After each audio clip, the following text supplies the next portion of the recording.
William J. for the state. James Owens for Sarah Boone.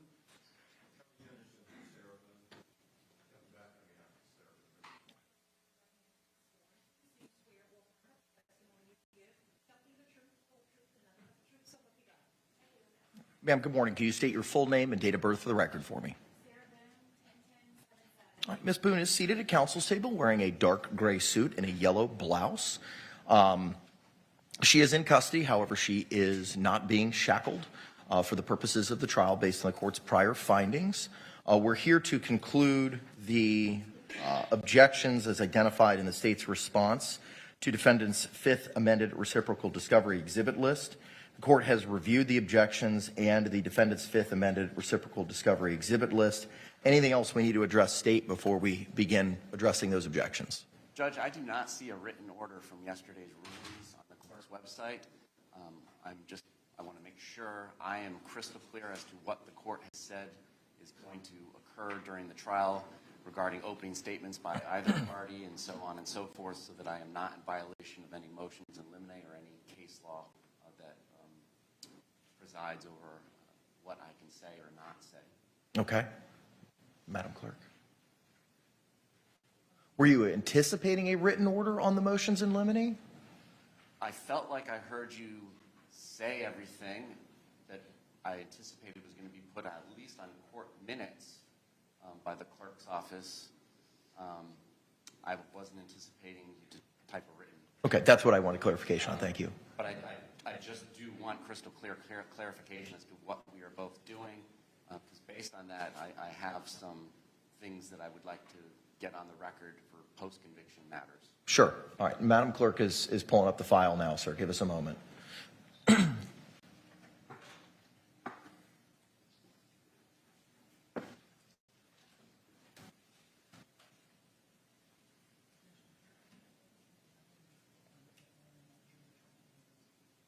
You did not. Okay. Madam Clerk is advised that court minutes were not prepared for the ruling from yesterday due to it taking place during the trial and jury selection. So digital was not providing recording services yesterday. So it would have been Madam Court Reporter. So I would have to beg and plead if she's able to get me a copy of what it was so that it can be re-reviewed so that we're all on the same page for that. Thank you. Madam Court Reporter, how long do you think that would take you? Is that acceptable? Can we address it at 1:30 before we come? Makes it very difficult to prepare for opening statements when I don't know what I can say. No, I agree with you, and I'm not trying to, submarine anybody or put anybody in an inappropriate box. But I understand, but I need to know what I'm going to be allowed to say. I don't disagree. But is 1:30 acceptable? No. Okay. Well, then, short of taking a break right now and having her create it, I don't know what else to tell you. Can we finish jury selection? Mr. Henderson's going to take a minute. I guess we start at 10:30 or 11, and that's going to spill until probably late afternoon before we actually get a jury pick. Can we just agree on Friday morning starting opening statements? That gives her time, him time, me time. State? We have an out-of-state witness and people that are scheduled to come in, so we do see problems with that. Okay. I don't know how long jury selection is going to take this morning. I can't recall off the top of my head how much time the state said, or the defense said they were going to need for the purposes of their questioning. So, Mr. Henderson, how much time do you think you're going to need, sir? Hour and a half, 2 tops. Okay. And then we've got jurors, laws, and the Correct. I believe we each have 10 strikes. That's correct. So that's going to take. Okay. Mr. J? I just need that ruling so that with enough time to prepare. I understand. So the way I see it is we've got a couple of options. We can, and there's no good way to cut this up. One, we can wait on the objections, which I know you do not want to do. Or we can stop now. Madam Court Reporter can provide a rough draft of what was ordered yesterday. And we could go over it and review it and make sure that we're all on the same page as to what the court's ruling orally was yesterday as to the various motions in limine. Then we can continue with jury selection, or then we can pick up with the objections. I'm amenable to however it is you want to proceed. I understand your concerns of running afoul with a motion in limine. I totally understand that. But it will take her some time to prepare this. I'm fine with either letting her do that now or letting her do that after we argue this hopefully last pending motion in limine, but prior to getting into jury selection so that I have time to rework what my opening statement will be based on the ruling during Mr. Henderson's voir dire. Let me then ask this question. Assuming we get a jury this afternoon, what are the concerns with starting tomorrow morning with openings? Is it due to out-of-state witnesses that may be unavailable or because of their schedules? I feel like if we have time, we should at least get into preliminary instructions and opening statements and use every waking moment we have to not waste these jurors' times until 5 o'clock today. Okay, all right. Madam Court Reporter, how long do you think it would take you?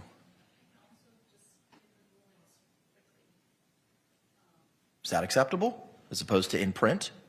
She could go back and pull back the audio from and re-review it and just provide it to us now? Sure. Okay. All right. Then we'll take a short recess. Just let us know when you're prepared to give us that ruling, and then we'll go from there. Anything else we need to discuss before we take this brief recess? No, Your Honor. Thank you. State or Mr. Owens? Madam Clerk, so 30 minutes?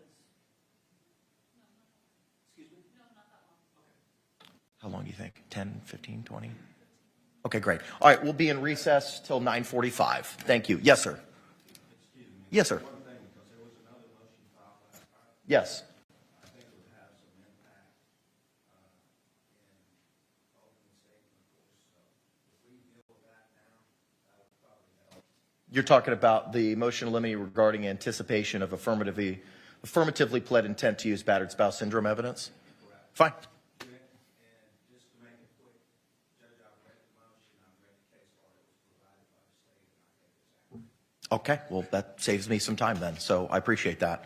All right, so do you have any objection then, Mr. Henderson, to the granting of the state's motion in limine, which would allow the state to be able to outline in opening statements and present evidence in the state's case in chief in anticipation of the use of the battered spouse syndrome defense at trial? No objection. All right, motion's granted. All right, we'll be in a brief recess till 9:45. We're off the record. Thank you.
waiting just a minute since we were.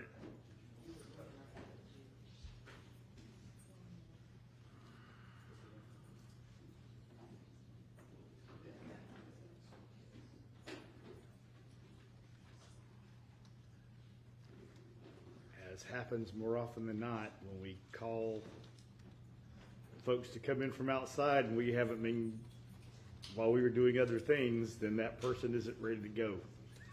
So here we are.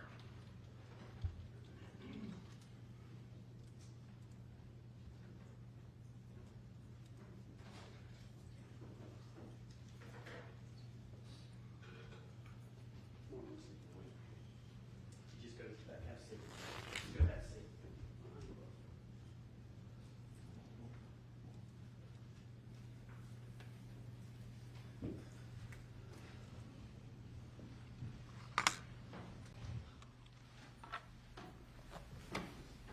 Now proceed, Your Honor.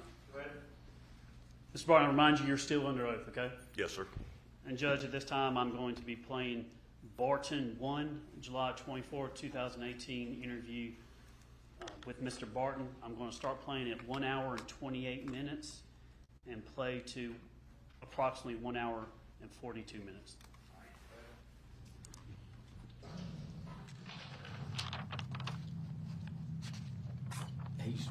He's a very loyal person, and it's taken us some time to get here, but in the interest of self-preservation, you know, you can either be in the witness box, or you can be in the. You want to pause it and have him identify? Was that Mr. Carter, your attorney, speaking? I wasn't sure who it was. That's what I was trying to listen and see who it was. Okay. Listen a little bit more, see if you can hear. He was ready to talk about that conversation, but I asked him this before, leading up to that conversation. Had she ever indicated anything to you? Had she ever asked? Had she ever given you any inkling or any Do you hear that to be Bobby Carter? Yes, sir. indication that she intended to do him harm? No, I have never heard that. I promise you, I have never heard that. And that's you? That's me. Okay. Before we start this, do you have any questions for me about anything? No. Can I just say a couple of things to you? Sure. That's Sergeant Pope? Hope, yes. Took us a while to get here, but nevertheless, that's just part of the business, and I want you to know that I understand your loyalty. And as I was telling him, it's quite refreshing because that's not present that much. But we did come up here for a purpose, and we came up here for this moment because not only do we believe it's a proper investigative technique, but we believe it's in your best interest. And as these things move out, sometimes they get ugly. And I think this is a situation that it might benefit you just to tell us about that. Also, I wanted to let you know what I told your lawyer, that I'm putting my name on the line too, because that's how confident I am in you and about what you're going to tell us, okay? And through this process, we're not going to do anything to surprise you. And we kind of view this as you coming on our side of the table, okay? And it may be uncomfortable, but I think it's something that needs to be done for yourself. I think a reluctant witness is a truthful witness. I would say that's a very strong and accurate statement. So at this point now, do you mind if the tape of these asked you? Okay. Okay.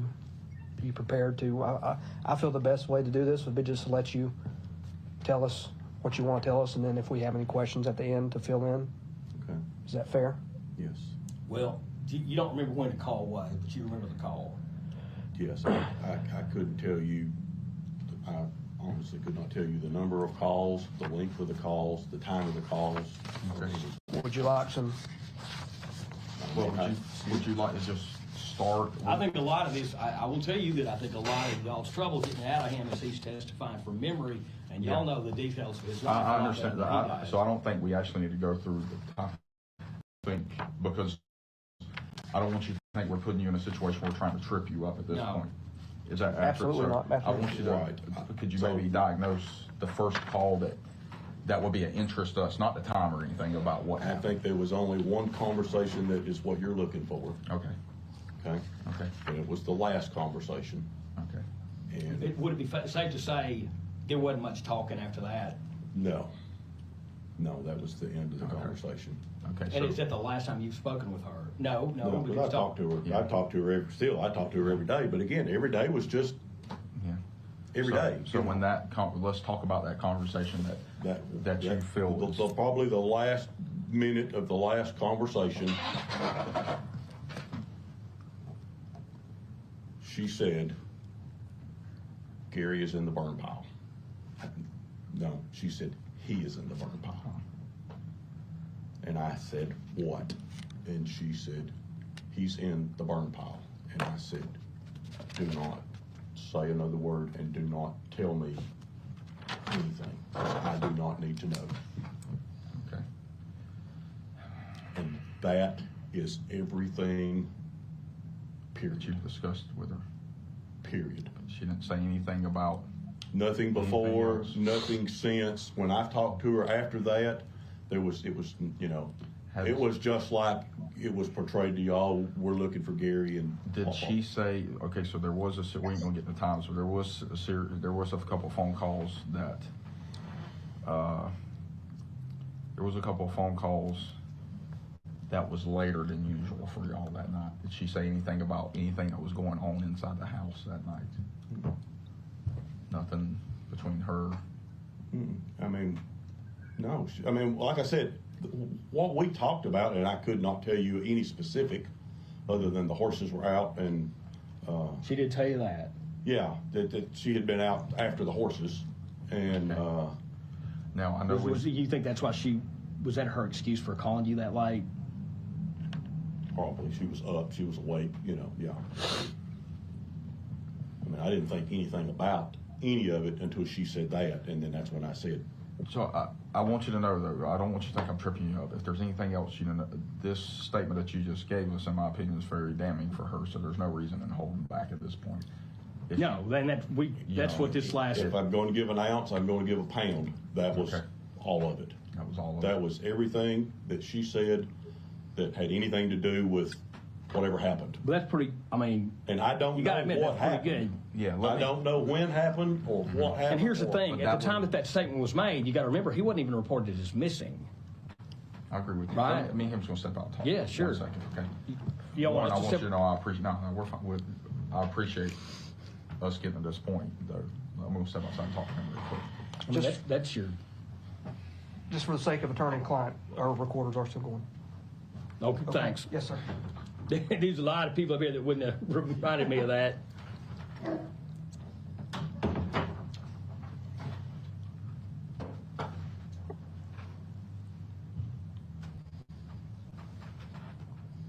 I mean, did you freak out? You freaked out. Yeah.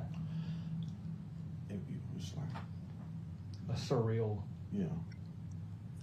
I've had things in this business that happened to me, and while they were happening, I thought this can't really be happening. Yeah. Kind of like. Yeah. Yeah. Yeah, I just couldn't, I was like, what? We're not holding back at this point. No, that's it. That's enough. Well, that's it. That's all there is. I mean, did you feel like any of this was built in? Looking back on it, those conversations. No. No, I didn't see that coming at all. And literally when the TBI showed up, I was just in shock because I was like,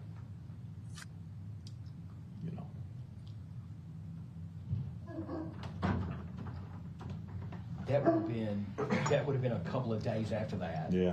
Right. Yeah. That would have been if she talked to you on Wednesday morning or Tuesday night, and they showed up at Friday Friday night. afternoon. The one that day, we have a specific ones for for that day? Yeah, I'll explain it. You just say which ones you want. You explain it to me. All right, so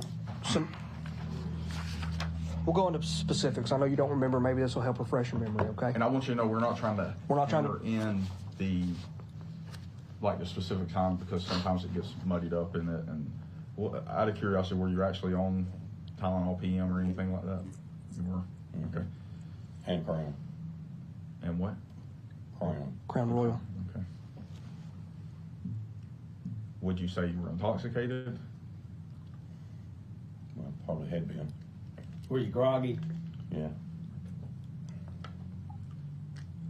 So that day there was. But I think he wants to make clear to y'all that this was pretty much the last thing in the conversation that was said. That was- so he would have had time to. But I'm not trying to say, I'm not trying to say you're lying, because we're trying to build this foundation of trust, because we have had situations where we kind of caught you in. Well, and they don't want to get surprised at trial. They don't want some lawyer picking up something at an angle that they have not covered with you. You know what I'm saying? So, was there anything else? Did she say, I hit him with an axe, or No.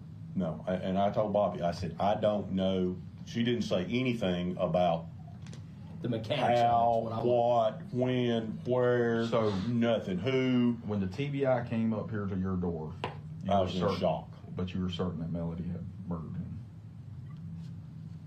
Well, I'm still not certain, but. But she had knowledge. The indicators were now, that. I think the way you described this to me is it was almost surreal. Yeah. Like, is this really happening? Yeah. Natural human curiosity, though, tells anyone that hears that statement that the logical next step is, what do you mean? Not, whoa, don't tell me nothing else. Well. So again, we're not accusing you of being a liar, but it's a hurdle we're going to have to overcome. My assumption. You understand that's going to be defense lawyer. The defense lawyer is going to cross-examine you about the context of that statement. And he's looking way out in front. I'm going to call my supervisors when I leave here, and what? And I'm going to have to explain to them. That don't make no sense. I'm going to have to explain to them your logic that I don't know. I can't interpret your logic. Yes. Does that make sense? So if that's not what you said, and you did say, I did say, what do you mean? Because I just want you to know, we view this as you being on our side of the table. I am, because I'm on my side of the table. And your side of the table is the side to be on. They want to get out in front of cross-examination material. They don't want to be caught by surprise. Well, and then we also, that is a very important, but we also want to be able to validate your statements, to make that, they're going to have to sell you as a witness to the prosecutor. And we still have to overcome the fact that out of a 6-7 month period of phone records, the night that Gary was killed is still the only night in the middle of the night that y'all are talking. And you say y'all are just up talking about fucking and horses being out at 2 in the morning for an hour. I'm sorry, your 2:20 in the morning phone call was for 35 minutes. That's a 35-minute conversation. So is that 2:20 y'all's time or 2:20 ours? I believe these are in Central it's Time. our time. Okay. Is it our time? Whose records are those? These are Melody's records. They would be in our time, Yeah. most likely. So that'd be 1:20 your time. I feel like there might have been a little bit more to that conversation. Just out of my instinct. If I was going to tell you this, I would tell you if there was anything else. I mean, did she ask for this or this is the same thing? Did she ask? Well, yeah, you're right when it's tipping the scale. That's right. To make the decision. So if I'm going to step across the line, it's like being a little pregnant. You're either pregnant or you're not pregnant. I'm either across the line or not. That's really a damn great analogy. That's what was said. And I said, don't tell me nothing I don't want to know. So did I assume the worst? Yes, I did. Obviously, I did. Yeah. So in your own words, it's, when she said he is in the burn pile, what was your assumption? That she had something to do with him. Yeah. That he was dead and burning. Because that he was dead and burning up. Now, you said that he was obsessed with fire. Oh, he was I don't know how that plays into this. But I don't either. Yeah, that's well. Always burning something. Yeah. Always burning something. Yeah. So. You know, say crazy people are obsessed with fire. Yeah, but the evidence suggests that. Yeah, I'm not. Not. I don't know. I don't know. What I do know is that's what was said, and that's what I said. And you said something to the effect what? When she said Gary's in the burn pile, or he's in the burn pile. He's in the burn pile. I said, don't say nothing else. Don't tell me. I don't want to know. Okay, so I'm stopping at 1 hour, 41 minutes, and 4 seconds. 1 hour, 41 minutes, and 4 seconds. I have nothing else, Your Honor. All right, Mr. Weaver.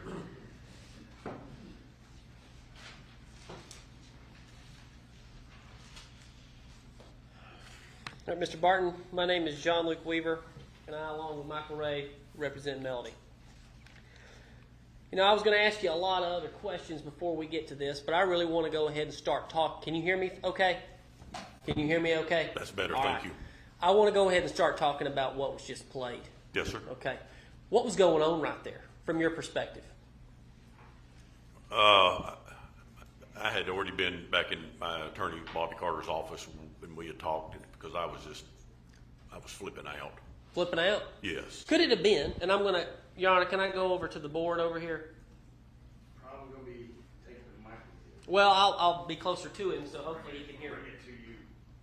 Can you hear me I can hear you. as I come closer? Yes. All right, so you were flipping out. Could it be safe to say that you were flipping out because you were interviewed 1, 2, this was the third interview, yes? So, yes. Okay. And then you were interviewed at least 2 times after that, but weren't you actually interviewed, were you interviewed 2 times in August of that year? I thought there was more interviews than that. Okay. Yes. So they wouldn't leave you alone, right? Correct. All right. Right? Correct. All right. And didn't you say yesterday, and this one shocked me, and I vaguely remembered it myself, but they actually brought with them a warrant. Was this on the 10th or the 24th? They brought a warrant with your name on it Correct. for conspiracy to commit murder. I do not recall what it was for because honestly, I really.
All right, we're back on the record. Case number 2020 CF 2603, State of Florida versus Sarah Boone.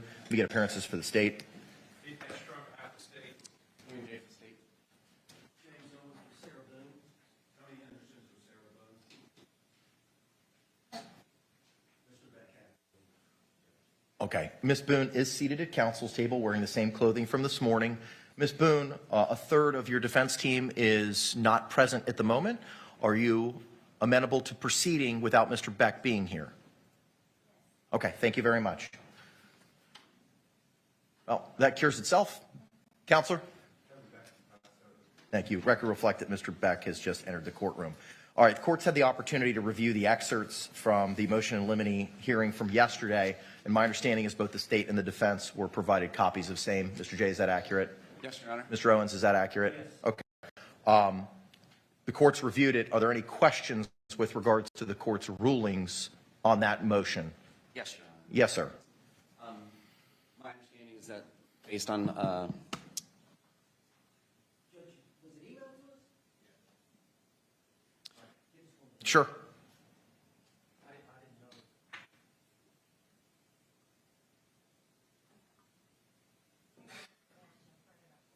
know.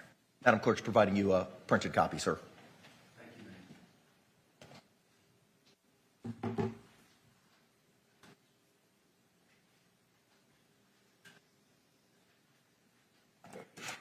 Bless you.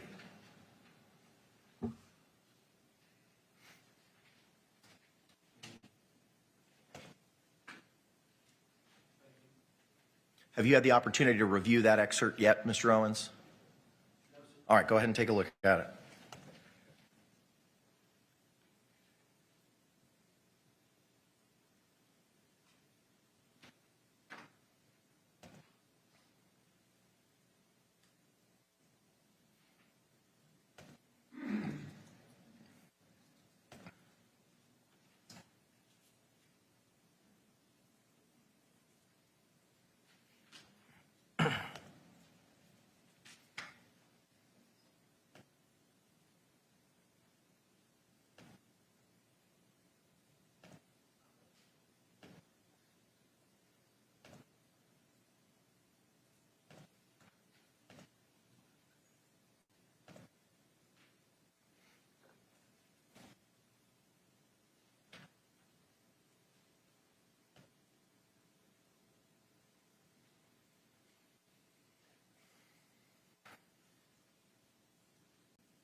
Okay. All right, Mr. Jay, you may proceed. Thank you, Judge. We are referring to a rough draft printout that the court reporter made. It's 4 pages of part of your rulings from, there were several motions yesterday, but in this one, it's on page 1, lines 22 through 24. Part of the court's ruling was it's indisputable that an overt act needs to be provided under the Holland case by the Florida Supreme Court prior to battered spouse syndrome evidence coming in. And perhaps the state wasn't clear in its request, and I apologize if I was not in our motion, though. But paragraph 24 of the state's motion includes a quote from the Holland case. However, before a defendant may introduce evidence of the victim's character, he must first show that there was an overt act by the victim at or about the time of the incident that reasonably indicated a need for self-defense. Holland versus State, 916 Southern 2nd, 750, page 760 of that opinion, a Florida Supreme Court case from 2005, which was quoting Quintana, Quintana versus State, 452 Southern 2nd, 98, page 100, a Florida First DCA case from 1984, also quoting Williams versus State, 252 Southern 2nd, 243, 246 is the page. Florida 4th DCA, 1971. Reed, R-E-I-D versus State, 213 Southern 3rd, 1110 at page 1111. Florida 5th DCA, 2017. Rudin versus State, 182 Southern 3rd, 724 at page 726. Florida 1st DCA, 2015. So what we were asking for is, in addition to the battered spouse syndrome expert testimony to not be mentioned prior to an overt act being laid, was any evidence of the victim's character, including reputation or prior bad acts.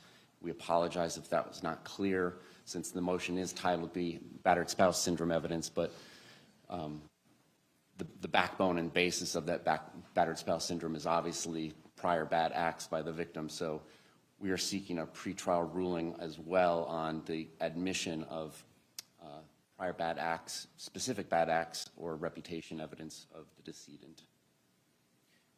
Thank you. Response.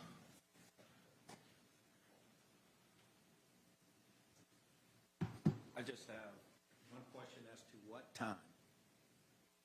Are we talking about for dire? Are we talking about opening statement? At what time are we talking about? During the testimony in the trial. That was my takeaway. Okay. He's absolutely correct. Okay, then the motion's granted. So the court's going to rely on that specific excerpt in Holland, 916-7-2-750, at pinpoint 760 through 761. Beginning with, as a general rule, evidence of a victim's character is inadmissible to prove actions in conformity with it on a particular occasion, section 90.4041 Florida statutes.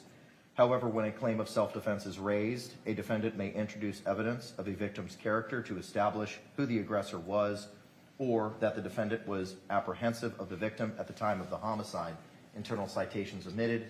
However, before a defendant may introduce evidence of the victim's character, he must first show that there was an, quote, overt act by the brackets victim, end bracket, at or about the time of the bracket incident, end bracket, that reasonably indicated a need for bracket self-defense, end bracket, internal citations omitted. That's the standard. So hearing no objection from the defense, the motion will be granted. Judge, just my understanding, I'm clear on the record. It's just procedurally correct. Procedurally, before we can put evidence of that, there has to be a claim of self-defense. That has to come from someone, and in this case, we all know that has to come from the state. Okay, received and understood. Any other clarifications for the purposes of opening or trial based on the court's oral rulings on the state's motions in limine yesterday? No, Your Honor. And then the only other thing that we beg of the clerk of the court and the court is just that we can have some written rulings, even if it's just minutes from all the motions that were ruled upon yesterday, at some point, for the record, for the 6th DCA.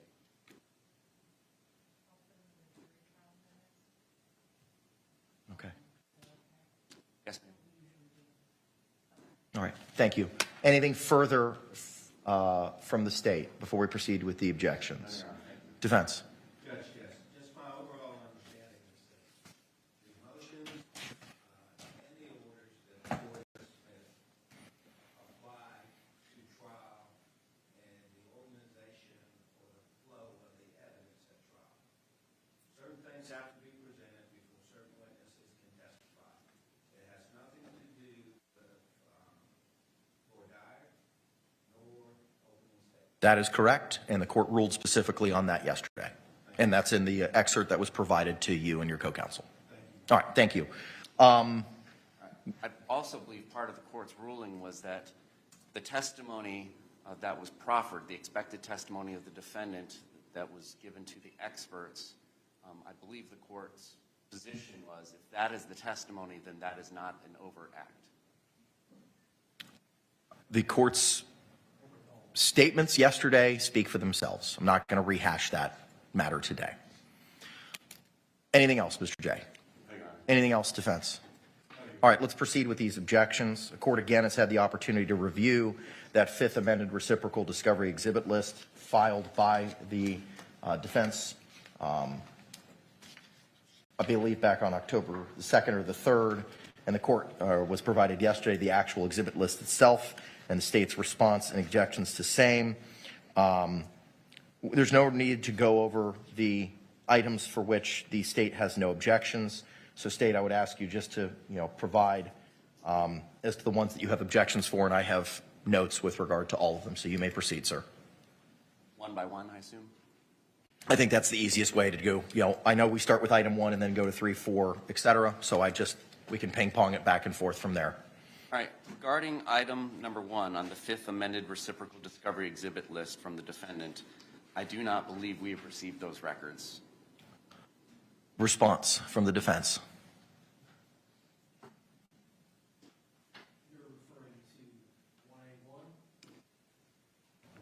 referring to 1A is all the state's evidence that you believe you can use, and I labeled that as paragraph 0 in my response. So specifically talking about your paragraph that you labeled 1, certified medical records from Advent Health Orlando, paren, not yet received by the defense, paren. It's not yet received by the state, paren. The defense has not received those records. Okay. Motions, or the objection is sustained. Moving to 3. Are these the 550 pages that we addressed yesterday? My belief, and again, none of the exhibits are numbered as they get disclosed to the state. They're not Bates numbered. I do that myself. But what I have and what I believe is States 2 was 81 pages of records regarding treatment by... I'm not talking about 2. You don't object to 2. Talk about 3? Well, I do need to talk about 2 now because Okay. This morning, after having previously already been given 81 pages of records that purport to be from Winter Park Advent Health regarding treatment of Sarah Boone over a variety of different dates spanning 2018 to 2020. After having received those, reviewed those, and made my decision on not objecting, this morning I was given a thumb drive from the defense which contained 119 JPEGs rather than a single PDF with 119 pages. A JPEG, for the record, is a digital picture. They were upside down, they were sideways. I got them all formatted. I was able to read them while we were waiting for Madam Court Reporter. They do not appear to be completely the same as what has been previously provided by the defendant in regards to Winter Park's Advent Health treatment of Miss Boone. So I just want to be clear that now, since the state's response, there has been some sort of change in what those records purport to be, and we are objecting. We are requesting a Richardson hearing regarding the 119 JPEGs that we were provided this morning in regards to defendant's exhibit number 2. Okay. At this point in time, the court is going to proceed with a Richardson hearing. Defense? Judge, referring to our paragraph 2, in the defense intermitted reciprocal discovery exhibit list. Correct. My understanding, based on what Mr. J just provided, and based on his response, is that there were 81 pages provided to the state on or about September 27, 2024. State had no objection to those. State further identified that this morning a thumb drive of 119 JPEGs evidencing something else was provided. And under the mandates of the 6th District Court of Appeal, based on Young v. State 369 Southern 3rd 1243, I am required to conduct a Richardson hearing. The court is conducting a Richardson hearing at this time. Judge, the 81 pages that... The 81 pages are not at issue. I understand. They were given Sarah Boone from the Advent Health report. The 119 pages, my understanding is we thought we had sent them previously. We realized yesterday or last night that we had not sent them. So we provided those to the state as soon as we were aware that we had not given them. And what do the 119 pages evidence?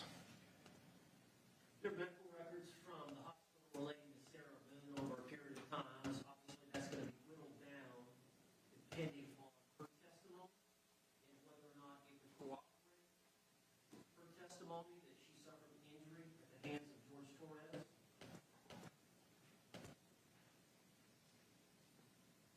Okay. I need more specifics than that.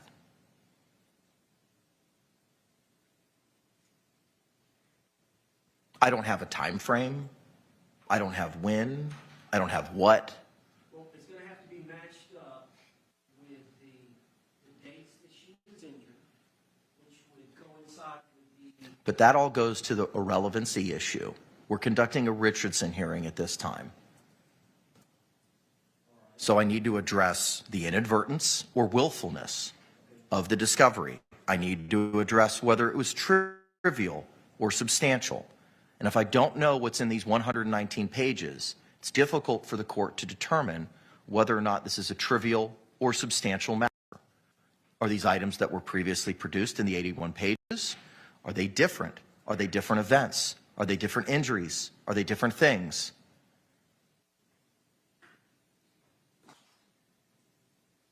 Moreover, I need to make a determination as to whether this violation had an impact on the ability for the state to properly prepare for trial.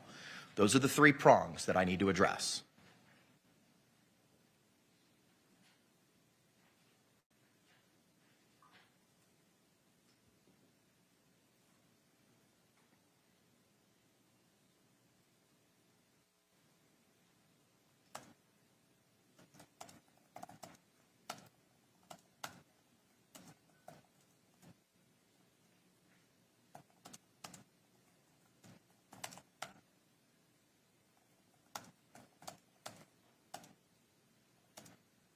Judge, my understanding is the first 81 pages were medical records of Sarah Boone that we'd gotten from one of the previous lawyers that we had sent to the state.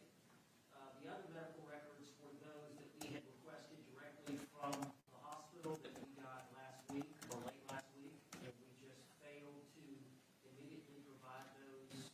When did you receive them last week? I'm not sure, Judge. I have to get my secretary. We have to take a break and let me find out from my secretary when we receive it. Okay. I'm going to continue with the balance of the objections, and we'll circle back on the issue with regard to this objection so that you can provide when, where, how, what. My staff is Understood. texting her. All right. I'll make a note to circle back to this issue. Moving to number 3. Is this the Advent Health Winter Park Jorge not yet received by the defense? State's response reveals a motion in limine was filed regarding this motion. Is that the 550 pages that we addressed yesterday? Yes, Your Honor, the state still has not received a whittled down exhibit that they plan to introduce at trial. The court ruled on that yesterday regarding the blood alcohol content records, and the narrative would be admissible. I'm still waiting for those particular pages to be disclosed to the state. Okay.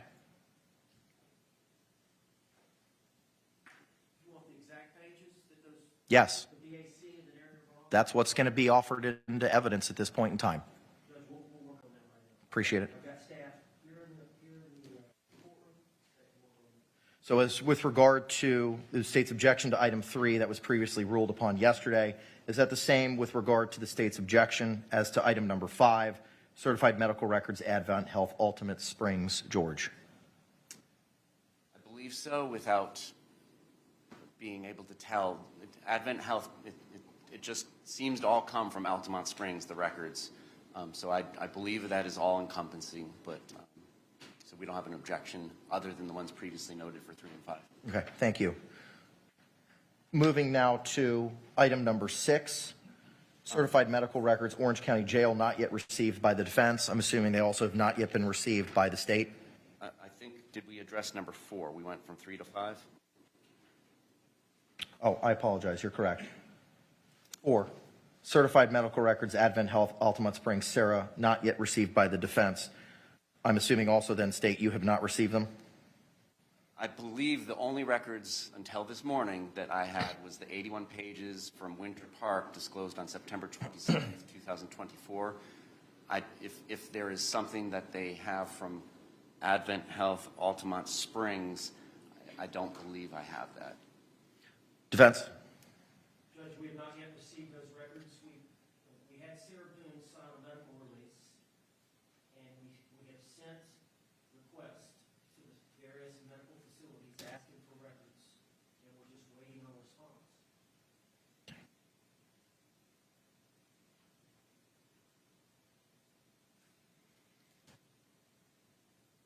The objection sustained.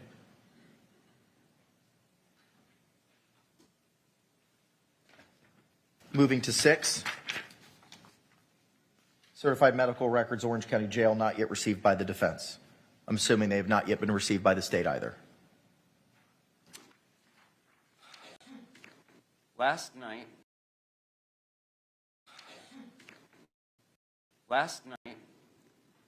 after business hours, I received 382 pages of jail records regarding Ms. Boone.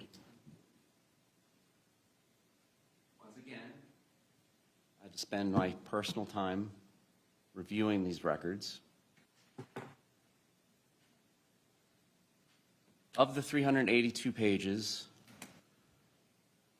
probably fewer than 5% refer to her mental health and the psychiatric treatment that gets provided to inmates at the Orange County Jail.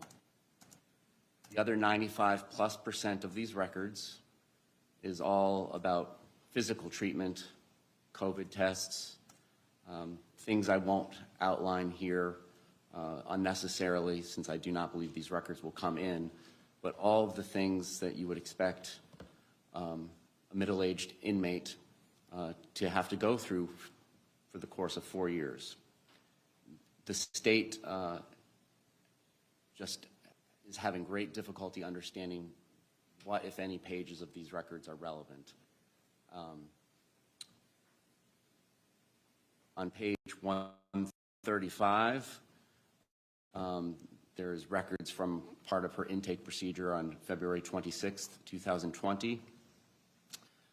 On page 137, that's the initial screening when she came into the jail on February 25th, 2020. Page 137 and 138 include this initial intake screening. But from there, we get pretty far removed in time, pretty far removed in relevance. So the state is objecting to the introduction of these records. Even her intake screening on pages 135 through 138, I don't understand the relevancy of it. She indicates panic symptoms.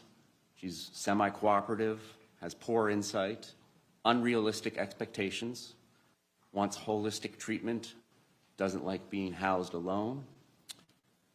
The screening on 225 goes through alcohol abuse, yes, type, spirits, not wine. Last used 223:20, several times a week. The intake screening also includes a history of violence towards others, yes.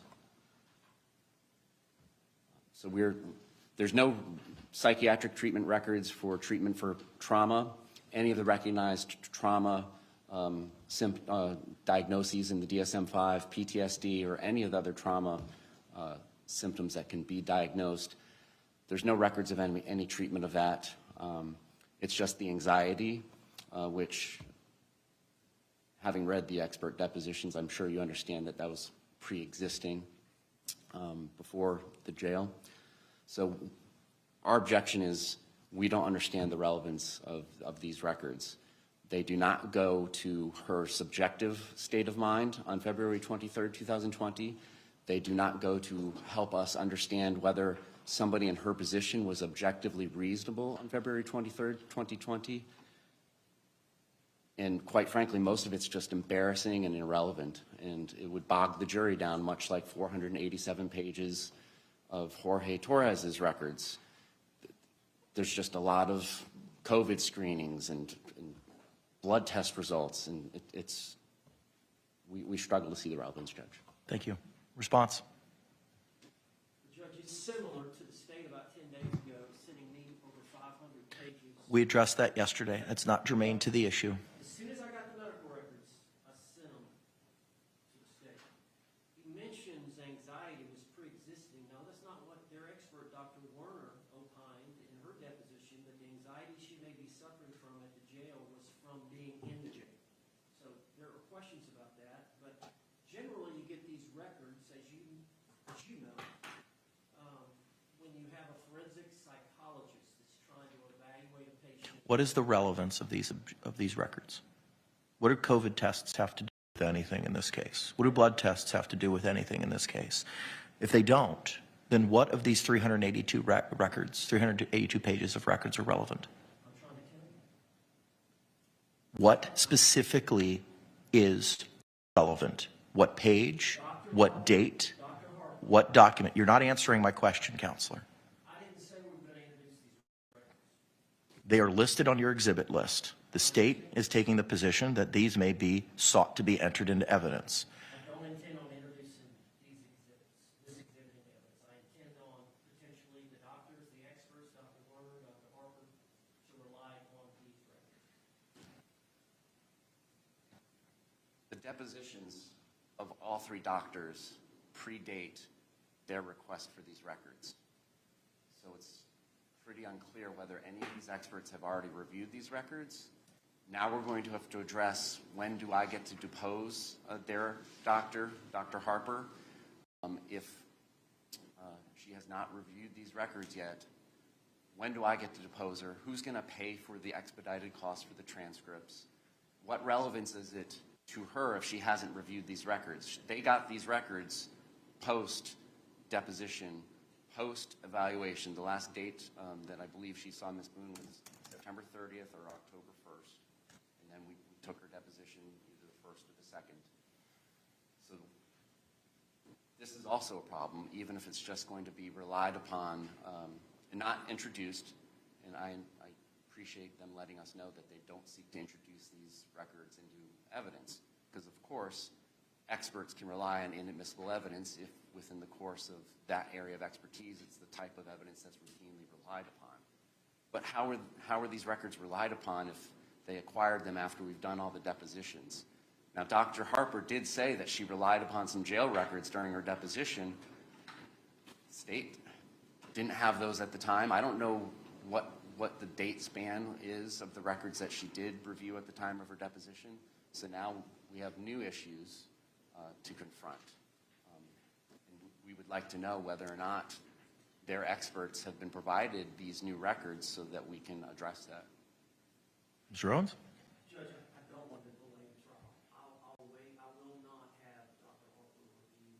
So she has not yet reviewed these yet, correct? Okay. No, I don't want to get in a situation where we're going to take another deposition. So I'll wait. I will not ask her to review these records. Okay. State with... That was the only purpose. Okay.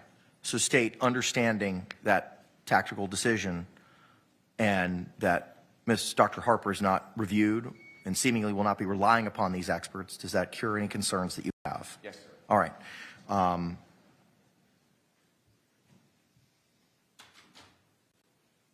Then based on counsel's representation, the court's not going to sustain or overrule the objection, as the defense has identified they are not going to be seeking any of these 382 pages into evidence.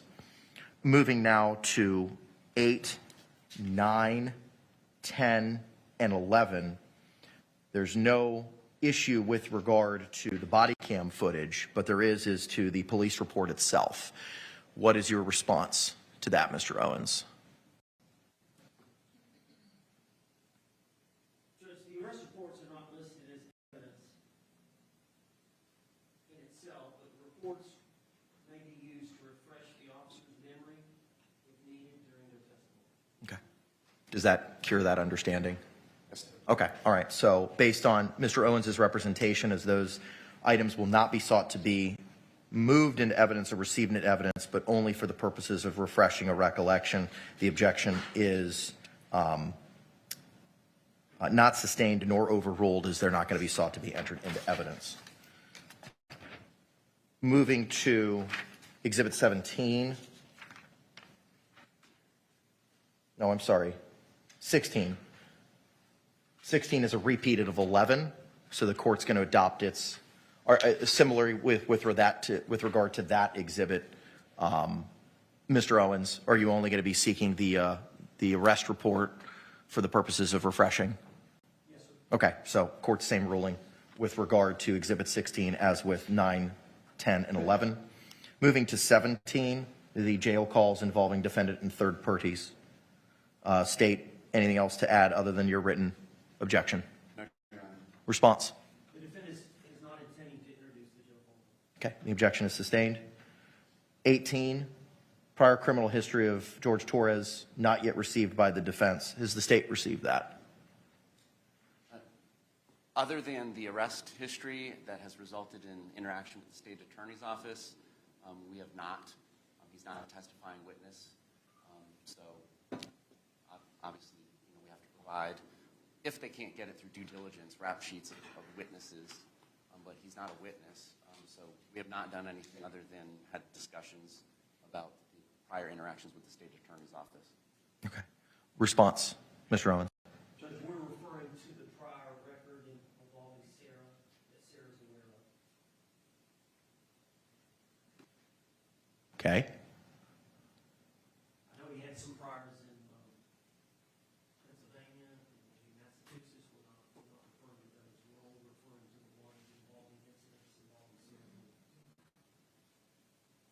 I'm just trying to understand, are they seeking to introduce some sort of paper, or is this just the broad notification that Ms. Boone, when she testifies, will be testifying about any prior incident of violence that she wants to regarding the decedent, because he can't rebut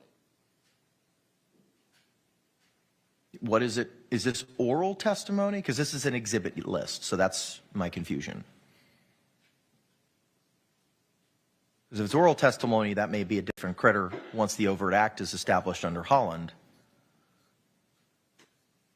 Judge, she's going to testify to it, and then it kind of ties into that evidence being used to refresh the officer's testimony. The officer's testimony, we believe, is going to corroborate Sarah Boone's testimony about her injuries, photographs, the officer visibly observing injuries on her. That's the nature of this. So I don't think there is going to be anything about a prior criminal history other than what she's testifying to. Okay, so there's not going to be any documentary or physical evidence that's provided, informations, charging affidavits, a criminal history report, anything tangible that's going to be offered to establish that criminal history other than Ms. Boone's testimony? Is that your position? Yes, unless there's some dispute about that we have to corroborate it and ask the court to take some judicial notice that there was a case file that was set up to handle that criminal prosecution. Okay. Mr. J?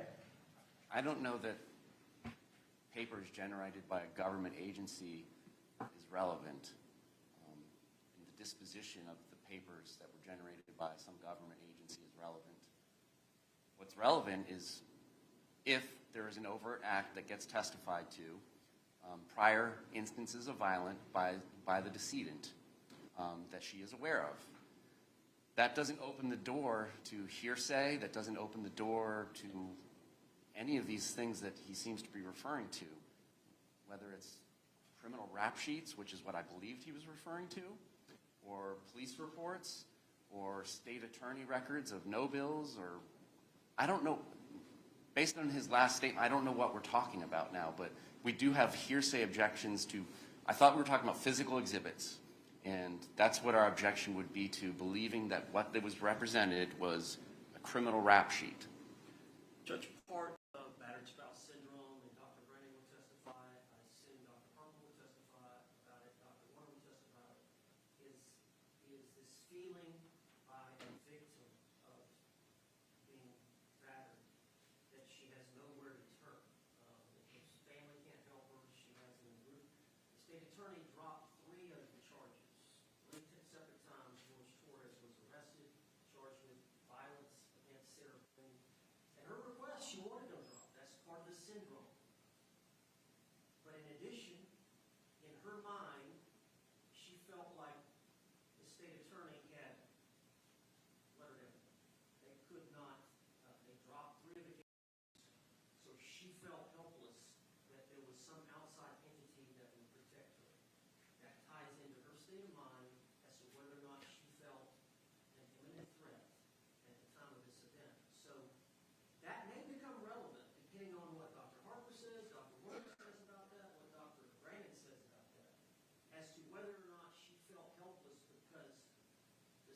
attorney's office was not prosecuting George Torres when she was the victim. But that all sounds like oral testimony. And again, this goes back to this is an exhibit list.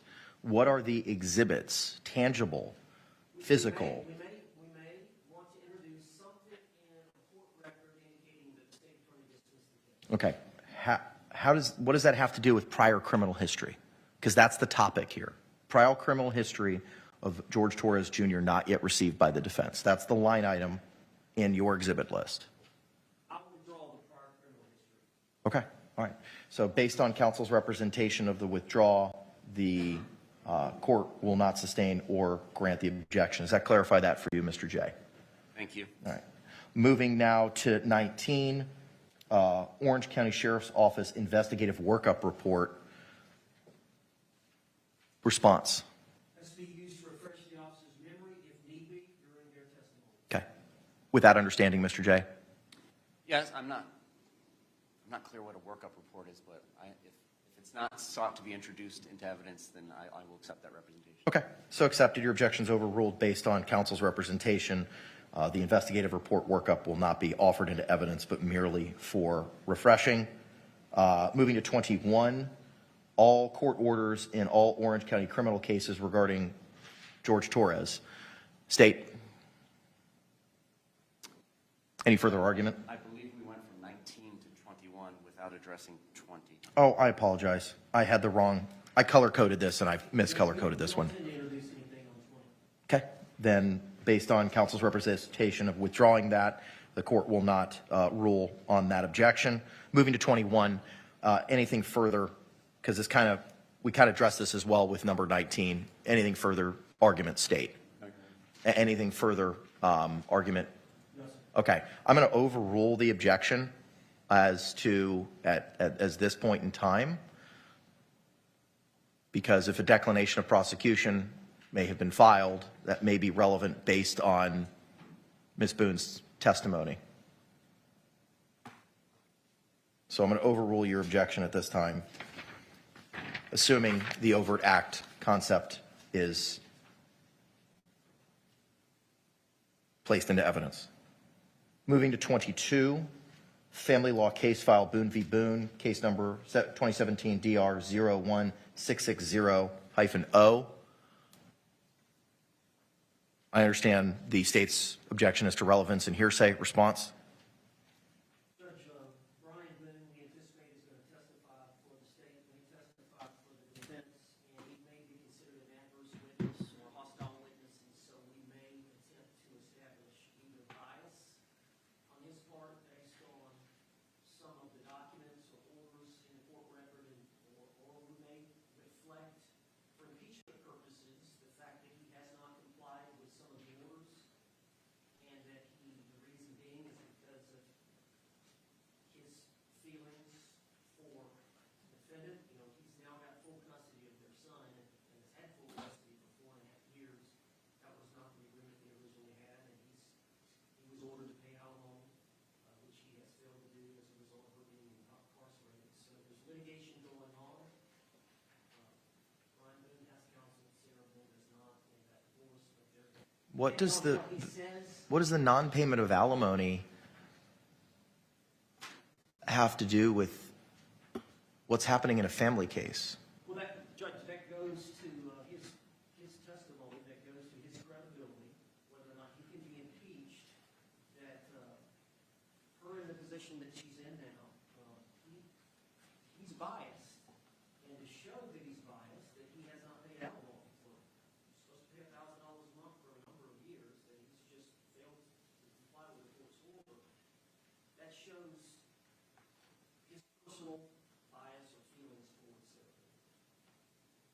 Response? Sounds like this is ongoing pending litigation that has not been decided by a circuit court judge in the Ninth Circuit Family Division. I can certainly understand why one may believe they don't need to pay alimony when their spouse is incarcerated. I can certainly understand why somebody may believe they don't need to pay child support when their spouse is incarcerated, and they would probably want to seek legal redress about those issues. And it sounds like it's all ongoing.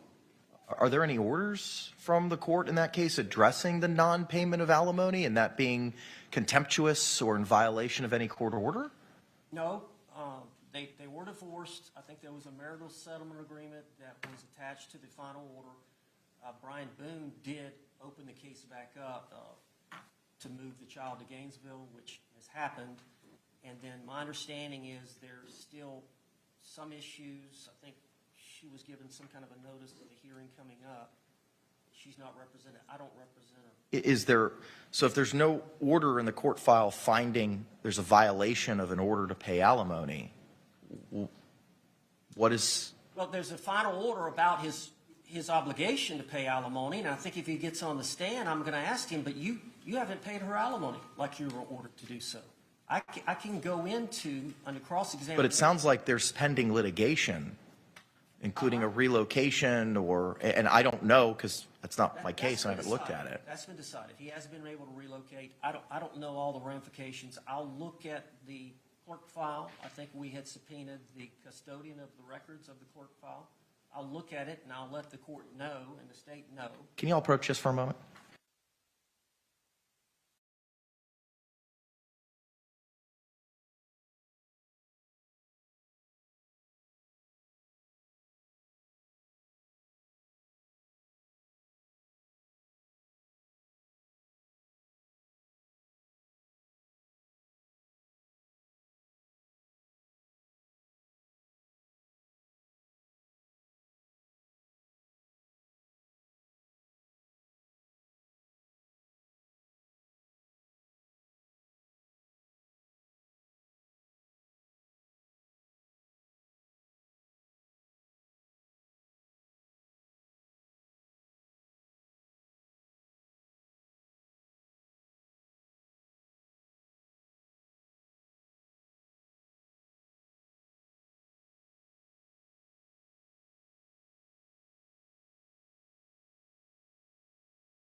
All right, thank you all both for your arguments and clarifications. Based on, the court's going to overrule the objection at this time for the reasons discussed at sidebar.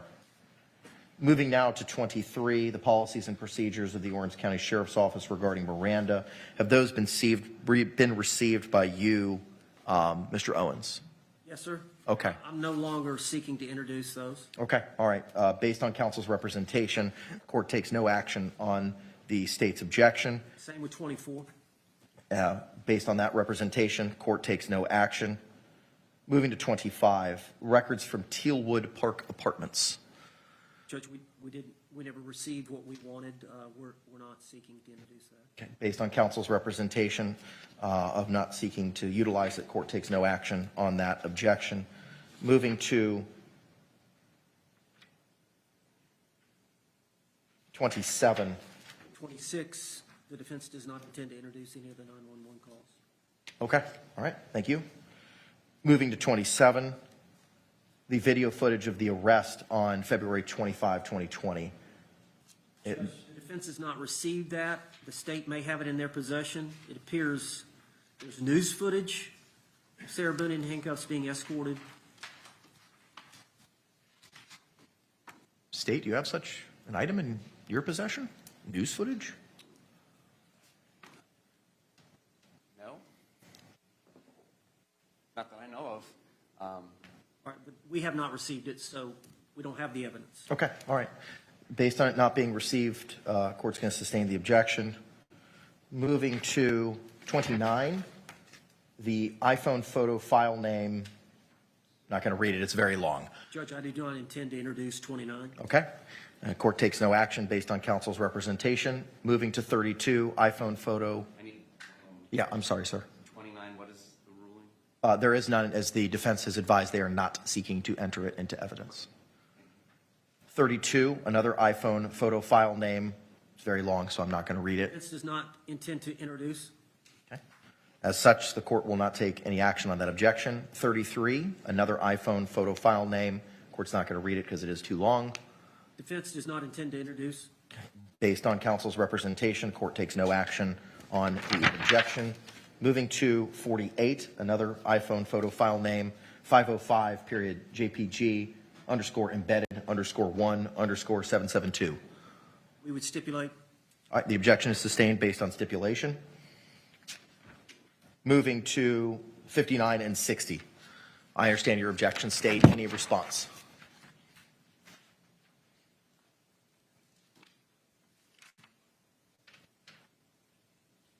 Any and all exhibits previously listed by the state? Mm-hmm.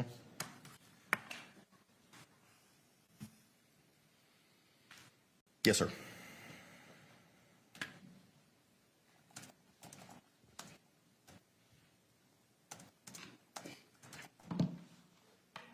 Judge, Mr. J is a smart lawyer with a lot of experience. He's board certified. He's filed this motion in limine to disallow the battered spouse syndrome twice. And yesterday, we were forced to disclose the overt act that constituted our defense that tied in with the self-defense. And so tactically, he was able to get us to that posture, so he knows our defense and how we're coming at it. The problem is the state has not been forced to give the details of what they allege Sarah Boone's overt acts or non-acts. I need to clarify something. There was no forcing yesterday. The court reviewed Dr. Harper's deposition, and there was no overt act that she had testified to. She was specifically inquired about any imminent fear, and there was no response to those questions. The word overt act did not appear in any of the 4 or 5 sessions that she had with Ms. Boone. And the state was seeking, as we addressed yesterday in limine, to prohibit that. I disagree with that. That was his deposition. He tried to control the witness. He kept cutting her off. He wouldn't let her finish explaining. I certainly wasn't going to do it. She's going to testify in trial about it. It's not my fault that he felt like he got the answer he wanted and he moved on. He didn't ask for any elaboration about that. But that's going to come out. But I understand that's all you had. But we had to do that. The state has not had to do that. And I understand under the Sixth Amendment that we have a right, the accused has a right to be informed of the nature and cause of the accusation. And the problem with that boilerplate information is we don't know what they're claiming that she actually did, overt act or omission, that constituted second-degree murder. So because of that, we have to list everything because we don't know. It's like he wants to know. He wants the court to make rulings so that he can tweak his opening statement based on the court. The same with us. We don't know how to respond to their opening until they give it because we don't understand the full nature of what they're alleging Sarah Boone did to constitute second-degree murder. So in an abundance of caution, we've got to list everything that may be relevant, but we don't know yet because we haven't heard. I would like to renew, they've renewed their motion on battered spouse. I would like to renew my motion for a statement of particulars so that I could know, the defense team could know what it is exactly that the state attorney is alleging that Sarah did or did not do that constitutes second-degree murder. It's a serious charge. This is not, it's a unique case. It's not something that happens every day, and that's why we believe that it was proper under that rule of a statement of particulars so that we could be informed about what it is exactly that they claim that she did criminal so that we could prepare a defense. And it goes to directly to this point, which is they want to know why we want these documents and what documents specifically are y'all going to use. Well, it's difficult to tell when we don't know what we're accused of. Any response, Mr. J? Yes, sir.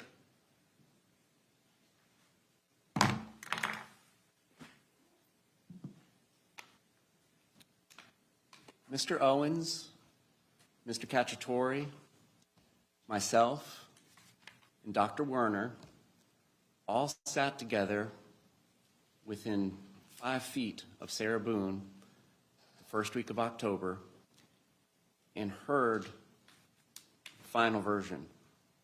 It's not very dissimilar from the version of Dr. Harper, but Dr. Werner's deposition was provided to the court previously for our motion to eliminate.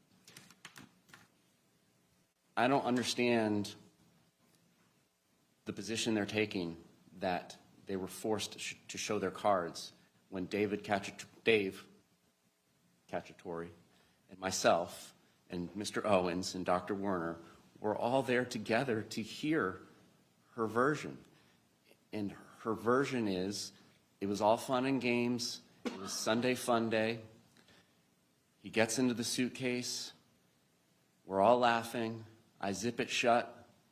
We're still laughing. There comes a point in time when he says, I can't breathe. This triggers her based on her past abuse, no overt act that day. And she begins violently doing the things to the suitcase that she says she did, whacking him with the baseball bat on his fingers.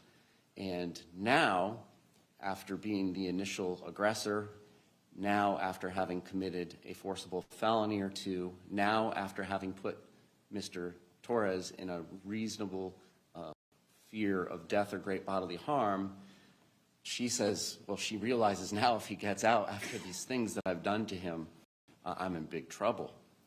And it's my understanding that we have had this discussion and that if that is the proffered testimony, that that is not going to amount to an overt act, which will allow for reputation evidence, past incidents of violence, or the battered spouse syndrome evidence. They weren't forced to show their hand. I was there.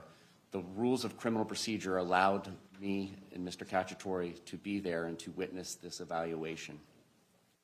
So that being said, we're not abusing the system. We're not doing anything that we're not allowed to do. and we're making every effort to make sure that we understand how this trial is going to go down and how and Ms. Boone understands how the trial is going to go down, because my understanding of how it's going to go down is she's going to have to testify to the specific events of that day, and right up when she comes to the point to saying, and when he said, "I can't breathe," the state attorney, Mr. J, is going to object. He's going to ask to approach. He's going to say, "Judge, there's been no change in her testimony," unless there is. Then that's a whole different bag of worms. But if there's been no change in her testimony, Judge, we got a ruling prior to this that there's been no overt act testified to. Now we're going to object to her answer of because of the past violence, and we're going to object to any further attempt to bring in prior violence, reputation evidence, or battered spouse evidence. I just want everybody to be clear and on the same page about that. Now, in regards to their request, a renewed request for a statement of particulars, they've had the discovery for several years. This is the state's case. A video that starts at 11:12:45 p.m. on 2/23/2020. Sarah, for everything you've done to me. Sarah, for everything you've done to me. Sarah, F you, laughter. Sarah, F you, laughter. Sarah, stupid. Sarah, that's my name. Don't wear it out. Sarah, I can't effing breathe, baby, seriously. Yeah, that's what you do when you choke me. Sarah, Sarah, Sarah, laughter. Sarah, I can't breathe, babe. Laughter. That's on you. Sarah, I can't breathe. Laughter. That's on you. Sarah, unintelligible, drunken, slurred words. Laughter. Sarah, Sarah, Sarah, I can't breathe, baby. That's what I feel like when you cheat on me. Sarah, F you. I can't effing breathe, Sarah. You should probably shut the F up. Sarah. Shh. That's our case. That is an evinced, depraved mind, conscious disregard for whether he lives or dies, whether she put him in there or not, she let him remain for 2 minutes during that video. And then at 11:23:03 p.m., there's another 22-second video, and it just zooms in on the suitcase. Sarah. So that is a second-degree murder case when the medical examiner comes in and says, George Torres, died from positional asphyxiation and the asphyxiation from being in a confined space. And eventually, after Lord knows how many breaths, he expired in that suitcase when she went upstairs and went to bed. But in addition to those statements, we now have her new statements, which are she intentionally violently shook the suitcase, threw it upside down, hit him with a bat, committed independent forcible felonies. And that's going to be corroborated by the medical examiner's testimony to all the blunt force trauma to both sides of his face and his mouth. That is a second-degree murder case. That is what we're going to be presenting. This is a portion of what I will be telling the jury this afternoon. Any rebuttal? I wanted that in writing weeks ago. She was assessed, Sarah Boone, the defendant, was assessed at the Orange County Jail a couple of weeks ago by Dr. Warner. Their rebuttal, state's expert. The characterization that Mr. J just gave about her testimony, I do not agree with. There was 4 of us there. Dr. Werner,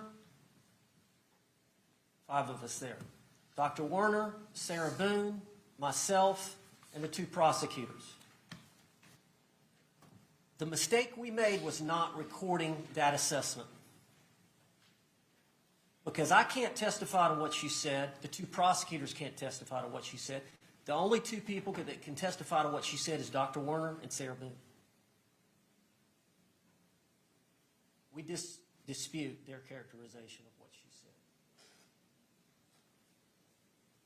That's just going to have to be testified to by Sarah Boone and then Dr. Werner. And jury, while we're here, they are going to have to decide who to believe and what happened. But that is a jury question that we're all going to have to wait for. I appreciate the prosecutor giving me the evidence he intended to introduce to prove second-degree murder. It was something I was asking for a couple of weeks ago. Thank you. For the same reasons that the court identified when we had the hearing on the original motion for particulars, the court relies on its same ruling in the case law identified at that time. The renewed or tennis motion for a statement of particulars is denied.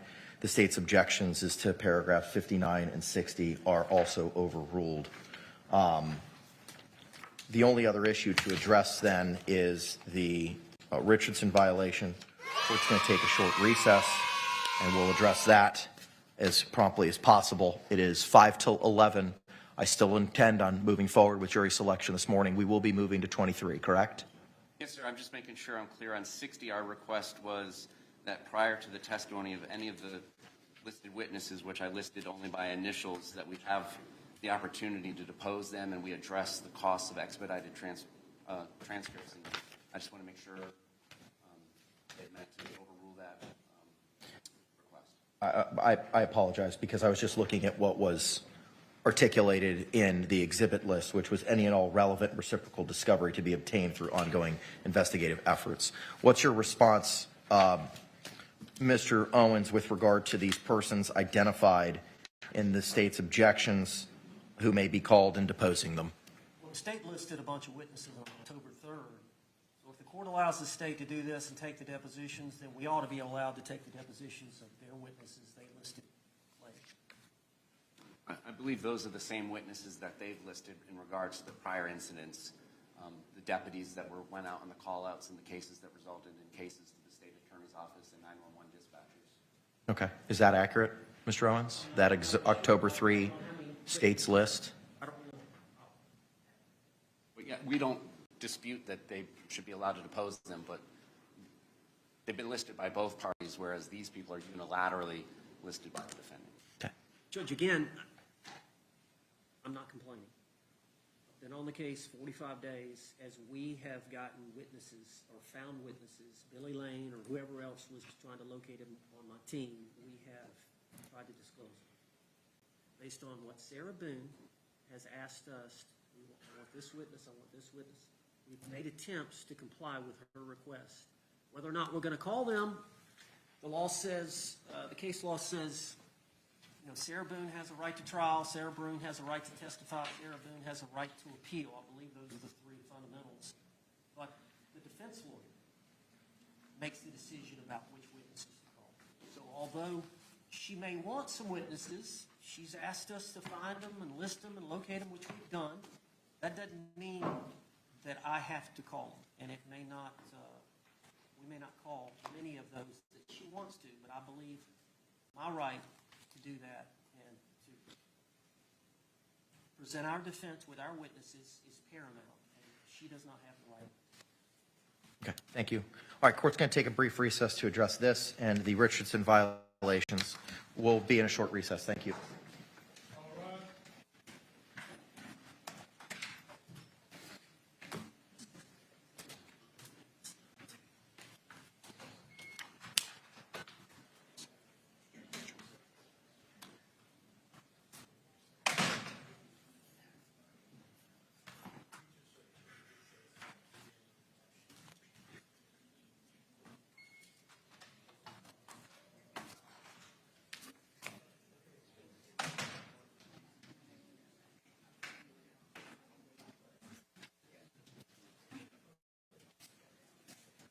Table to me. Who scooted it?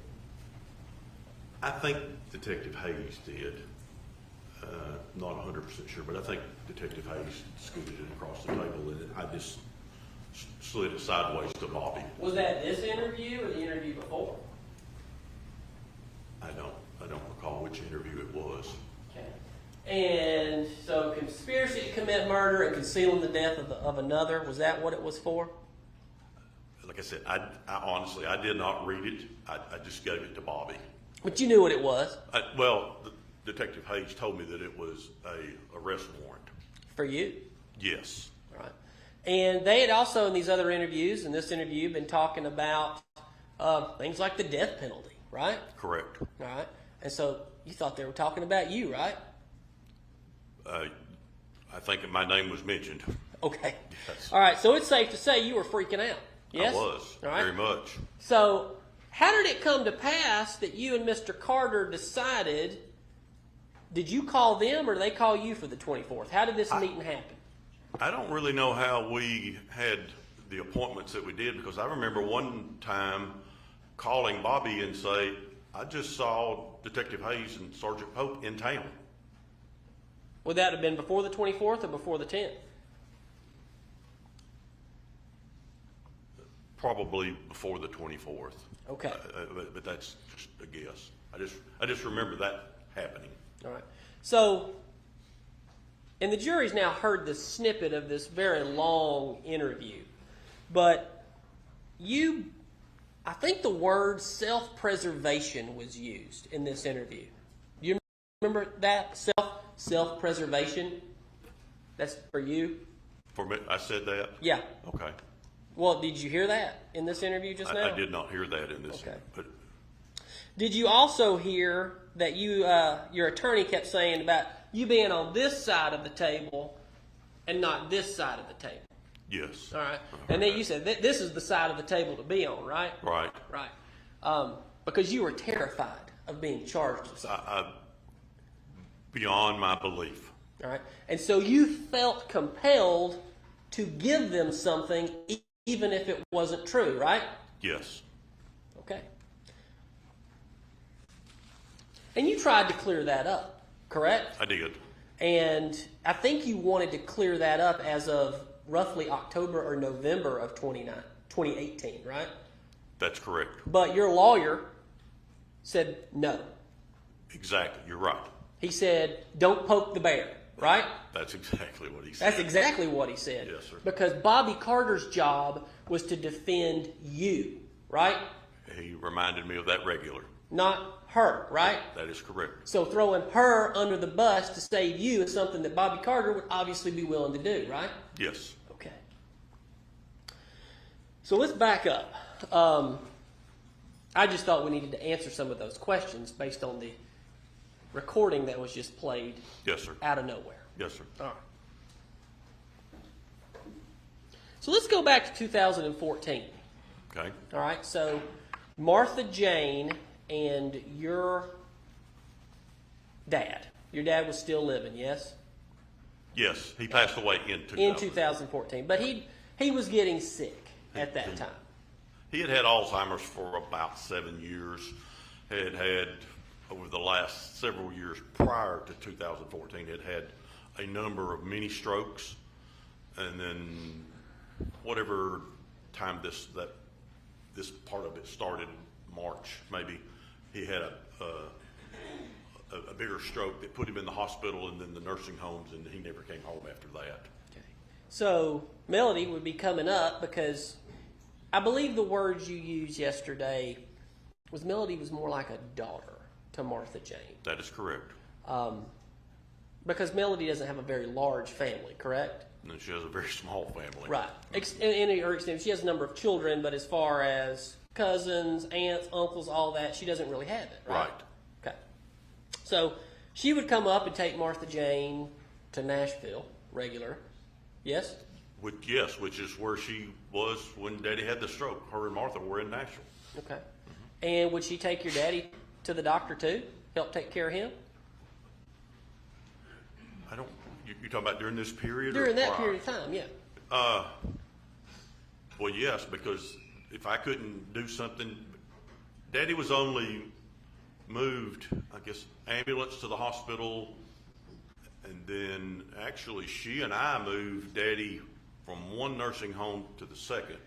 I don't remember how he got from the hospital to the first nursing home, but then from the first nursing home to the second nursing home, well, I think that's right.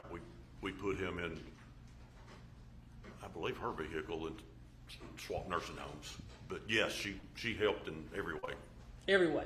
So would it be fair to qualify Melody as a caring person? Very much so. The kind of person that goes out of her way to help others around her? She drove from Atlanta to Tullahoma to pick up Martha and then drive to Nashville. Regularly? Regular. Okay. And I think one time had just got back home and Martha called her and she repacked a bag and turned around and drove right back to Tullahoma. Okay. And she would do that all the time? Yes, sir. All right, moving forward. So about that's roughly the time you guys started having a relationship, right? Yes, sir. All right. And yesterday, I mean, and you used these words, you thought they had an open marriage from everything that you saw. Gary did his stuff, she did her stuff, right? Yes, sir. Why did you believe it to be that way? Because she came in with as she wanted, and most of it I heard from her, but that was kind of how I knew. Okay, but Gary did the same thing from what you understood? Yes. Okay. In fact, you guys went to that wedding in 2016, Emily's wedding. Do you remember? Yes, sir. All right. And I believe yesterday a picture was shown to you. Did you see a picture of you at the wedding? I don't remember seeing All right. any Well, I'll pictures. tell you what. I'll pull it up.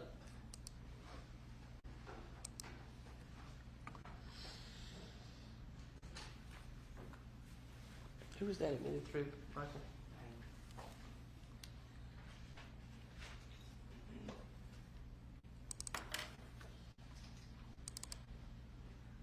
So this wedding, you remember?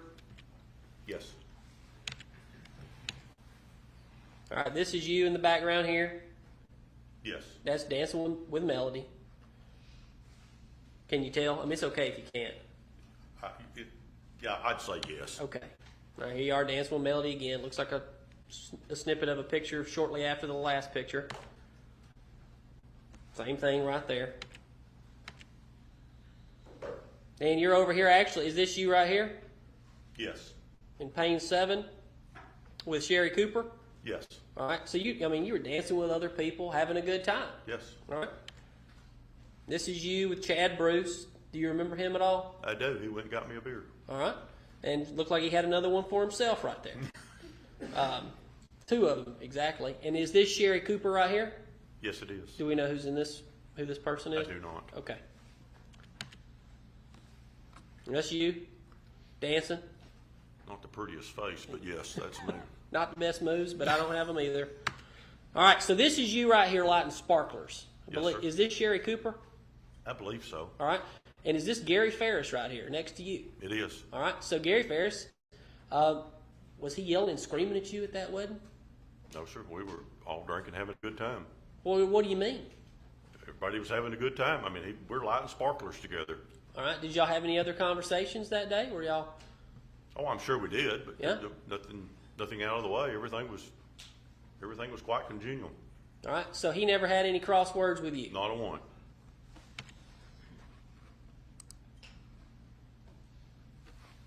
All right. Now, I want to say something about, yesterday, you said, well, yeah, we weren't. It's almost, I'm trying to think of the best way to say this. So, you're from the South, right? Yes, sir. All right. So, y'all are having an extramarital relationship, yes? Yes. All right. Though you believe their marriage to be something that allowed that kind of thing, right? Yes, sir. Right, but in the South, you wouldn't put that kind of thing on the front porch, would you? No, sir. You'd put it on the back porch. Correct.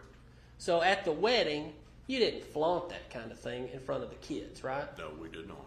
But you understood that Gary probably knew about it, right? Yes. All right.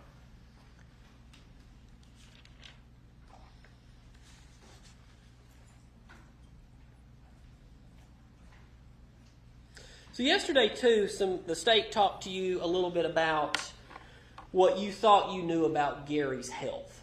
right? Yes, sir. Did you know he had these spells? Had you Yes. ever heard that phrase? Yes, sir. All right. So I think you used the word esophageal cancer, but is it also not reasonable if you hear somebody having intestinal bleeding or bleeding that you could construe esophageal cancer even though you maybe never heard those words out of her mouth? Yeah, that would probably have been my term for what it was. I think I'd guessed at that what it would be because, again, I had That was your guess. That was my guess. Yeah. But I had a close friend that had it, and he did throw up blood. So that was just kind of your thought. You had a close friend. Maybe that made sense. Yes. Okay. And you knew he'd been in the hospital. Yes. And you knew he would have these spells, of course. Yes. All right. So not a healthy guy. No. All right. You never got the feeling that Melody was poisoning him or anything, do you? Oh, absolutely not. Okay. She didn't talk to you about anything like that, did you? No, sir. Okay.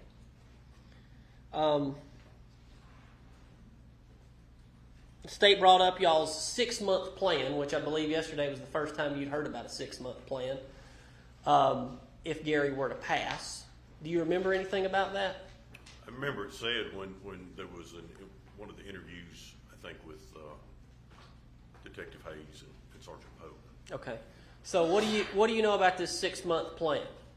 There was no hard plan for anything, as far as ever getting married or ever even being together. But it was said, he asked a question, I believe, and I didn't answer immediately, and he answered, or he said, like 6 months, and I think I said yes. Okay. All right. Well, let's just kind of talk about the nature of y'all's relationship. Yeah. Y'all were obviously close, and you obviously loved her. You testified to that. Correct. Right? But you also had another girlfriend at the time. I did. What was her name? Christina Grant. All right, so Christina Grant. Y'all were pretty close, too. Yes, we are. Are y'all still together? No. All right. But back at that time, y'all were. Yes, So you seeing 2 women. I was. All right. Now, and I'm not trying to put any words in your mouth or make any accusations towards you, but sometimes men have been known to say things to multiple women to get to keep both women. Would that be fair that you were doing that back then? I've heard of that. You heard of that? Okay.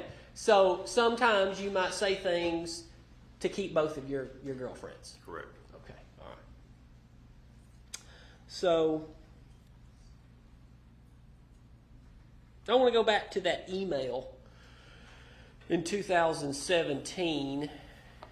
And this is, of course, after y'all went to Jamaica. So I guess Christina found out about that. She got jealous. Yes. But did Gary ever reach out to you? Never. Okay. And did you just knew Christina was upset? Yes. All right. Did you know of Gary and Christina having any contact after that? I didn't know of it. What do you mean? I just kind of had a thought. What's your thought? Can you go ahead and tell me? Yeah, I thought that they probably got together. You thought they got together? Yes. They went up to Nashville together? I don't know. Had an overnight trip? Have you heard of that? I don't know. That was kind of she got to where she would be disappearing, and I kind of figured that might have been what it was. Interesting. Because I know that she had Gary's information. Okay.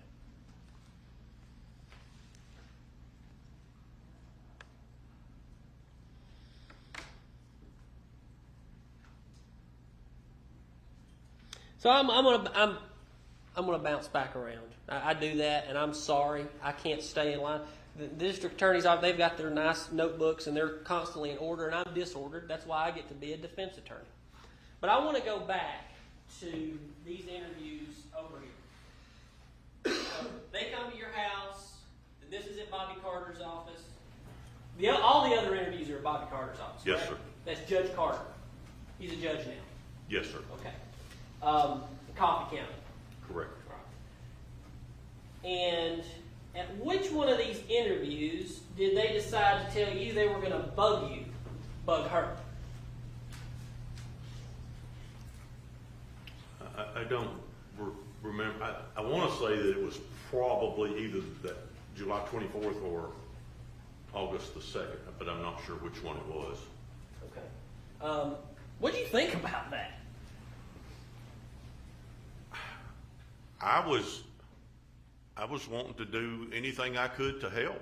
I mean, I wanted to show them I didn't know anything. I had, was no involvement, and I would do what I could Protecting do. yourself. Yes. Staying on that side of the table and not that side of the table, right? Yes. Okay. So you did this, and at first you didn't do the recording on the recorder. Why did you decide to tell Melody about that? I don't know. I just, at the moment, it was like, very early on. I don't remember what day that was, but I had tried to use that recorder. You got to hold it up with your phone and put it this way and that way, and it was awkward. And then when I saw her, I just said, they'd give me a recorder. They want me to record our phone calls. Okay. I do want to talk about one other thing. Going back to the 9th, right the day before the 10th of July. Okay. Okay.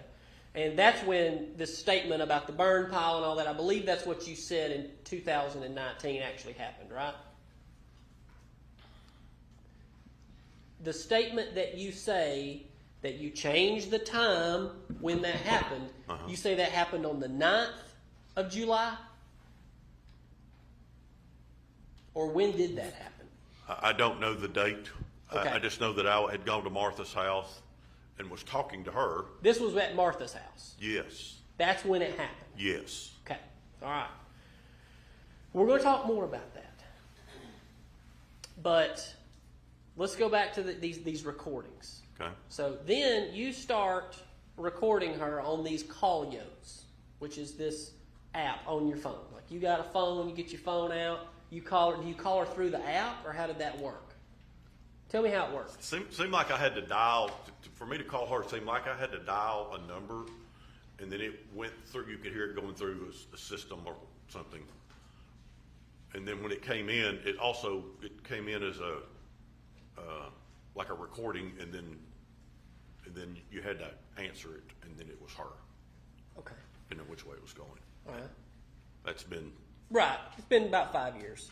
More than Yeah. that. Between 6 and 5 years, because you did it through 2019. So you did it for almost an entire year. Well, from the latter, we'll say August Sure. of 18 till would have been June of 19. You recorded her. Well, they did. Right. Yeah. And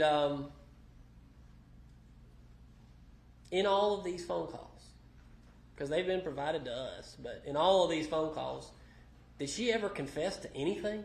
No, sir. All right. And in fact, in these phone calls, would she talk about who she thought actually did this? Yes, sir. And who are those two people? Scott and Right. Chris, her So sons. that's what these phone calls were mostly about, right? A lot of the time. It was part of the conversation at times, yes. I don't remember how often. And did she show concern that the state wasn't investigating the people she believed perpetrated this crime? Yes. All right, and y'all talked about that a Yeah. lot. Of course, you also talked about the normal stuff. I love you, all those things. And that's just a very simple, by the way. All that means is everything, all of it. We're going to make it through all of it. Yes, sir. Because that started back when you were taking care of Martha Jane and your dad. That's correct. And that's when y'all first fell in love. That's correct. No top secret meaning to all. No. Okay. So in all those phone calls, nothing. Nothing. But then you said too, because you know how the whole thing looked. You went, got her. I think you got her a burner phone. That's the word he uses. Yes. What do you call those phones? Straight talk. Straight talk phone. All right, straight talk phone. Go to Walmart, get a straight talk phone. You gave it to her because you wanted to see if maybe you could get something out of it. That's correct. Because at the end of the day, you were dating her, and you didn't want to be with somebody that killed her husband, right? That's correct. That's right. That's right. So you did this, and in all those interviews, all those times that you were questioning her, did she confess to murder? Never. Who did she still maintain did this, in her opinion, best you could tell? Chris and Scott. Okay. Because let's talk about, Can you remember some of the odd and strange things Chris and Scott were doing throughout 2018 and 2019? Do you remember any of that when y'all were talking on the phone? She had told me about some instances with both of them. Could you tell the jury? One time, I don't remember the circumstances, but Chris came to the house and threatened to beat her unrecognizable and stand over her grave and watch them lower her into the grave. Okay. That's concerning. Anything else? What about Scott? What were some of the things Scott was doing on the property?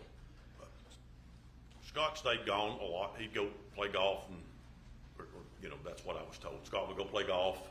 He'd be gone. He'd come in and just explode over nothing. On his mama. Yes. Yes, on his mama. Right. So he was showing a lot of anger towards his mama through 2018, Yes. 2019. What about the assets, the family assets and the property? What was Scott doing? Can you remember? And it's okay if you can't, but just what you can. Oh, the only thing that I know was, that Scott would come over and get a debit card, credit card, whichever it was from Melody, or sometimes from Gary, just so he could go do something. So mentioning the credit card. So this credit card that she had from you, that goes back years, right? Yes. Tell the jury about that.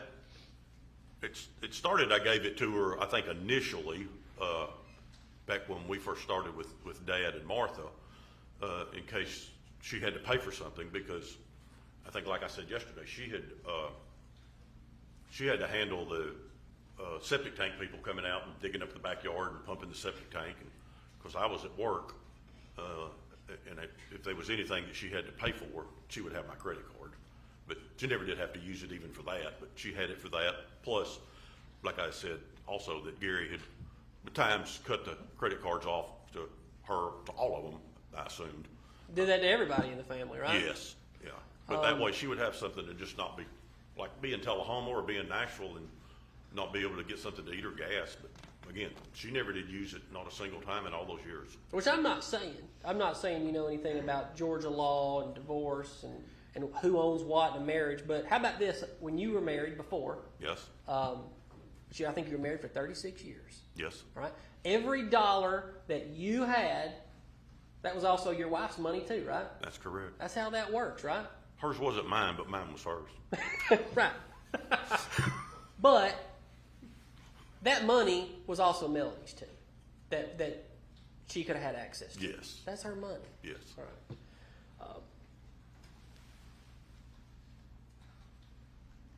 And she knew that, correct? Oh, yes. And she bought for her house. I mean, had you ever been to the Purcell Lane house? No. Had you ever seen any pictures of it? Yes. So would you say it was beautiful?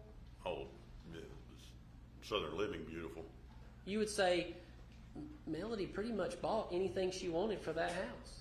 Yes, And clothing she wanted as well, right? yes. So she didn't want for anything. Old Southern phrase. She didn't want for anything, did she? That's exactly right. No, she did not. Okay. So even though maybe Gary would keep up with where she was going sometimes, did you even know anything about that? I think that if she spent, and I don't remember the exact dollar, but it was either 25 or 35 or something like that, he got a notification. But she still got to buy anything she wanted. Yeah. It didn't matter whether it was $35 or $350 or whatever. Or $3,500. Yeah, it didn't matter. Okay. No.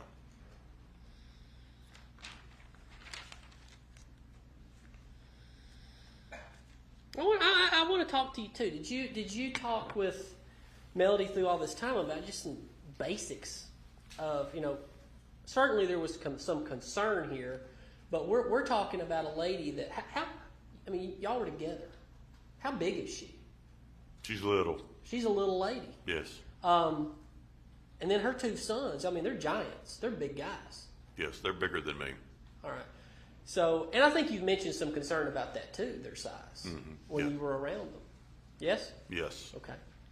Y'all would talk about the fact that they're so large And she's so small, and there's no way she could have done this, right?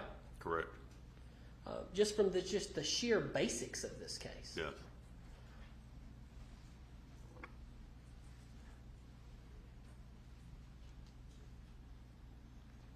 You know, I want to talk a little bit. I mean, I've done it because sometimes I get a little heated, and I'm trying to calm back down.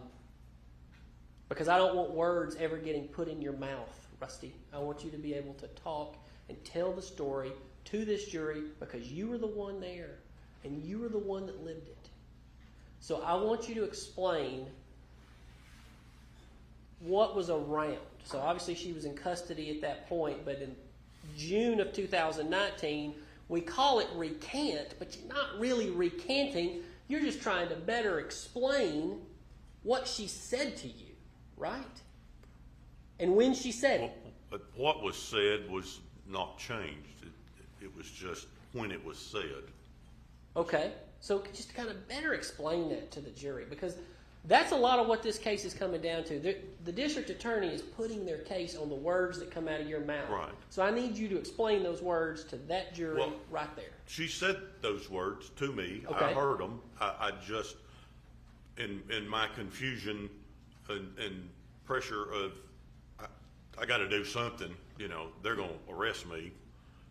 They're going to ruin my name. They're going to put me, line me up. It came out because Bobby didn't even know I was going to say that. Bobby didn't even know. No. So that's just what you felt like you had to do to preserve yourself. Yes. But then you tried to explain later that, yes, she told you about that, but that was after Gary was already found, right? Yes. Okay.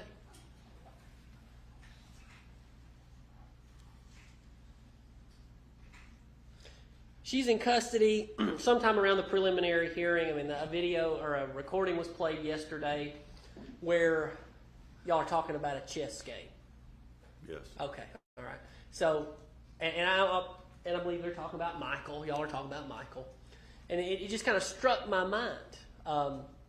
Us lawyers, we call strategy in cases chess games. So it sounded like you guys were, tell me if I'm wrong, but y'all are already using the language of the strategy of a case.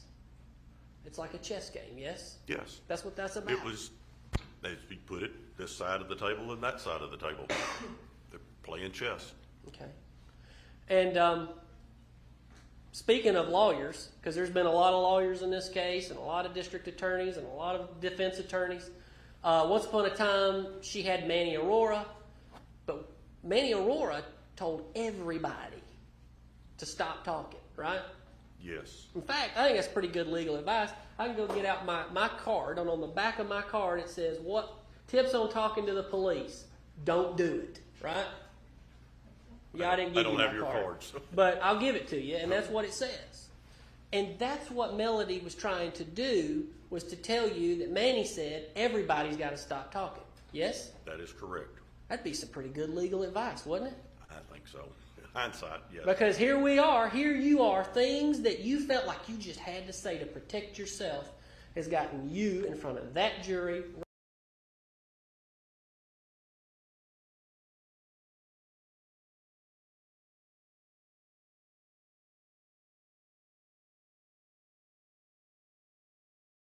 Is not here? No, it happened earlier while we were here. Then what specifically was the Richardson violation for then, if it wasn't for number 6? And I apologize. Number 2 is the 119 new JPEG pages, reporting to be from Winter Park Advent Health, and they're a little bit different than the 81 pages that I previously received. Okay.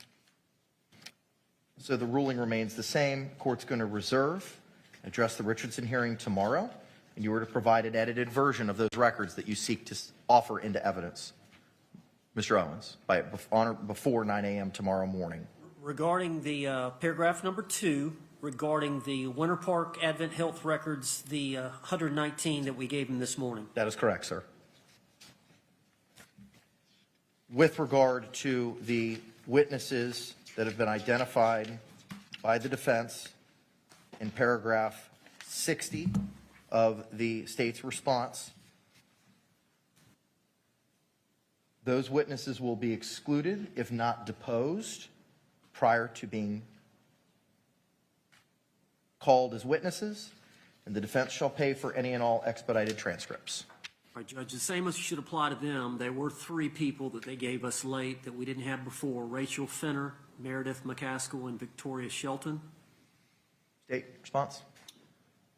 Meredith McCaskill is an FDLE analyst that is substituting for an analyst that is unavailable during the trial period. So in an effort to not continue the case, we've got a substitute analyst. So that's our reason for the late disclosure on her. And who were the other 2? Rochelle Fenner and Victoria Shelton. And those are the 911 dispatchers. If we end up having to call them, then that's fine. We will pay for the expedited transcripts. From what I would expect, will not be lengthy nor expensive. Okay. Has the FDLE analyst that was originally set to testify been deposed in this matter? Mr. Cacciatore does not believe that the defendant ever deposed that person. Okay. Any other positions, Mr. Owens? Okay. All right. State will afford the same opportunity to the defense as provided by the state to the defense. Court's going to be in recess. It's 11:27. Hang on. Juror number. Yes, let me address that. Can I have the thing again, please? If you all still have yesterday's sheets from jury selection, Madam Clerk has advised that Jury Services has told us that juror in seat 25, wearing badge 63, called sick child. The nephew that she cares for is ill and that she is not here due to caring for that child. He is not here due to caring for that child. State's response, if any. For cause. So stipulated, juror number 25, wearing badge 63, will be struck for cause. We'll advise the Jury Services to call them and tell them they do not need to report.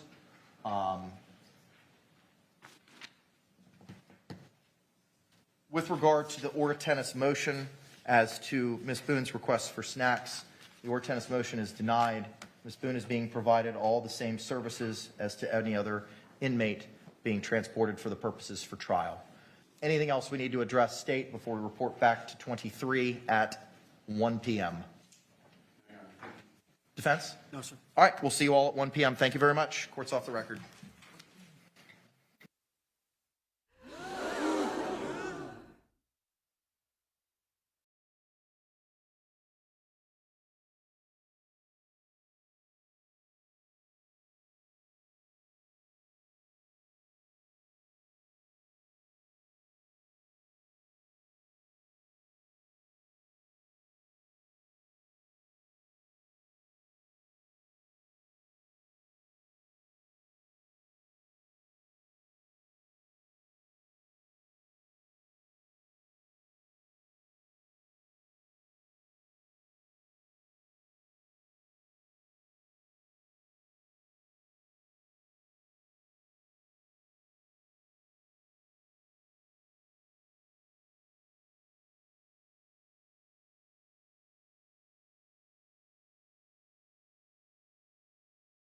Fourth day of June 2018. That was a lie about when that conversation happened with Melody. Yes, sir. Okay. And I appreciate you for being honest about that. I appreciate you for coming down here and being honest, because you don't want to be here, right? No, sir. This has probably been the worst experience of your life, has it not? Ever. You're under oath right now, I remind you. Yes, sir. And you seem like a kind of guy that takes an oath pretty serious, don't you? Yes, sir. And you swore to God to tell the truth to this jury, have you not? I did. And right now, you're telling the truth to this jury? I am. And you tried to tell the truth to this law enforcement officer sooner than June the 25th of 2029, did you not? I did. But you didn't want to poke the bear. That's what Bobby said.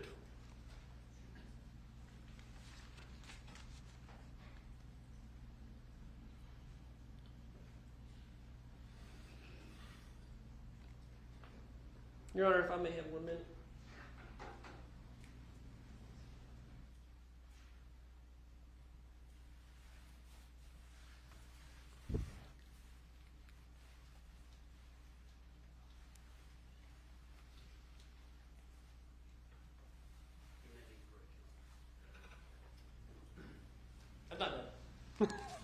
I want to talk about your guns. I want to go back and talk about the gun. Sorry. I'm sorry. We can take a break. We can take a break. Can we have a minute? All right. I was going to let you wrap up and then let's take a break. We'll take one. How long are you? Can you make it 5 minutes? Yes. All right. Okay. Let's keep going for 5 minutes. How about this? Just let him break. Let the man break. All right, we'll break. Am I breaking? Yeah.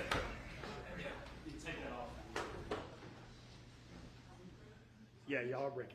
Yes.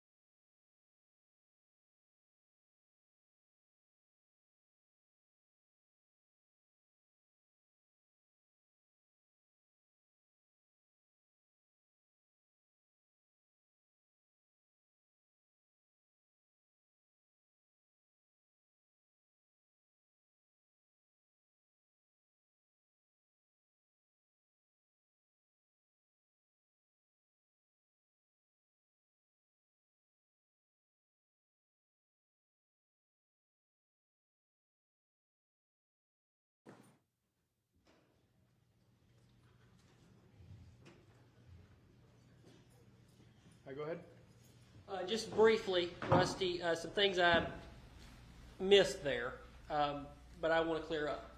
So there was some talk in your cross-examination yesterday about guns, all the guns you own.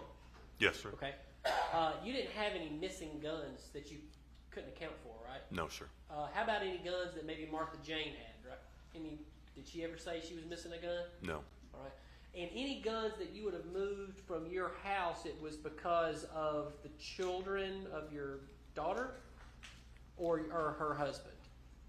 Her husband. Okay. But that's why things were moved around. Well, there were no guns at their house. My daughter and her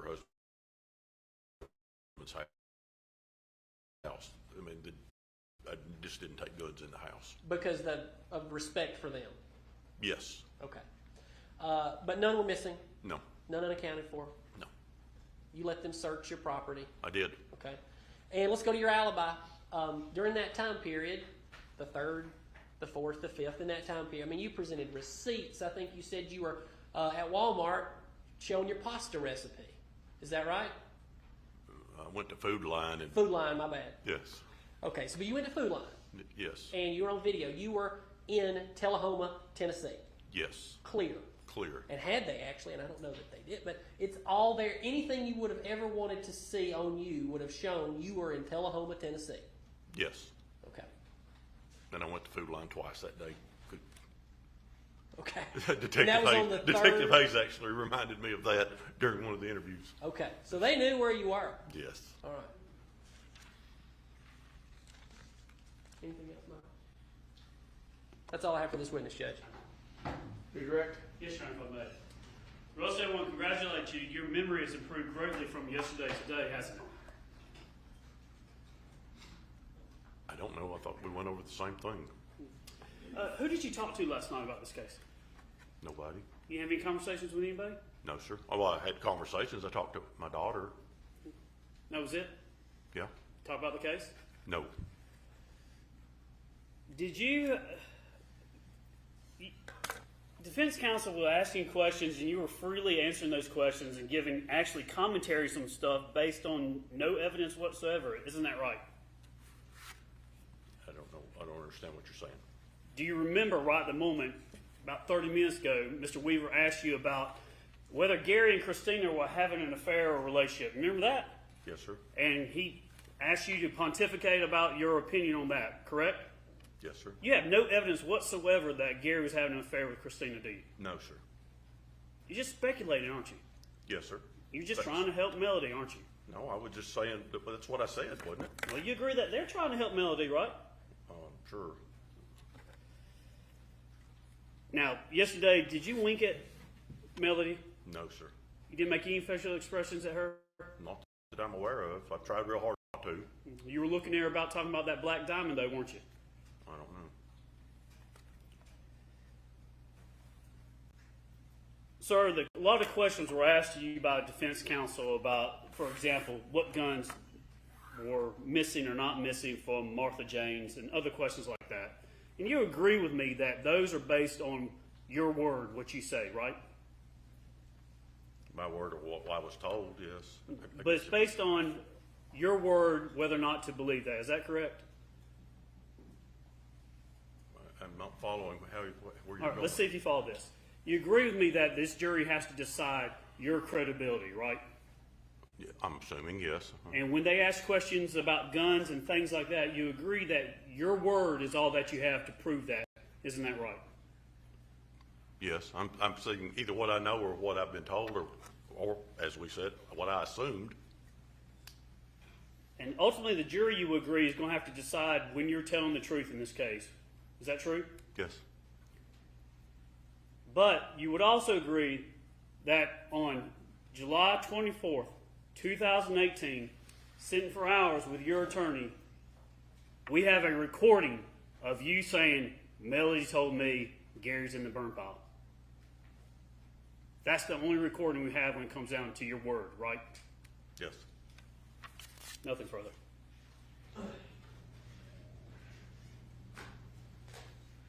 Okay, let's just briefly explain, because I know sometimes when Mr. Focus asks you things, do you understand everything he asks you? I didn't, but I was trying. Okay, you didn't, but you were trying. All right, let's do this. Number one, you've been in business for what? 50 plus years. Yes, sir. And what do you sell again? John Deere construction equipment. John Deere construction equipment. So to have those kind of relationships, you have to be a man of what? My word. A man of your word. Because if you promise something, it's got to happen. And if it don't happen, then that deal is over, right? And future deals. And they'll never call you again. Yes. Because you're an old school kind of guy. Yes. So you've told this jury what happened. You told it earlier about what you said on the 24th versus what you said a year later and everything. Yes. I remind you, sir, you are under oath. You are telling the truth. Yes, sir. That's all I have, Judge. All right, you can sit down. Thank you. Judge, may he be on call released so he can go home but subject to recall? All right, you get called back, you got to come back down. All right. Thank you, Your Honor. All right, call your next witness. State calls Sergeant Kuykendall.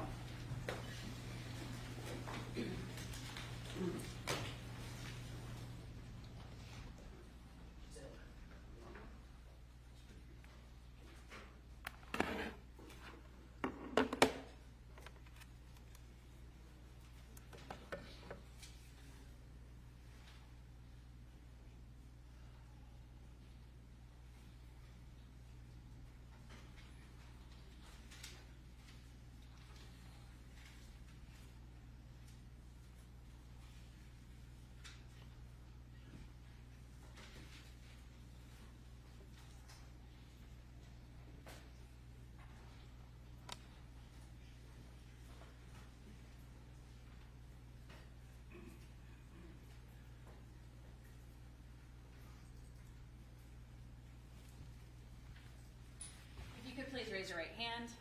Do you swear or affirm the testimony you're about to give in the matter now pending before the court will be the truth, the whole truth, and nothing but the truth, so help you God? Yes, ma'am. Okay, have a seat. If you could please introduce yourself to the jury and spell your full name for the court reporter, please. Absolutely. My name is Sergeant Trenton Kuykendall, and that's Trent Kuykendall. Sergeant, how are you employed?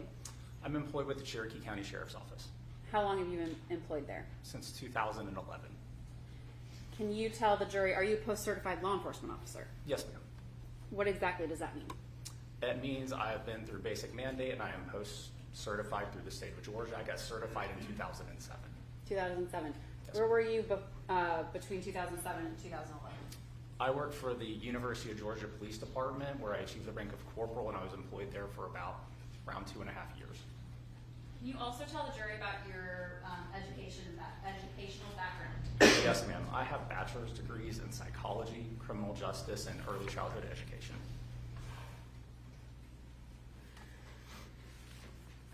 All right. a little bit closer to.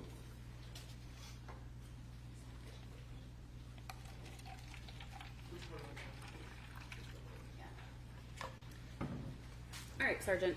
Were you employed with the Cherokee County Sheriff's Office on July 5th, 2018? Yes, ma'am. And in what capacity? I was assigned to basically days persons, which was our major crimes unit. What was your title at that time? Detective.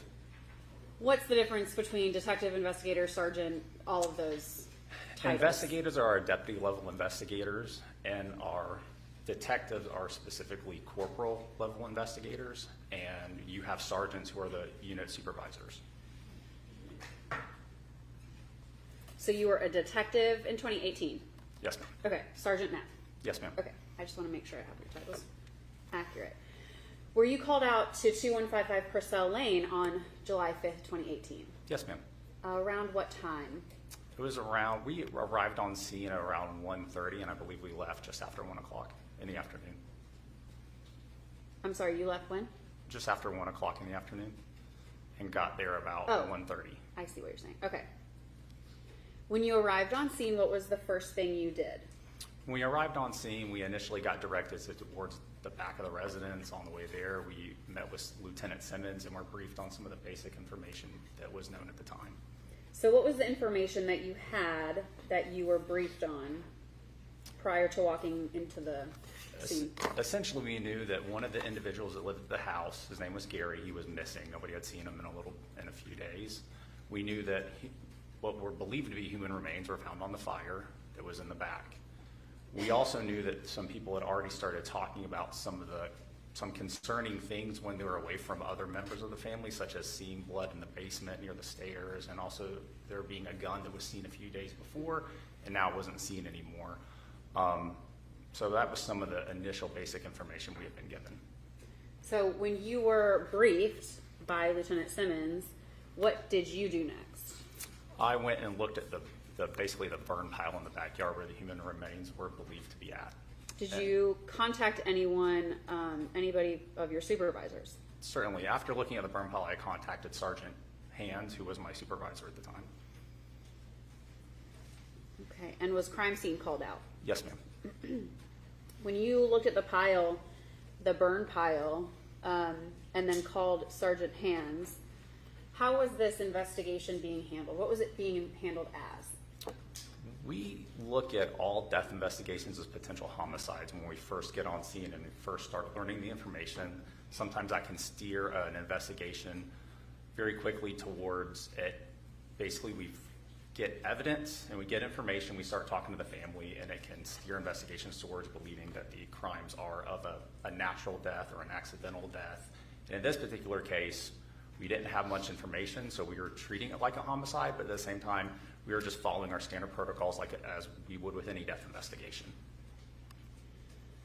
Did someone eventually get a search warrant for the residence? Yes, ma'am. Why would law enforcement want a search warrant for the residence at that point? So that we have a legal grounds to search the residence and the curtilage and the property. Once that was obtained, what were you tasked with doing on the scene? The first thing I was actually tasked with doing was speaking with Scott Farris. Speaking with who? Scott. Okay. How long did you speak with him for? About an hour and a half. And did you learn some information from him that allowed you to move forward and speak with someone else? Yes, ma'am. Who did you speak with after that? Chris Farris. And did Chris Farris share helpful information to you? Yes, ma'am. Was Scott Farris the one who had mentioned the concerning things that you had previously testified to? Yes, ma'am. Did Chris Farris share some concerning things? He also did, yes, ma'am.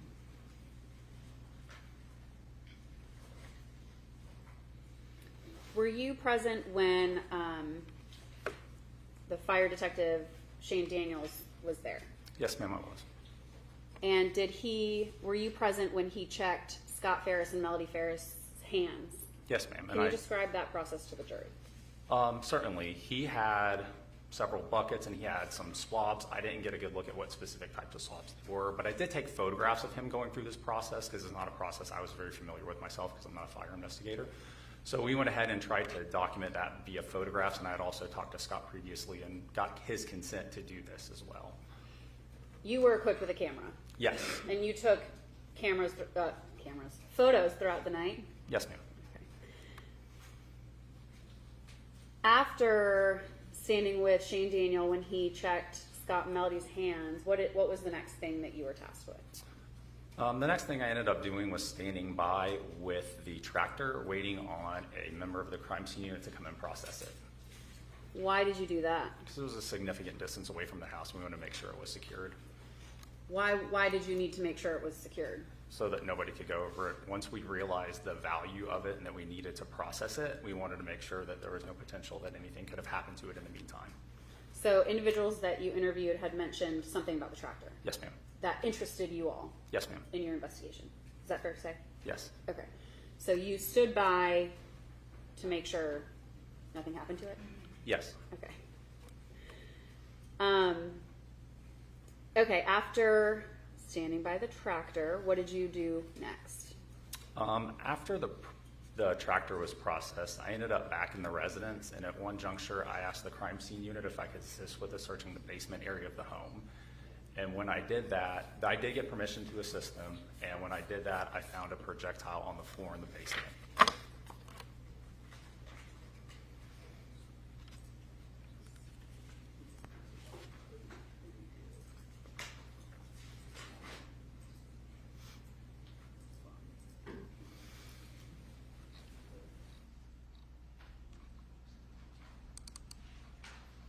Sergeant, is this the projectile that you found? And I'm showing you Thrasher 280.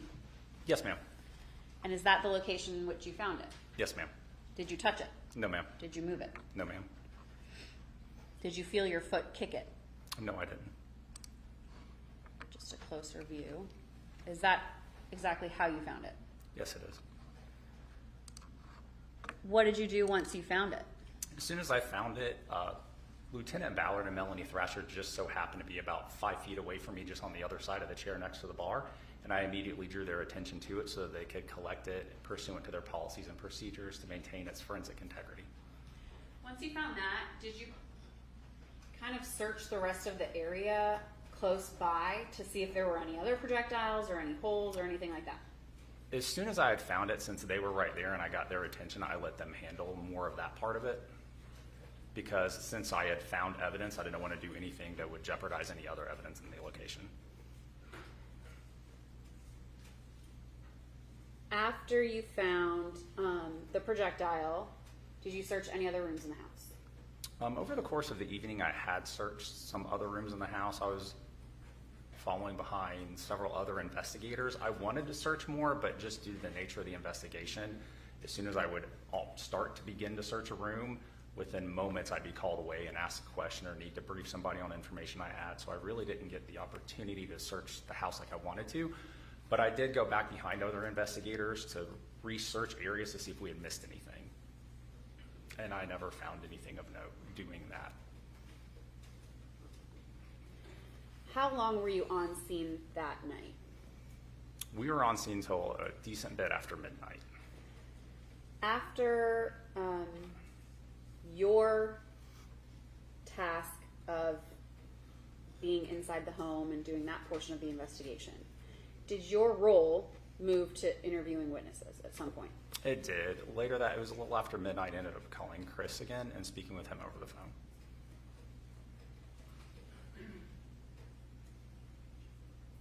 I want to move to the early morning of the 6th, so still the evening of the 5th. Did you speak with Scott and Melody? That would have been on the 6th, yes. The early morning of the 6th, right? Yes, ma'am. And you assisted Detective Hayes in those interviews? Yes, ma'am, I did. How many hours did that take? Can I clarify one thing? I course. actually spoke with Scott by myself out in the parking lot, and then I went in and assisted Detective Hayes with interviewing Melody Farris in the conference room at the precinct. Okay.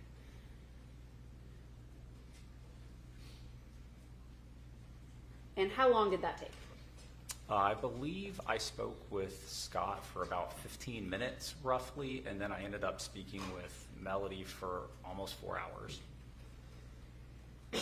And at some point during the 6th, did the crime scene open back up at the house? Yes, ma'am. Okay. And did you assist in securing that property once it was opened back up to the family? Yes, ma'am.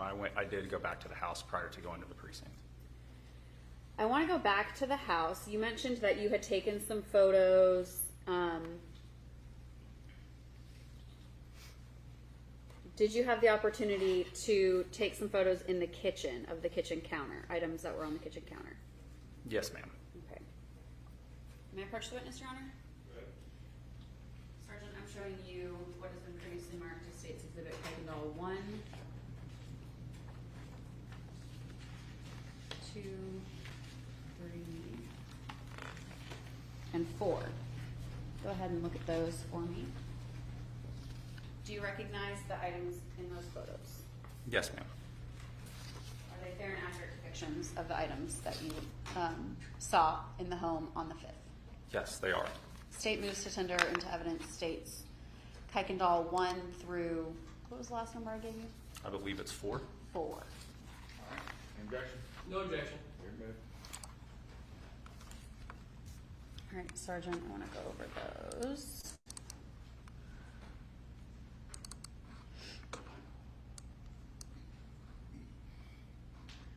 Okay, what are we looking at in Kuykendall 1? This is a picture of a debit card issued to Gary Farris, and on the right side you can see another financial transaction card which is also issued to Gary Farris. And in the bottom portion of the picture you can see the wallet of Melody Farris, which is where these cards came from. Those are the cards pulled from this wallet? Yes, ma'am. Okay. I'm going to move to Kuykendall 2. And is this just a better photo of what was the contents of the wallet? Yes. And 3, Kuykendall 3, what are we looking at here? That is an American City Bank card issued to a Roy Barton. And at the time, did anyone know who Roy Barton was? No, ma'am. And the last one, is this the back of that same card? Yes, ma'am. Okay, and that's Kuykendall 4. Were those collected and taken in evidence? The Visa card assigned to Roy was taken into evidence, but I don't believe the other financial transaction cards were.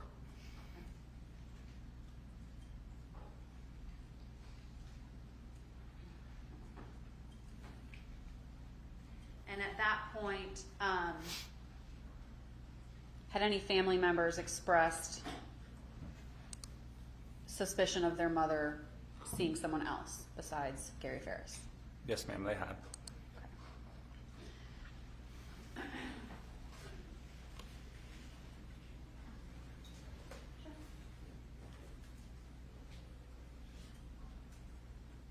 May I approach the witness, Your Honor? I'm going to mark this as Kuykendall 9. I believe that's what this is. Judge, can we? Well, yeah, that's 9. Kuykendall 9. I'm sorry, I forgot that. That's okay. No, my fault.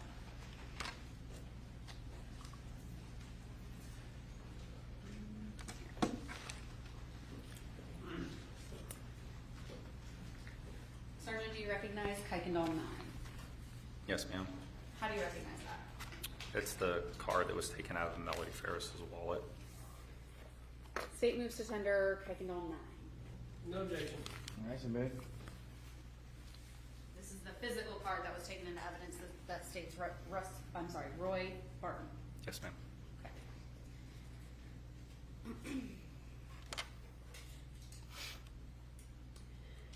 Okay, so then you spend several hours interviewing Melody Farris on the 6th. Yes, ma'am. All right.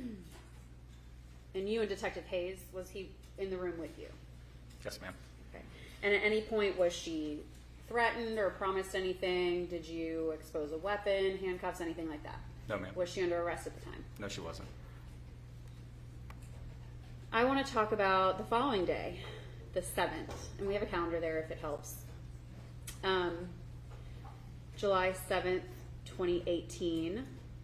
You mentioned earlier in your testimony that you were tasked with calling witnesses. Was this when you called Chris Farris? It was.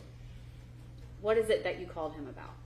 We were calling to reestablish communication and potentially talk to him some more. I'm not exactly sure what our goal in that was, but I did call him and try to get in touch with him and Jenna, Okay. who is his wife. And did Chris or Jenna ever call you back? Not at that time, no. Not at that time. Did you eventually speak with Jenna Farris? I did. When was that?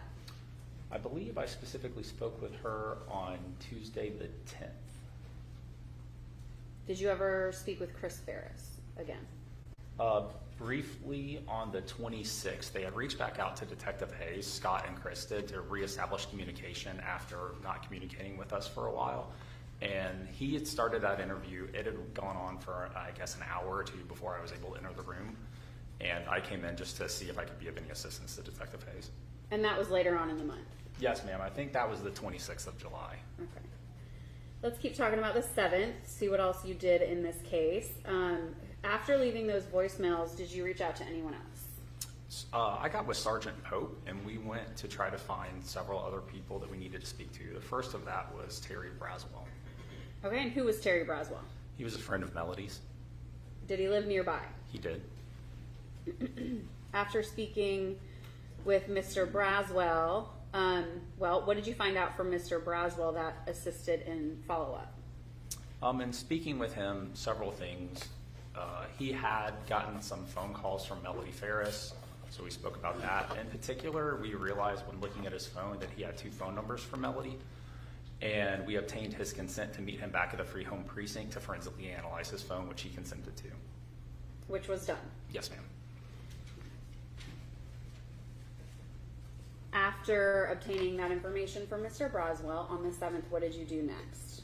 We went and found Sherry Cooper, or also known as Sharon Cooper. Who's we? Sergeant Pope and I, I'm sorry. Where did you go to do that? At her house.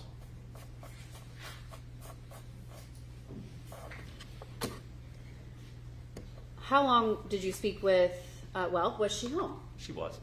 And how long did you speak with her? It was over an hour. I don't remember the exact time. Your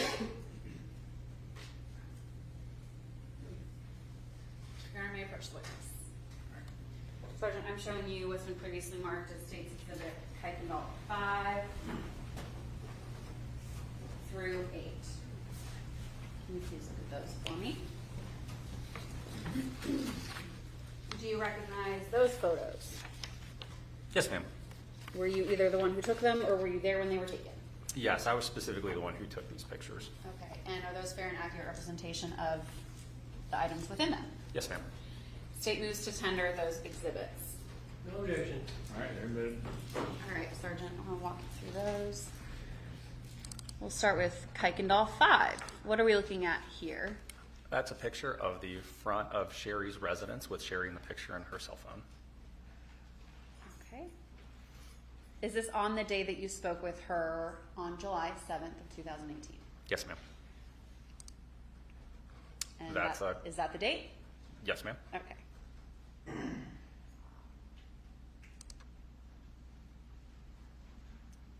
What are we looking at in Kuykendall 7? That's her home screen. And it was it late at night? 8:23 Yeah. p.m.? It was pretty late. Did this case have people working long hours? It did. All right. And what are we looking at in Kuykendall 8? We were looking at a picture of Melody Walker, who is Melody Farris. And those are the 2 contact numbers that Sherry had for Melody in her phone. Okay. So Sherry also had 2 numbers. Yes, ma'am. So far, Sherry and Terry both had 2 phone numbers for Miss Farris. Yes, they both did. And did the family at this point, was the family expressing that she possibly had a second phone? Yes, ma'am.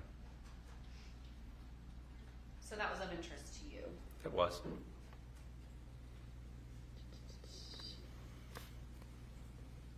Did Sherry Cooper, was she able to confirm some other concerns of the family of an affair that Melody was having. She did, yes, ma'am. She corroborated some of that information for you. Yes, ma'am. All right. And after you eventually left Miss Cooper's home, did she reach back out to you at any point? She did. She had communicated with me the next day. We ended up playing phone tag, and I ended up actually being able to get her on the phone. And I was at home. I was not working, but talking to her was very important, so I'd actually gone and sat in my car, and I was able to speak with her for a little bit about some other things she had remembered that she wanted to make sure we knew about. So she remembered stuff and wanted to reach back out to you. Yes, ma'am.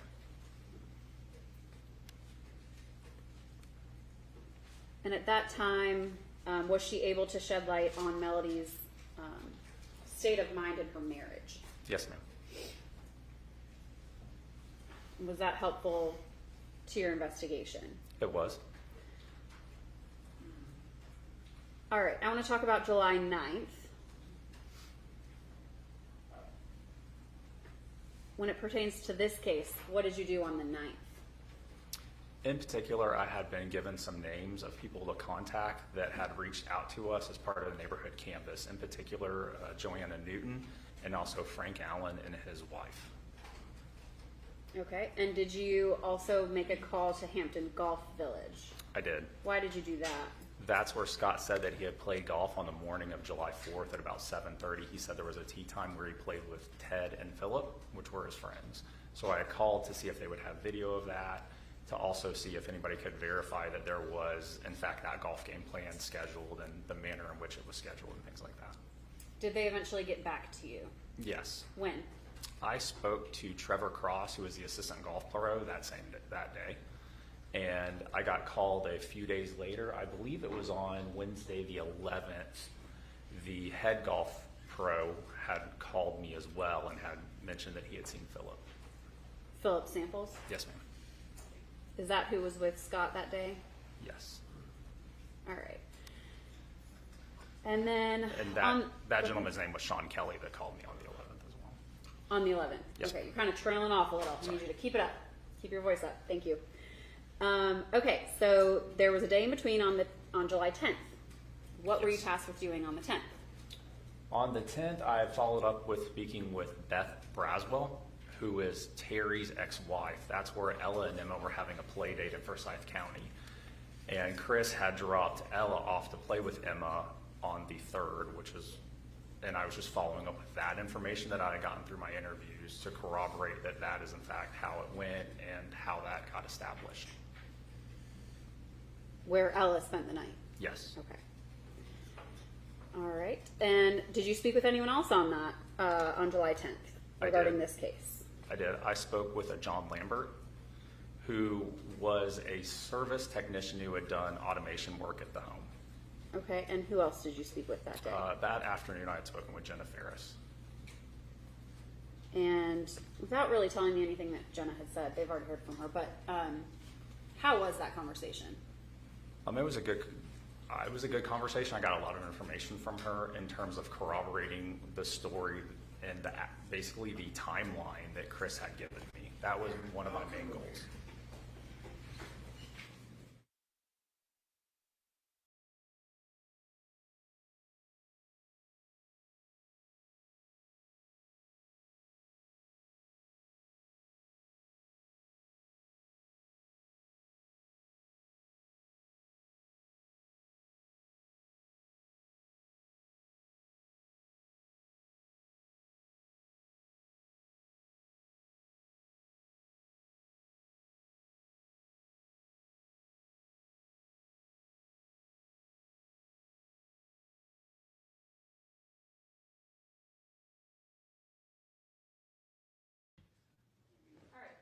Was it a shorter conversation? Let me give them. Yes, ma'am. Let's give me some direction.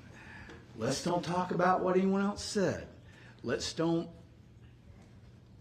put your opinion as to what was confirmed, not confirmed, established, or anything else based upon what anyone else told you. Just don't say it. Just stick to the question and don't comment on what anyone else told you unless there's a specific reason and Ms. Frankish asked you that question specifically. Yes, sir. All right. So was it a shorter conversation with Jenna? It was. Okay, and she got off the phone with you kind of abruptly. Yes, ma'am. Okay. All right, and then on July 11th, did you have the opportunity to go down to Burn Foreman with Sergeant Westbrook? Yes, ma'am. Okay, why did you do that? To speak with Angela Phillips. Okay, and did you speak with anyone else when you went there? We spoke with Angela Phillips. They had their attorney representing them. His name was Nick Latito. And Eric Durlacher, we also spoke with him briefly. And did they give you some documents from Gary's office that day as well? I got a timesheet from them that day, but then over the course of about a month, I received several emails from Burr and Foreman. I believe they specifically, a lot of them came from Eric Durlacher himself. And in those documents, there was a lot of things that we... Yeah, not into the documents. Second, yeah. can y'all understand him? We've been going for a while. My ears are tired, so I can't Yeah. keep up with him. So slow down just a hair. Normally, I got to speak the softer. speed. I didn't think about the speed. Yes, you are a quick talker. And those documents were put on a flash drive and given to Detective Hayes. I don't think I could tell you what was on them. Correct. Thank you. Okay, and then on July 24th, who all did you speak with that day? I spoke with Joanne Ward. Joanne Ward? Yes, ma'am. Who is she? She was a friend of Gary's from the building, but they didn't work in the same law office. Okay, so she was interviewed briefly. Yes, ma'am. And then were you able to attend a test fire with the marshal's office at Purcell Lane Yes, ma'am. That was in 2019. in 2019? Yes, ma'am. What were you tasked with doing on that day? Standing by with one of the marshal's officers up in Scott's area of the barn. And then I only have a couple more things to go over with you. You were briefly a sergeant of SVU, Yes, ma'am. correct? And you deal with crimes against children in SVU? I do. Okay.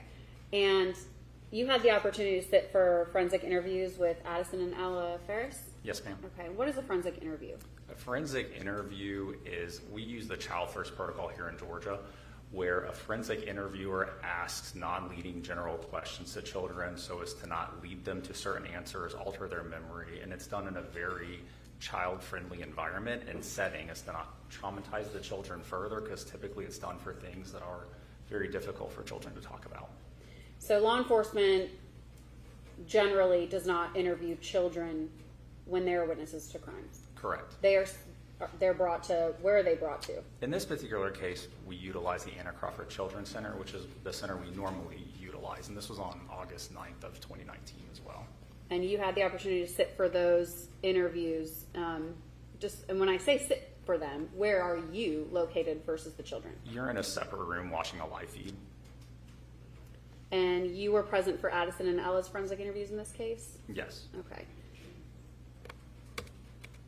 Was that essentially the last task for this case that you were really a participant for? Yes, ma'am. Okay. And you were not the lead on this case, were you? No, ma'am. Generally, was the entire office of the sheriff's office, CID, helping and assisting with different tasks in this case? Yes, ma'am. Okay. Give me one moment. That's all I have for you, Sergeant. Thank you. Thank you. And Judge, realistically, with us stopping, this is the spot, because I'm gonna go. All right. Okay, with that, we'll break for the day. Y'all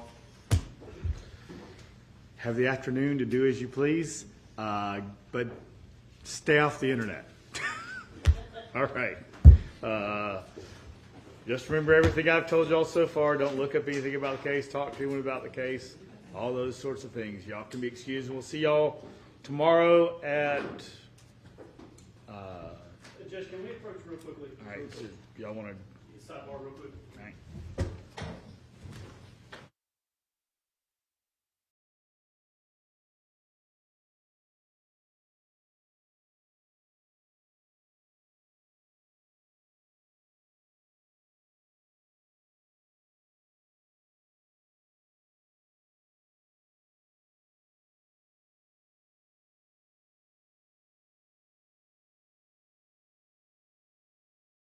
Okay, yeah, they're supposed to let y'all bring stuff in, so if there's a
trial. Good evening, I'm Jenny Runovich, in tonight for Felicia Lawrence. And I'm Anne-Marie Tiernan. Those jurors are the people charged with deciding the fate of the man who's accused of taking the lives of two young girls, Abby Williams and Libby German. This murder, double murder, happened more than 7.5 years ago, and now finally justice is underway. Our Samantha Johnson spent the day in Fort Wayne today in the courtroom as those final jurors that will comprise the panel were selected. And she joins us live from Allen County tonight. Good evening, Sam. Good evening to you guys. That's right. The headline of the day is that we now have a complete jury for the Delphi murders trial. 12 jurors, 4 alternates in all. I can tell you today inside the Allen County Courthouse, we saw 3 rounds of jurors in all. It took about 6 hours inside the courthouse. We wrapped up this afternoon around 3:30, and it was a very similar process to what we told you about yesterday on day 1. So the judge first questioned the jurors row by row, followed by 30 minutes from the prosecution and 30 minutes by the defense team, by Richard Allen's attorneys. In fact, one of the questions asked by defense attorney Andy Ball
since the bodies of Abby Williams and Libby German were found near the Monon High Bridge in Delphi.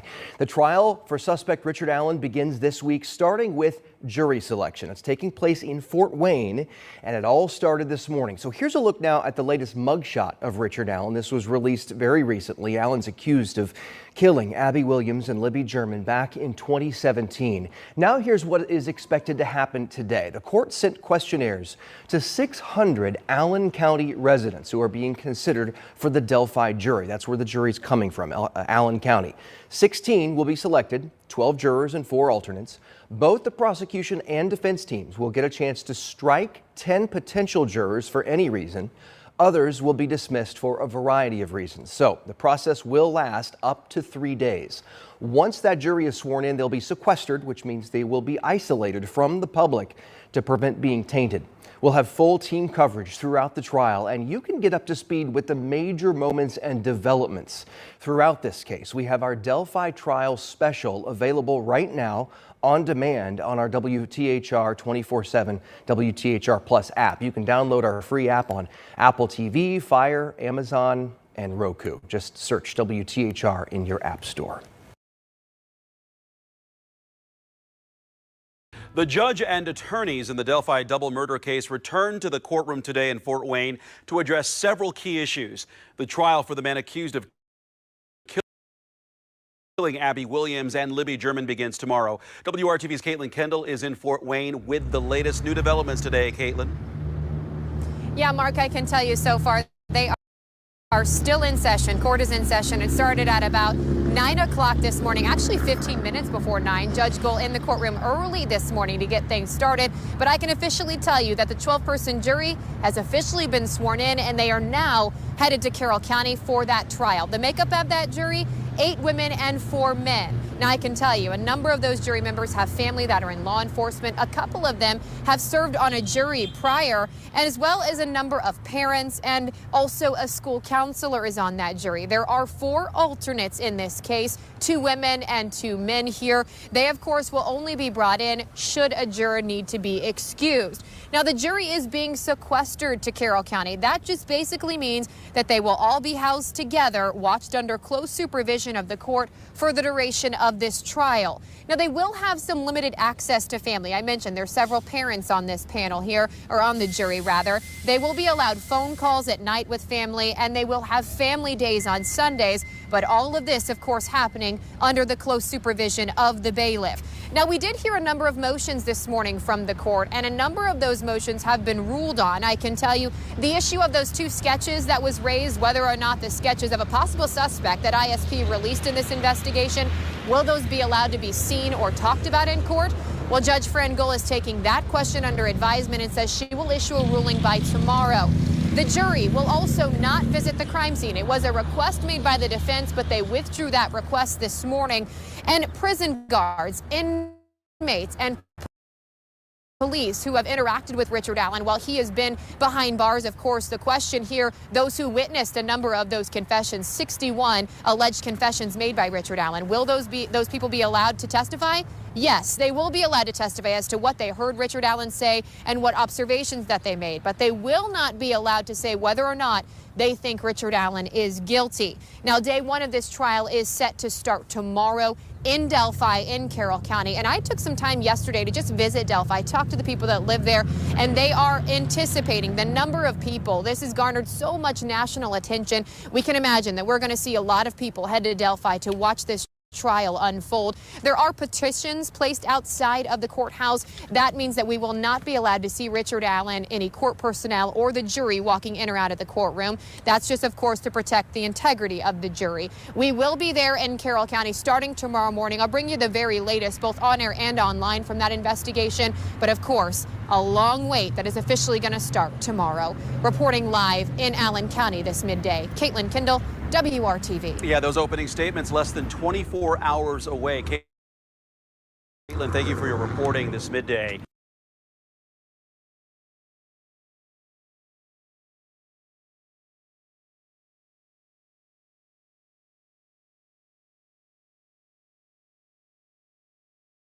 Breaking news just into the CBS 4 newsroom minutes ago here. Hearings for the Delphi double murder trial just wrapped up in Allen County. The jury has been sworn in. It consists of 8 women and 4 men. They're on their way to a hotel in Lafayette, which is where they will stay throughout this trial, traveling between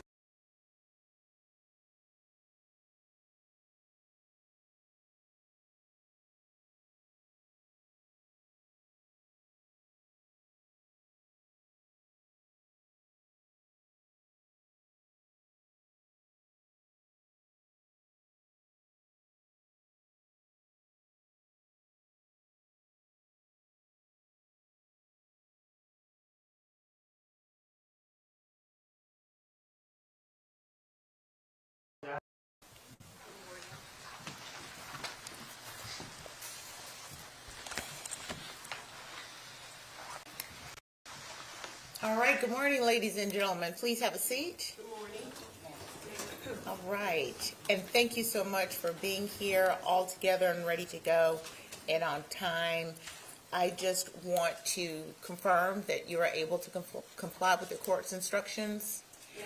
Okay, no one did any research or discuss the case with anyone? No. All right. Did any of you view any media? No. Okay. Looks like everybody has responded in the appropriate way. Thank you very much. I'm going to now turn to Mr. Hilliard. Mr. Youngkin. Please call Mr. Youngkin.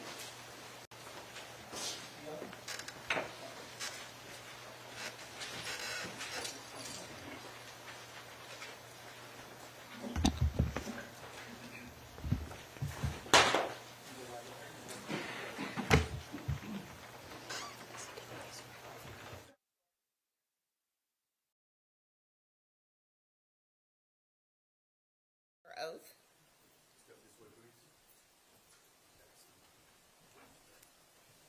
And Mr. Youngkin, just to be clear, you do understand that you are under oath. You were sworn in yesterday and you remain under oath at this time for cross-examination. Yes, ma'am. All right, thank you. Mr. Hilliard. Mr. Youngkin, good morning. How are you? Since yesterday, have you spoken with anyone about the case or your testimony? No. Thank you, sir. I'm going to approach, if I could, the witness at State Exhibit 9 and have you look at it real quick. You could just briefly state what that is. The layout of the house Okay. on Buckhalter Road. And if you would, just explain to the jury where the front door is. Is that the room that y'all lived in and slept in? Yes, sir. Okay. And if you would, kind of explain where the front door is. We've seen pictures. Give me 1 second. I might can give you a better picture.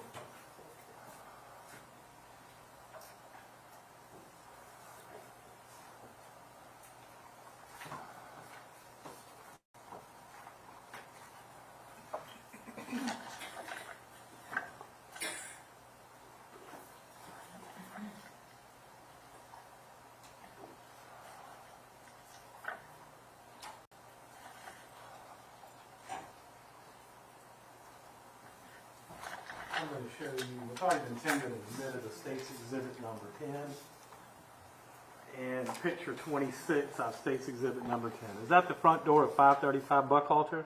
Yes, sir. And is this, as you enter the doorway, a picture of the sofa to the left? Yes, sir. And the picture to the right is kind of over in the corner. It's the race car. That's where Zane slept. Yes, sir. And this is the TV. Yes, sir. And I assume there's a little chair in front of it, correct? Yes, sir. And that's the crib that Quentin slept in, correct? Yes, sir. The playpen. And that's the pictures of inside the crib, correct? Yes, sir. Now I'm going to go all the way back here. And I don't want to put words in your mouth, but I'm trying to understand the back part of the room. If we get to it. The back part of the room, as you walk in the door and look all the way to the back, is where the bed was, correct? Yes, sir. All right. And it's, you have to walk past the bed in order to walk in and out the back door, the dining room. Let me rephrase that. Is this about where the bed's at in the back part of the house? Yes, sir. Okay. And this is where you have to walk through to get out through the dining room and the living room, correct? Yes, sir. Okay. Now, on the night of October 5th, were you sleeping in that bed? Yes, sir. And was Miss Simon sleeping in that bed with you? At some point. At some point. Okay. So, and again, not trying to put words in your mouth. The bed, in order to walk in and out the back dining room or living room door, you have to walk right by that bed, correct? Yes, sir. You have to walk by it. And it's in the back part of the room away from the children, correct? Yes, sir. Towards the window in the corner. Okay. And you say that's where you were sleeping, correct? Yes, sir. All right. So it wasn't upstairs, it wasn't a different bedroom, it wasn't anything like that. No, sir. So, what time did you wake up on the morning of October 5th? I would believe around right before I sent the text message to Miss Michelle. And that would, and I'm not trying to put 5:18. So 5:15, correct? Yes, sir. All right, and then you texted Miss Michelle, correct? Yes, sir. Okay. And when you woke up and texted Miss Michelle, I assume you then left to go to work, correct? I got ready and left. Yes, sir. All right. And what did you drive on the way to work? The Dodge Journey. And I'm going to show you some pictures. Mark the State's Exhibit 11. If you would look through State's Exhibit 11. Is that the Dodge Journey that you drove? Yes, sir. All right, so you left and you went to work, clocked in around 6:10, 6:15, correct? Yes, sir. Whatever time the clock kind of has me at. Yes, sir. All right. Did you make any stops along the way? No, sir. All right. You see in there a curveball, a fireball, and a natural light container, correct? As well as an orange vest or some sort of color. Fireball, Sprite, another shot, orange vest, natural light. Yep. And were those yours? Yes, sir. Okay. And when did you deposit in there? To be honest, I don't know. But they're yours. Yeah. Okay. And I'm going to assume on October 5th, police seized the van, correct?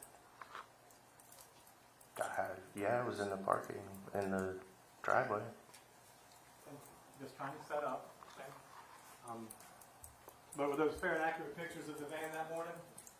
Yes, sir. So do you know what time you left the house? Not precisely.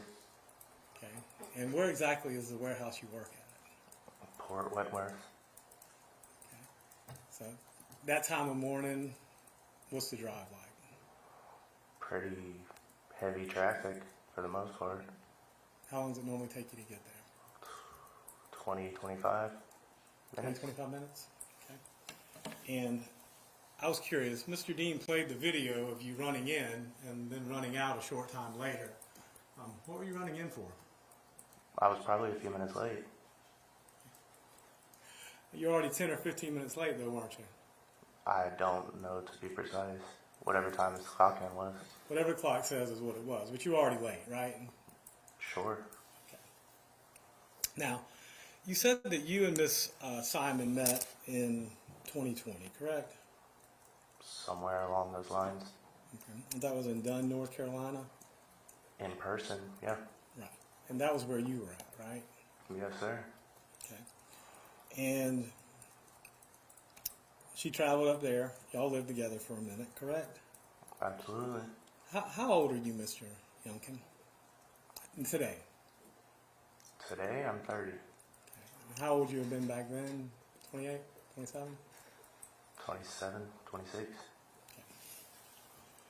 In 2020, you'd have been 26, correct? Yeah. Okay. In October of 2022, probably 28, 27, something like that? Yeah. All right. So, when did you move back to Savannah? I moved to Savannah. I didn't move back to Savannah. Well, when did you move to Savannah then? 4 or 5 months into her pregnancy. All right. So when was Sky born? Then what year? What month? June 5th. 2022. Am I correct? All right. So it would have been, Yes, sir. Again, February, March of 2022. You moved down here, maybe. Sounds about right. And you lived at 535 Buckhalter, correct? Yes, sir. And that was Billy and Thomas's house, right? Yes, sir. Did you pay any rent while you lived there? Yes, sir. Okay. And you paid it to Billy and Thomas? Cash app it to Billy. Okay. And you lived there, and I'm just trying to recount it. When you first moved in, it was Joe that lived there, right? Yes, sir. We lived upstairs.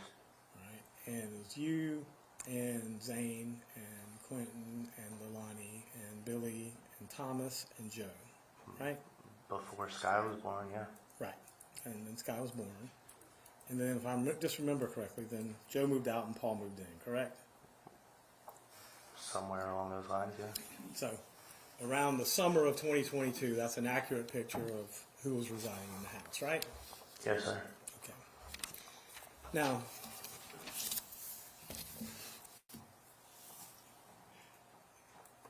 is it safe to say that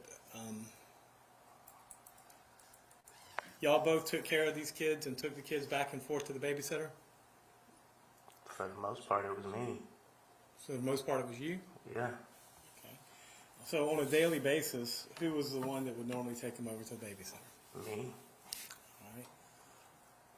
And how often would the Lonnie do it? Rarely. All right. So, and who would pick him up in the afternoon? Me. All right. If she worked, then both of us. If she worked. If she worked? Okay. And so it was not unusual that you were the one who took care of these children, correct? Correct. All right. And it's not uncommon that you were the one that interacted with the babysitter, correct? Correct. And now let's talk about how often would you drink? Daily. How often daily? As I stated yesterday, about 5 shots of Fireball and 3 to 4 25-ounce beers. Okay. And when did you normally drink? What was your routine? Well, I couldn't leave work, so I'd go to work and I'd get off work and I'd stop by the liquor store in Port Wentworth on the way back to the house. Okay. Did you ever stop by on the way to work? No, they weren't open. Did you ever drink before work? They weren't open. That's not the same question. No, Mr. sir. Lincoln. Okay, you can buy it ahead of time. No, I drank to where there was nothing left. So it's safe to say that your drinking habits were mostly after work and in the evenings. Yeah. Okay. And you, by your own admission, drank 4 or 5 Fireballs, and at least in this case, we knew a curveball and Natural Light. And then you said the 25-ounce, right? Yeah. Okay. And so now let's talk about the week leading up to October 5th. Were you and Lonnie bickering or fighting that week? Probably. Okay. Let me ask a more refined question then. You said it was not unusual for her to go to Arkwright Road. Why is that? For her to what? Not unusual for. You said it was not unusual for her to go to Arkwright Road. Why was that? To where? Arkwright Road. 204. No, not unusual. Okay. Well, let me ask you this. After she had her wisdom teeth out on October 4th, did y'all go by 204 on the way home? Possibly. Possibly? Or I don't remember. You don't remember? No. All right. Well, do you recall saying that you did?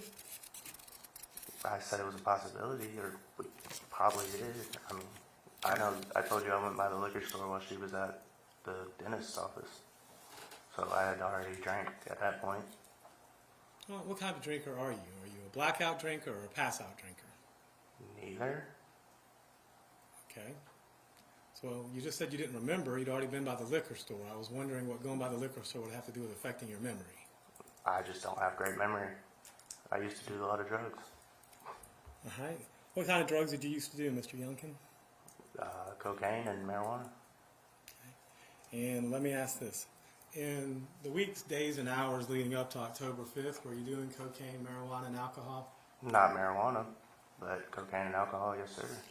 And when were you doing cocaine and alcohol? After work. On a daily basis? Yeah.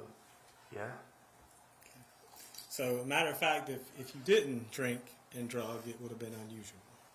Correct? Yeah. All right. Now,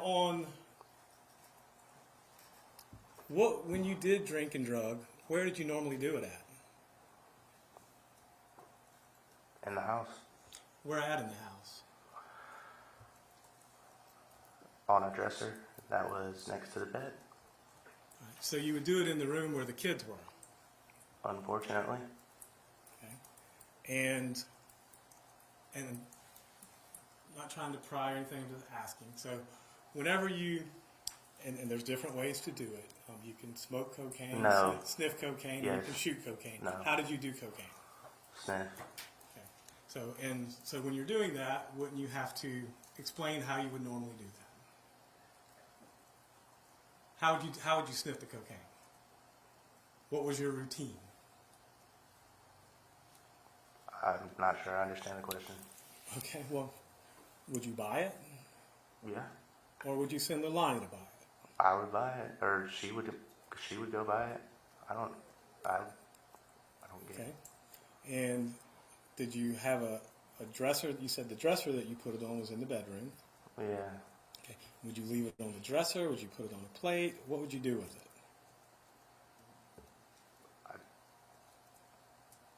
On the dresser, it would be in a bag, or sniff it out of the bag, or put a line on the dresser and sniff it off the dresser. All right. So and that's kind of the point I'm getting to. It's either in the bag on the dresser and you sniff it from the bag. The dresser is like this tall. Okay, that's fine. I'm just asking. The point is it was out on the dresser in the bedroom where the children were. That's my point. Sure. Okay. Now, is cocaine more of a stimulant or more of a depressant? Does cocaine give you energy or does cocaine make you sleepy? For me? Yes. Sleepy, honestly. Okay. And that's a fair assessment. So cocaine makes you sleepy. Does alcohol make you sleepy or energize you? I kind of just evened out.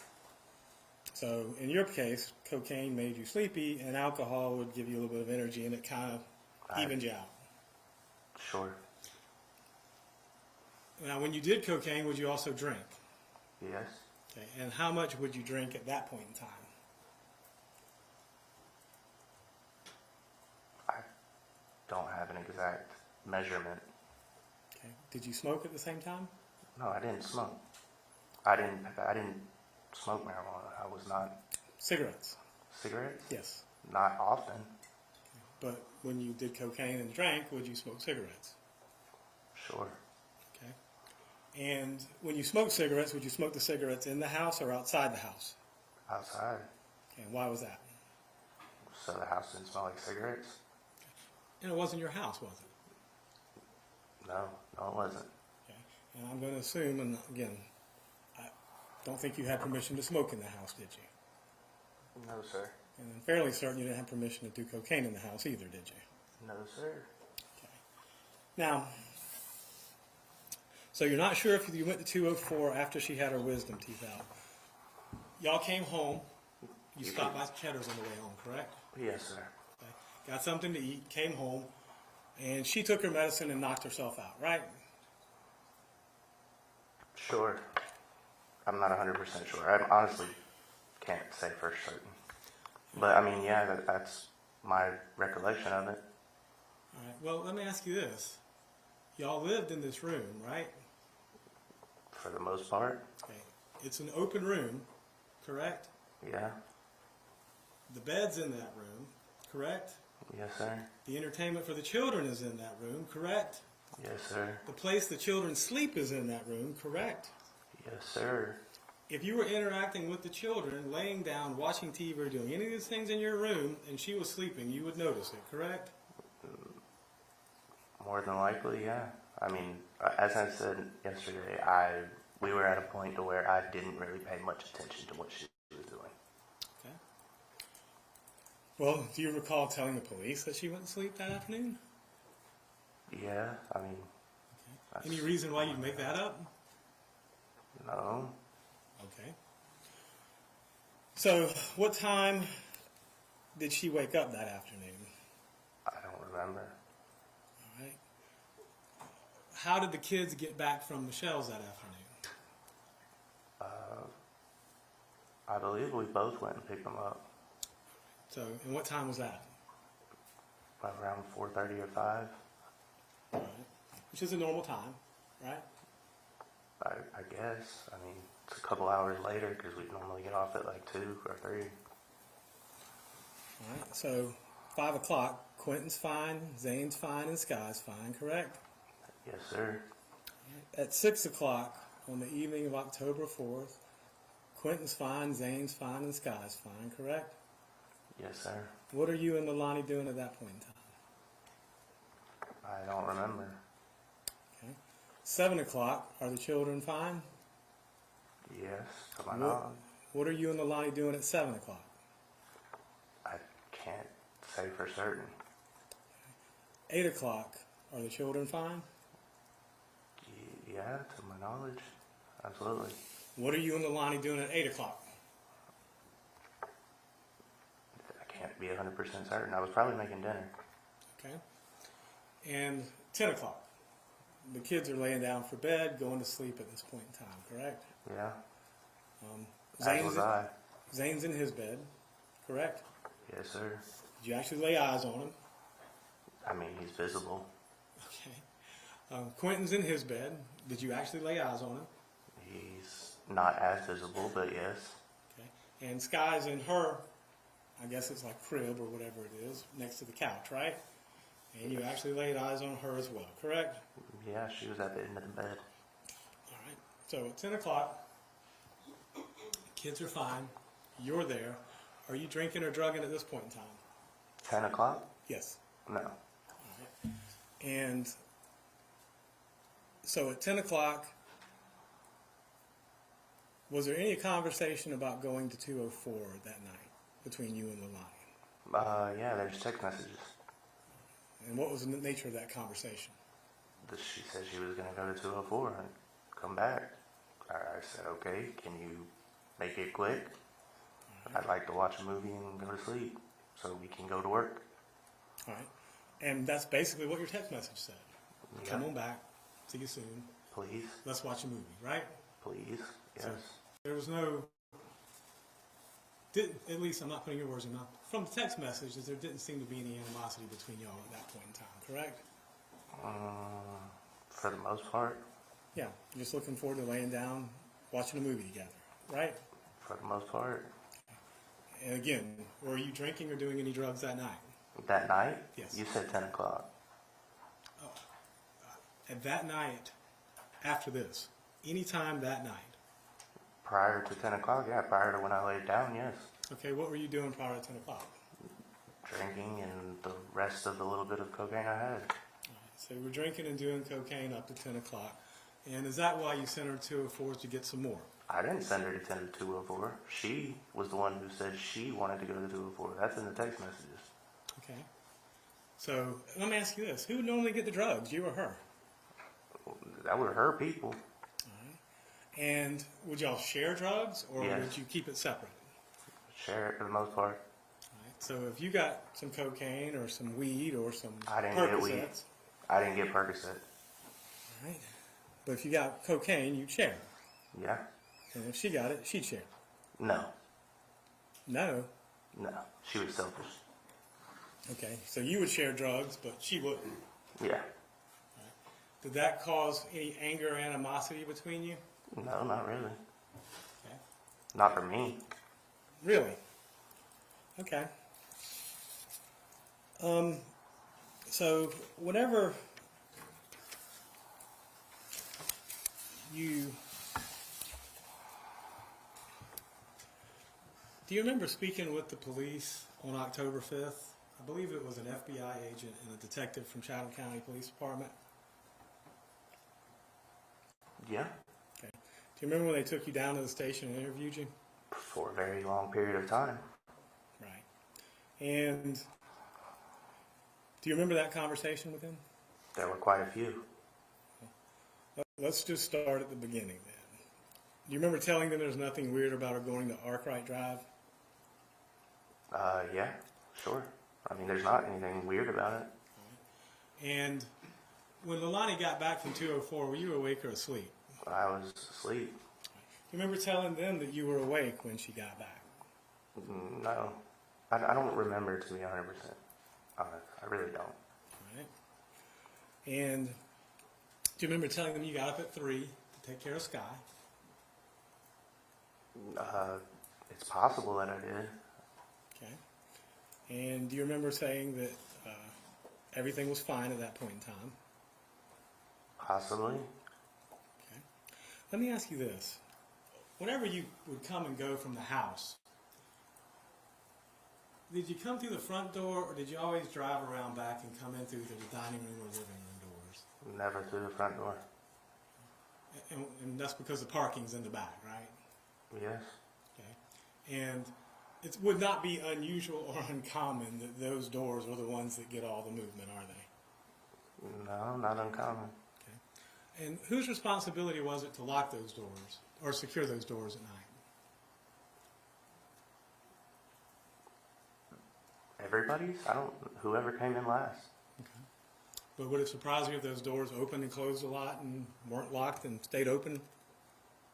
Yes. Okay. Would that be unusual? Yes. Okay. And do you remember going out, and again, you said you didn't smoke often, but would you go out on the patio to smoke when you did smoke? The front or the back? It would depend. Okay. But you would? Sure. Okay. Now, do you remember just a few minutes into the interview with the FBI agent, the Chatham County police officer, you got a little angry? Possibly. Remember saying it feels weird, I'm having a bad day, and... No. Okay. Well, it's been a long day, so... Do you remember telling them that you were a little antsy and you needed a drink? Probably. Okay. Now, do you remember telling them that when you woke up at 3 a.m. that Lonnie was asleep? No. Well, if I did, then that's probably something she told me to say. Okay. And remember telling him Quentin was okay at 3 o'clock? Probably based on what she told me to say. Mr. Youngkin, are you sitting here saying what you've been told to say? Right now, no. Okay. So, you have free will, correct? Absolutely. All right.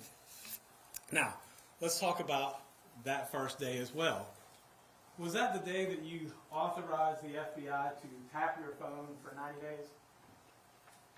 30 days at a time, I guess I should say. What day?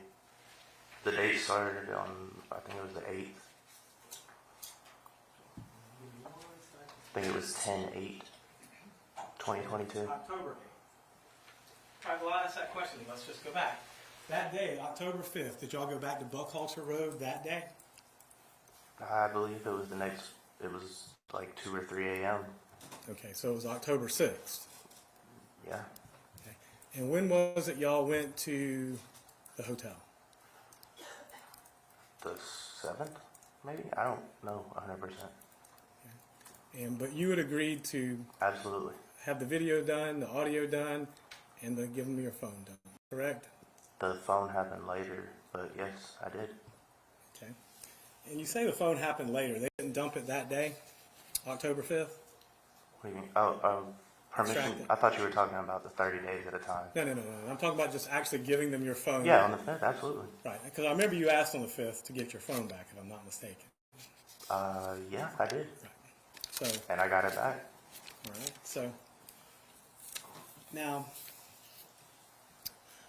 did you notice anything about Quentin's crib the evening of October 4th?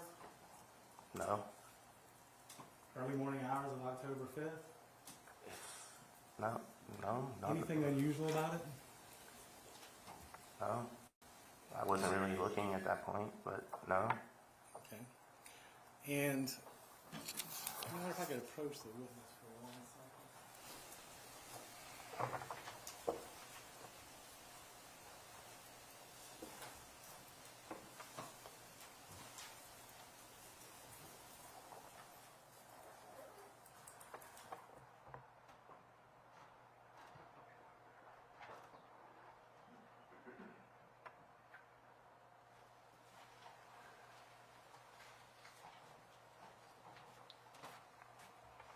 if you would look through that real quick. Don't say what it is, just look through it.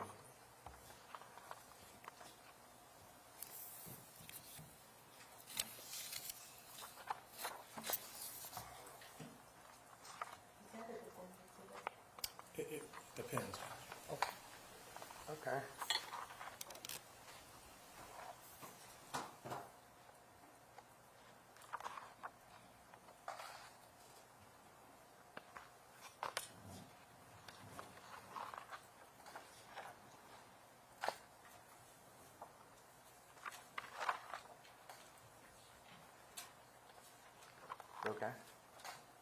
Do you recognize any of these messages? Yeah. Okay. And what are these messages? Text messages between me and Leilani. Okay. And if you would turn to, I guess, the very back one. Let's start in the back and kind of work forward.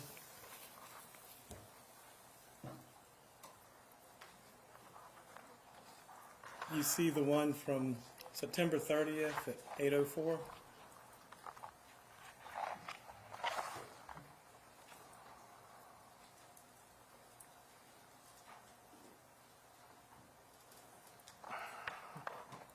Yes. Okay. This is about 5 days prior to Quentin's disappearance, is it not? Yeah. Okay. And it's from who to who? From me to her. All right. And if you would, what did you say to her that particular day?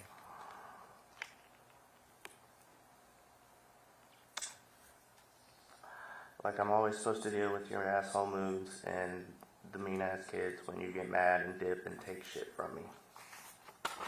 What particular shit are you talking about here, Mr. Youngkin? Money, drugs. And which mean-ass kids are you referring to here, Mr. Youngkin? All three. Well, Sky's an infant, so I'm Yeah, fairly she was certain. being mean that day. How can an infant be mean, Mr. Youngkin? She wasn't being mean. She was just crying a lot. Okay. So how would Quentin or Zane be mean? They're children, Mr. Youngkin. Zane was a handful. How's that? Because he was always high energy and high strung and didn't want to go to sleep when we would say that. And I would be the one that would always deal with him. Okay. All right, let's look at the next one. It looks like this one's just a few minutes later. September 30th at 8:47. Yeah, I said, I'm such an idiot. I see it. Now, you said a little bit more than that. I am such a ducking idiot. I see it. And you meant to say something else, but... Yeah, well, autocorrect. All right, let's go on to the next one on September 30th at 8:46. Yes. That's from you to who? These aren't in order. No, they're not, admittedly. I said, still at 2:04, WTF taking so long. What's that referring to? Why was she still gone? Well, what would she go to 204 for? For herself, probably. So. Or us, both. All right. Drugs, maybe? Yeah, absolutely. That would be the only, to my knowledge. And so you were a little irritated because she wasn't back with the drugs, weren't you, Mr. Young? I was just, no, it wasn't because she wasn't back with the drugs, because she wasn't back. Okay. All right, well, let's go on to the next one, if you would. September 30th at 9. Yeah, and you fucking wonder why I'm just trying to drink, do drugs, and sleep. And this was September 30th at 9 p.m.? Uh-huh. Yes, sir. Sorry. I apologize. Absolutely. So, did that pretty much sum up what you were looking to do at that point in time in your life? Yeah, honestly. I'm going to ask it's not a flippant question, but at this point in time, you're a grown man, 28 years old. Sure. Just leave. Just leave my daughter? Mm-hmm. No. No, sir. All right. So you understand it's an option, though? Not in my eyes. So, but you would rather stay, drink, do drugs, and sleep. I'd rather be there for my daughter. Well, I understand. Let me ask you this. When you're drinking, doing drugs, and sleeping, how are you there for your daughter? Not as well as I should have been. Well, not at all, really, are you? That's an opinion. Is that your opinion? That I could have done better, yes.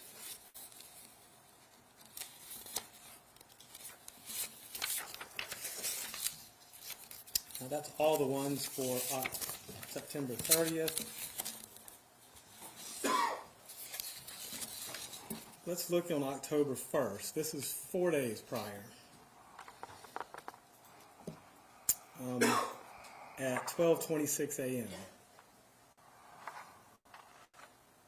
From. Are you asking me to read all these? Well, I'm asking you who's this from and who's it to? What time? The 12:26. It's from her to me. And what does it say? You almost had your whole bag, and some of both of the bags that I had went and bought. What bags is she referring to? Cocaine, which was inaccurate. So you went through both bags as That's well. inaccurate. It may be inaccurate, but that's what the text message says, correct? Yes, sir. Okay, it says you went through both bags of cocaine. According to her. Right. Well, let's go on to the next one that you sent back to her. No bag, no love, no niceness. Okay. So basically, your mood was contingent upon the drugs that you had, correct? That was inclusive with the no love, no niceness. Let's go to 10/1/2022, 12:27 a.m. That was from who to who? Her to me. And what was this referencing?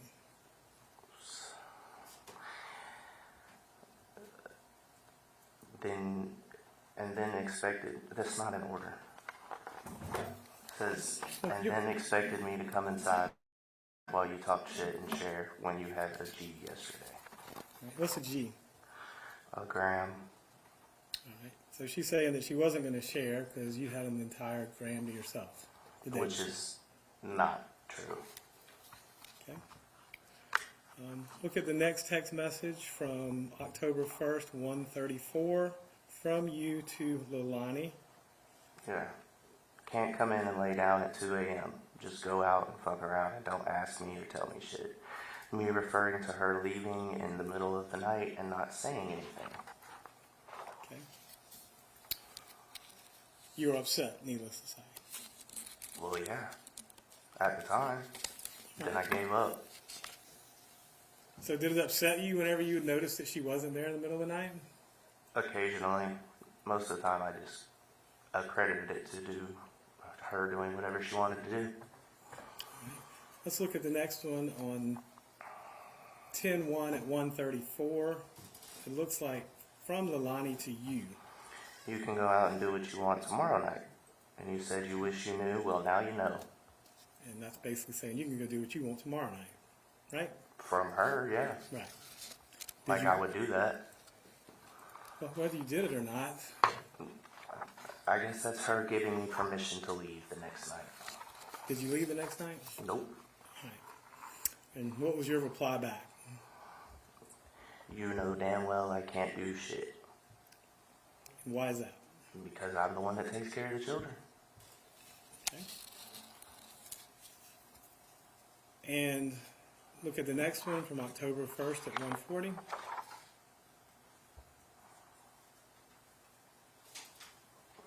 Like I said, it's not in order, but yeah. Is that to Lilani from you? Yep. And what does it say? Bet it'll be 3 a.m. before I see you and no beer.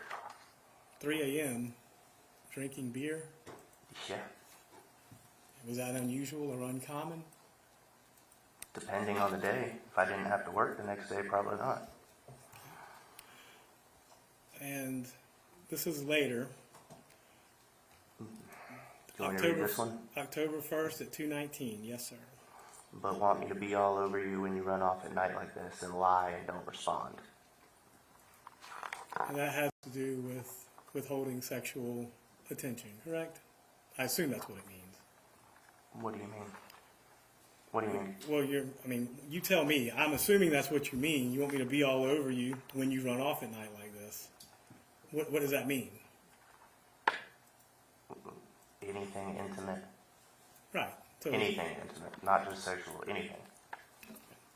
So that was withholding affection, correct? That's what you're threatening there. That's what I'm threatening? I what it wasn't sounds threatening.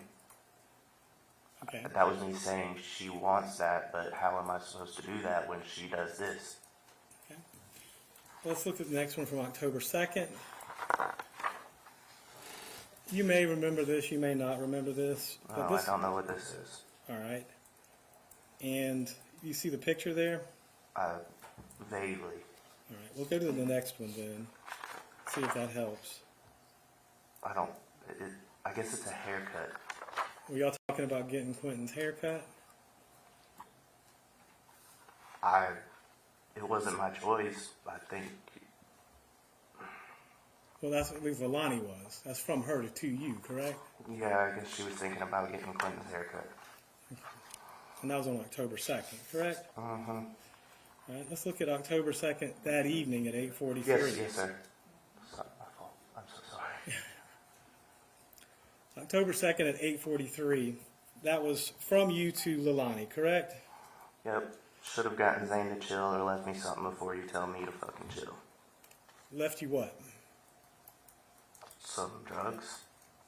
Okay. And what was Zane doing that night? Being high energy.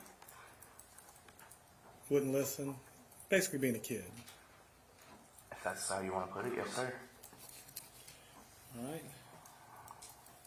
And October 2nd at 8:56, you sent another text message to Lilani? I want to know why I don't understand the context. I want to know why I wish I did, because I didn't get any when I even begged. I don't know. Maybe. You don't understand. You don't know what that's about. No, I don't. Don't know the context. All right. Look at the next one then and see if that helps put it in context. It doesn't, but I want to tell me why it looks like you touched my bag from her to me. Okay. And Also incorrect. so but put it in context, that may have been about drugs, correct? Could have been, possibly. All right. And let's go to October 3rd. This is the evening of October 3rd. I think this is the day before the wisdom tooth, if I'm not mistaken.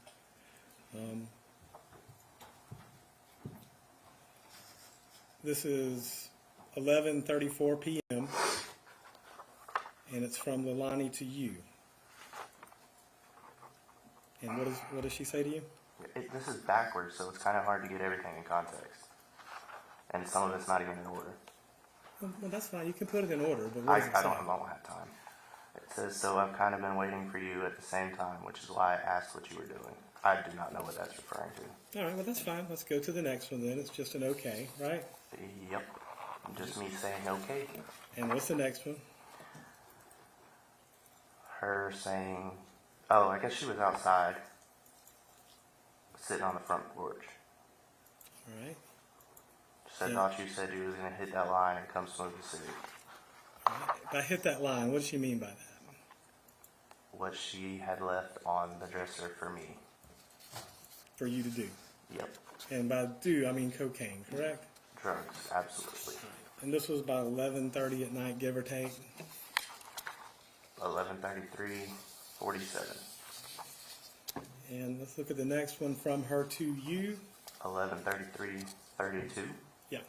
Just put out my blunt and lit a cig. All right. And the next one, 11. This one's kind of out of order.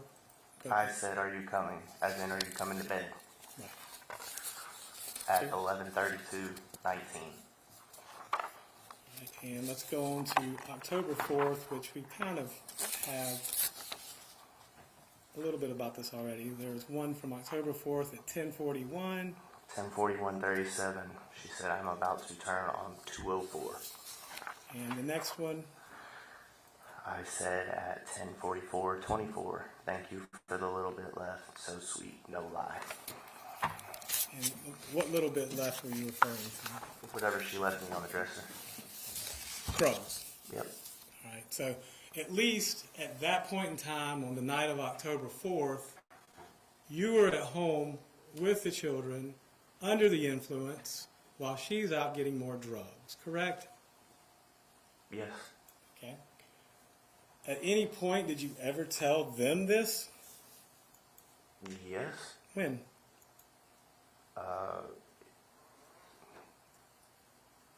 The interview? Okay. Initial interview? All right. Well, let's go It ahead. was a very long period of time, so I'm pretty sure I told him everything I knew. All right. That being said, Or could remember. you were doing cocaine at least at 11 o'clock at night on October 4th. And 10:45. 10:45. 10:45. And I probably did that and then fell asleep, Because cocaine makes you sleepy. as we've stated. Okay. And you were drinking as well. Probably the last beer I had left. But when you went to sleep, Quentin was fine, Zane was fine, and Scott was fine, correct? Yes, sir, at around 10:45, 11 o'clock. So, do you know what time Leilani got back that night? Nope. Okay. Do you remember telling the police that you were awake when she got in? Probably initially. Okay. But you changed your story, didn't you?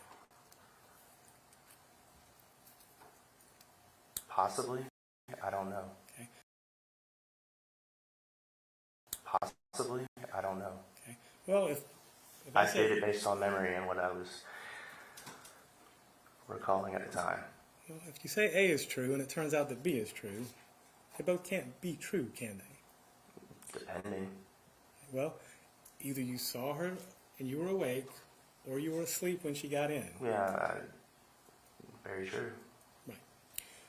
Now, you got up at 3 a.m. to feed Sky, like you always did, you said. Probably initially, that's probably what I said.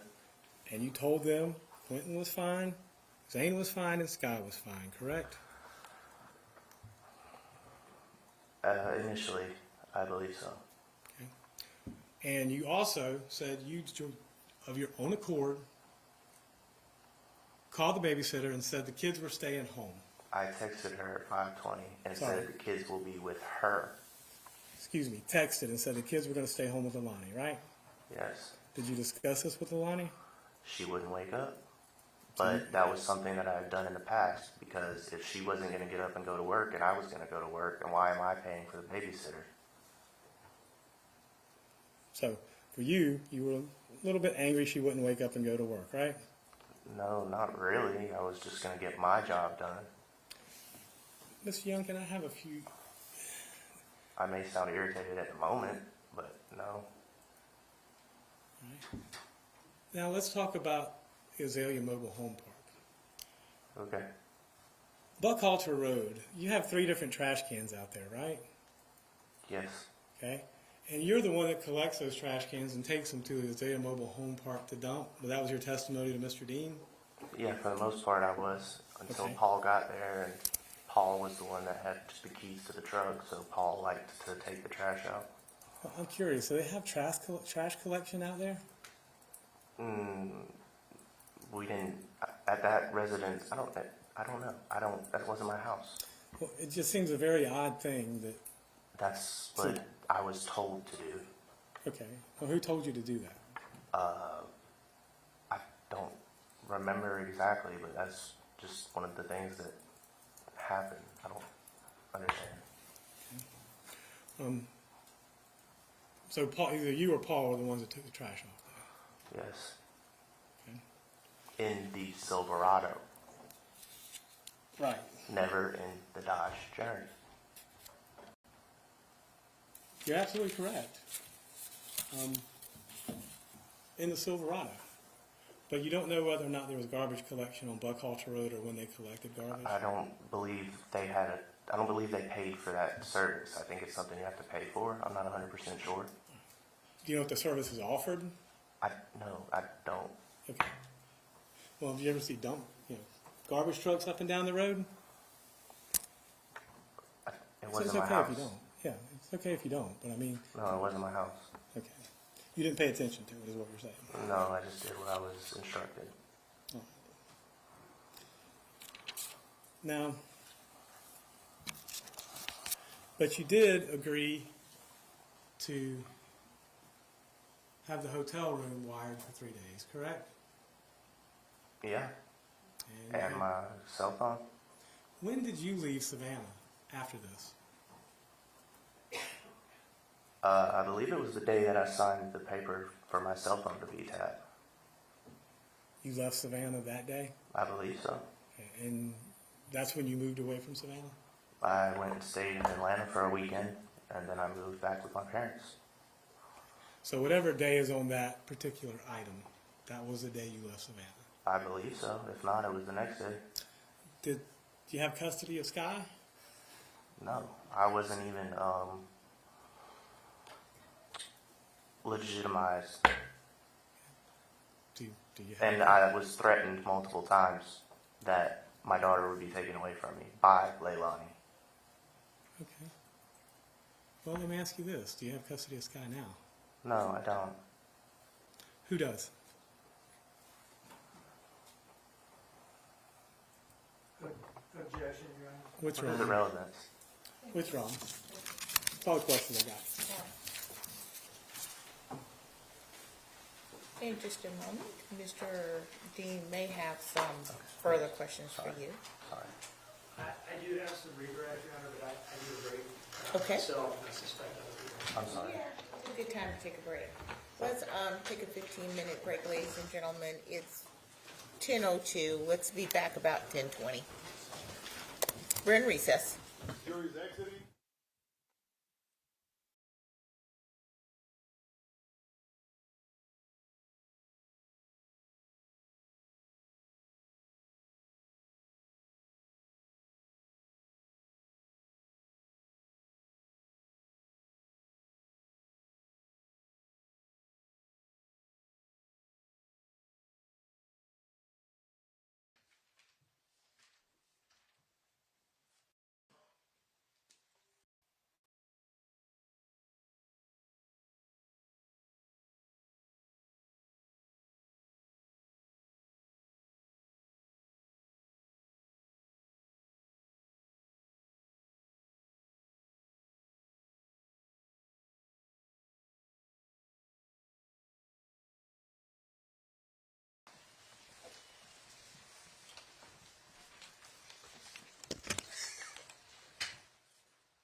Gentlemen, please have a seat.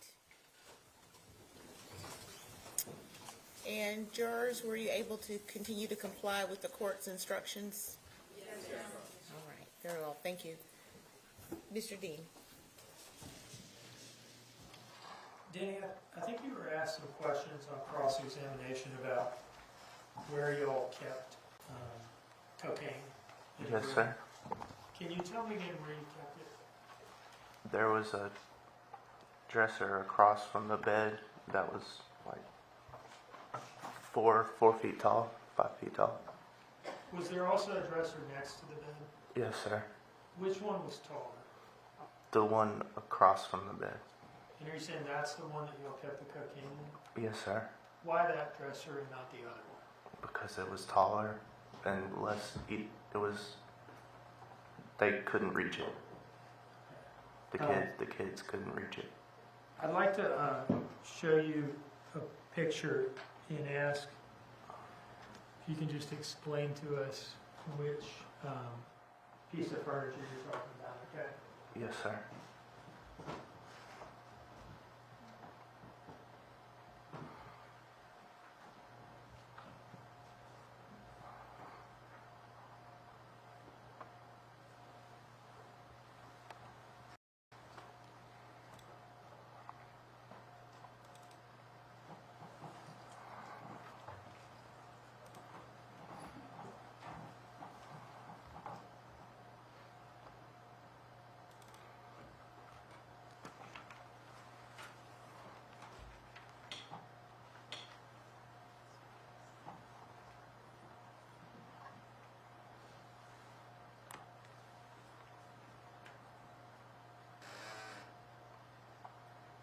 All right, this is image 44 from State's Exhibit 10. Are we seeing in this picture the piece of furniture that you're talking about? Yes, sir. Where in this piece of furniture or on this piece of furniture would you guys keep cocaine? There's a shelf in there that's at the top, near the top, and then on top of it And how do you open that piece of furniture? with that door handle right there. Well, with that knob. So you have to pull that knob to open it? Yes, sir. And there's a shelf near that hinge, sort of at the bottom of it. Like right here, Like towards the bottom of it, yeah. towards the bottom of the top hinge?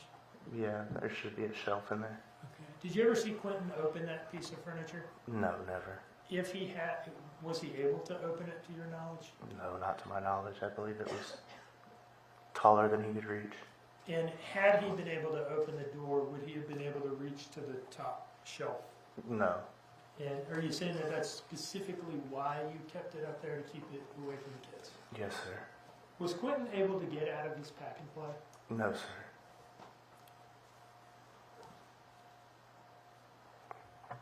How much were y'all paying for cocaine at this time?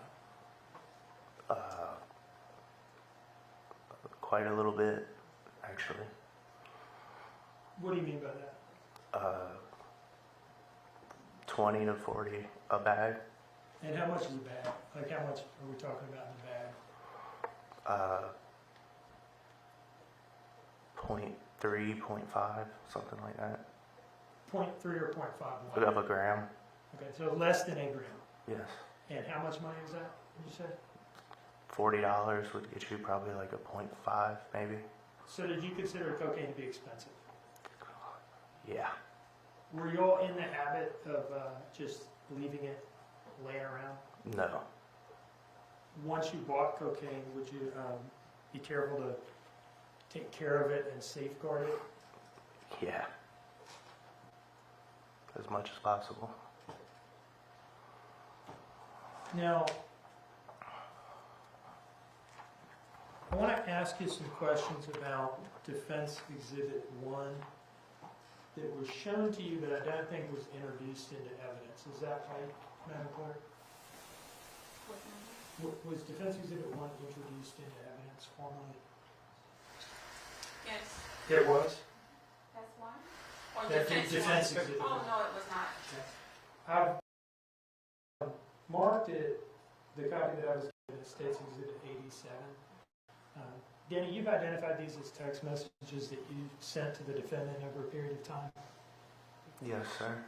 Grant, I would introduce this as State's 87. Yes. No objection. I was going to wait till the detective just cross mark it as defense 1 if that's okay, and states 87. I'm good with that, Jane. Okay, that's fine.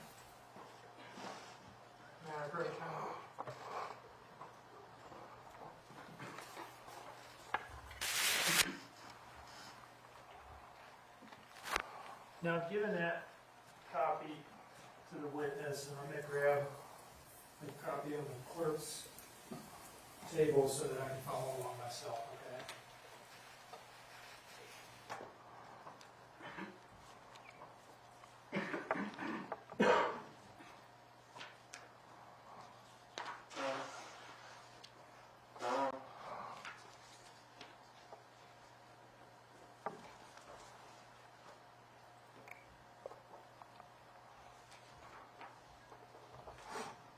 Danny, what's the date and time of the message that you're looking at on the page that I've turned to? October 1st, 2022, 1:34:29 a.m.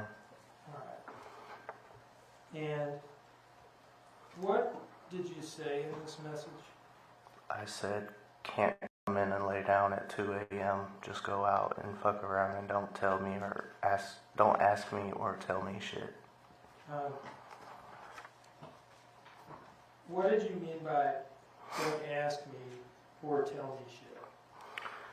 Just, I was unaware of her whereabouts or that she left or what she was doing. What did you mean by fuck around? Just can't come in. Do whatever she wanted to do. Did you know what she was doing? No, I didn't ever ask. And that was at 1:34 a.m. Yes, sir. Can you flip to the page in front of that?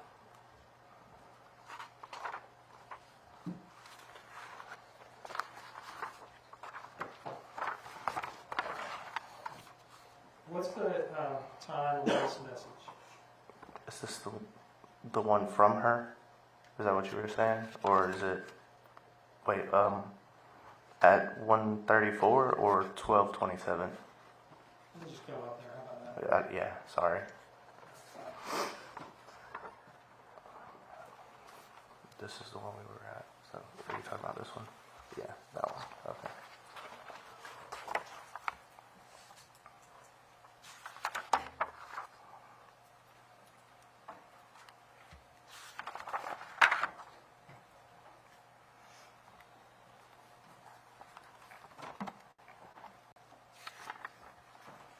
Now, I've flipped forward a couple pages. What is the date and time of this message? 10/1/2022, 1:40:37 a.m. That's like 5 minutes after the last one that we read. Yeah. Yes, sir. Okay, go back to it, please. All right. And what did you say here? That it'll be 3 a.m. before I see you, and no beer. All right. Do you remember where, if anywhere, she had told you that she was going at this time? No. Did you know what she was doing? No. Did you have any suspicion as to what she was doing? Yeah. And what was that? 204. For however long she felt like staying there for. All right. Can you turn to the next page? Yeah, the one in front of it. Okay, and this is what date and time? 10/1/2022, 2:19:08 a.m. All right, so same morning, but like 40 minutes. 40 minutes later, or something like that. 40 or 50, yeah. 40 or 50 Well, it's minutes. 1:35, so 2:20, so 25, 20, 45 minutes. Okay. Was she still gone at the time of this message? Yes, sir. And what did you say to her? But want me to be all over you when you run off at night like this and lie and don't respond. And you thought she was at 204? Yeah. Right. And that's where y'all would get drugs from? Yes, sir. All right, I can take that back.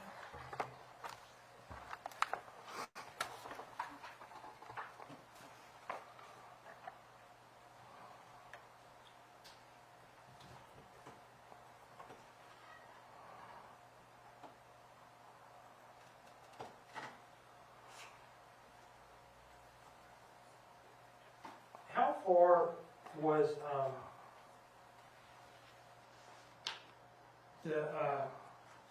let me ask you this.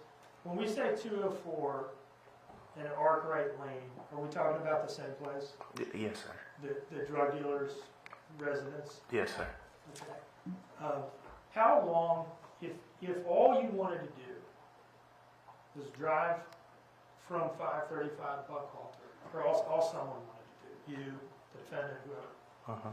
If all you wanted to do was drive from 535 Buckhalter to 204, aka Arkwright Lane, and buy drugs and then come home, how long would that take? A maximum of like 40 minutes. Okay.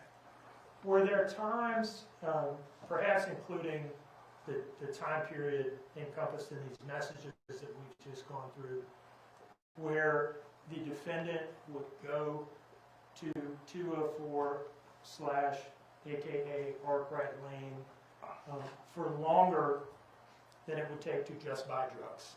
Yes, sir. And is that kind of what you were complaining about in those messages? Yes, sir. And Mr. Hilliard asked you about those messages or some messages like them.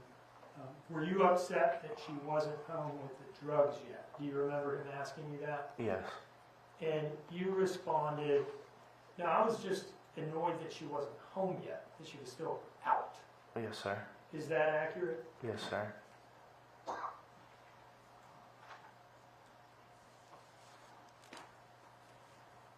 One moment, please, Your Honor.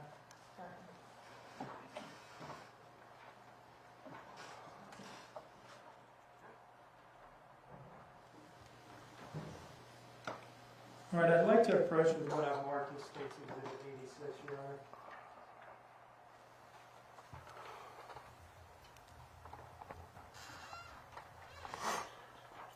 Has 86 been entered into, has it been admitted into evidence? No, Your Honor, that has not been offered yet. All right, thank you.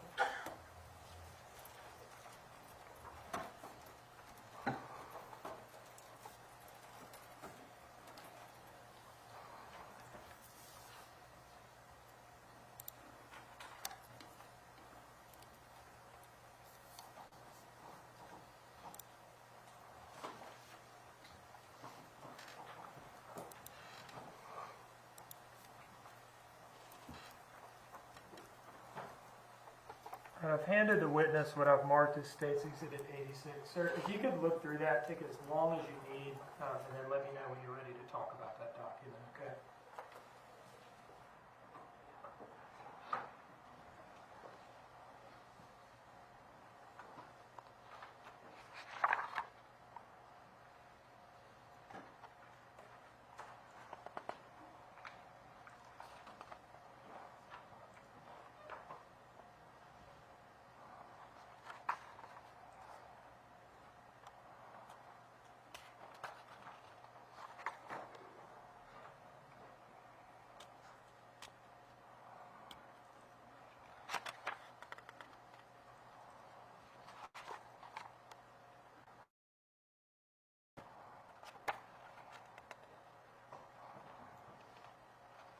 Okay.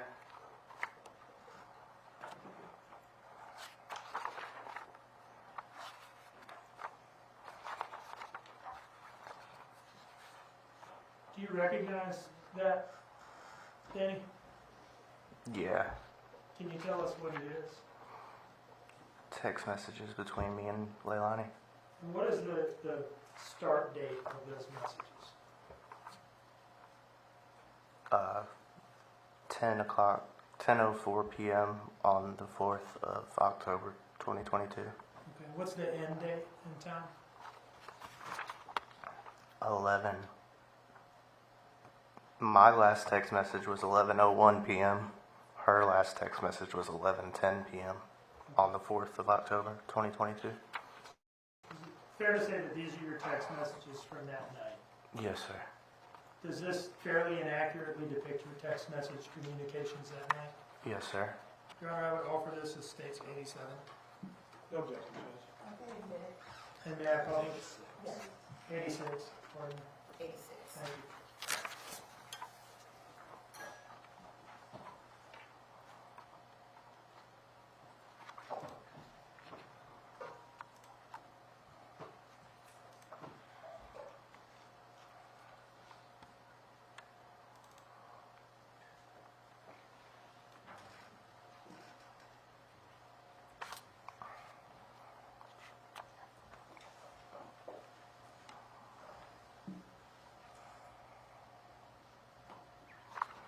All right. I'd like to start towards the bottom of page 4. And let me ask you this. Can you see the screen from where you're at? You turn to the side, can you see it? Yes, sir. And can you read off of that screen all right? I don't know if it's one of those screens where if you're at an angle. No, I can see it. Okay. So from here on out, can we just work off the screen together, please? Yeah. I think that'd be easier. Absolutely. This green message here, can you tell us the time of this? 6:20, 6:06 p.m. 10/4/2022. Okay, so this is the evening of October 4th. Yes, sir. But this would be some hours before she left on this 204 trip, correct? Yeah.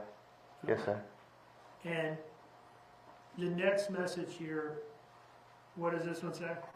I'm gonna run to 204, I guess, at 10:32:20 on the 4th of October, 2022. Okay. So Is it fair to say then that this message right here is basically like your first nighttime text message Yes, sir. between you and her? I know it's not your text message. Yes, sir.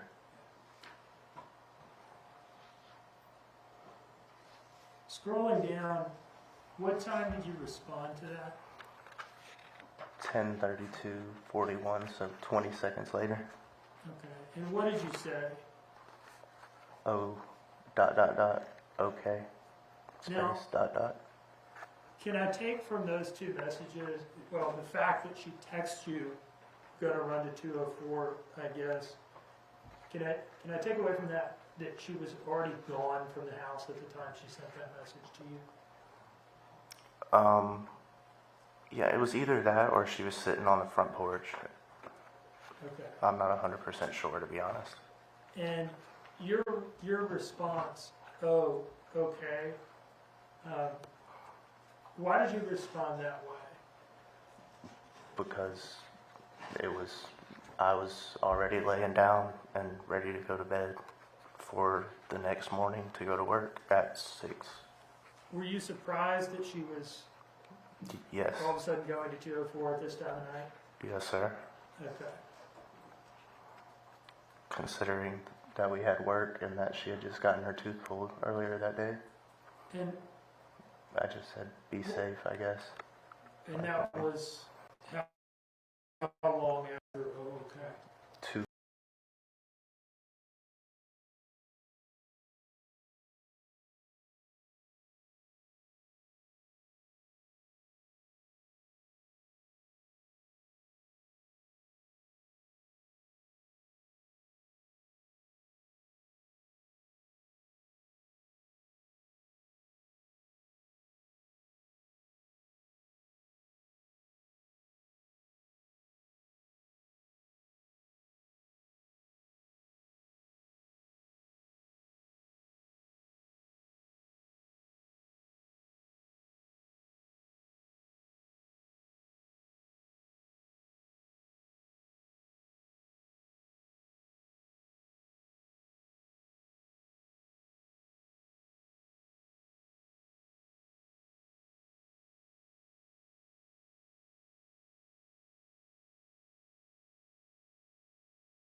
Was on the way, and then you leaving and him getting threatened to get ran over. Can you just kind of explain to us what, it sounds like that's a reference to some, Yeah, I think he had like an incident on the road on the way back to the house or something.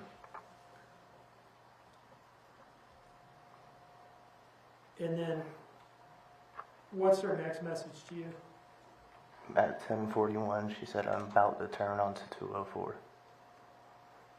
And I said, okay, at the same minute. And what's the next message?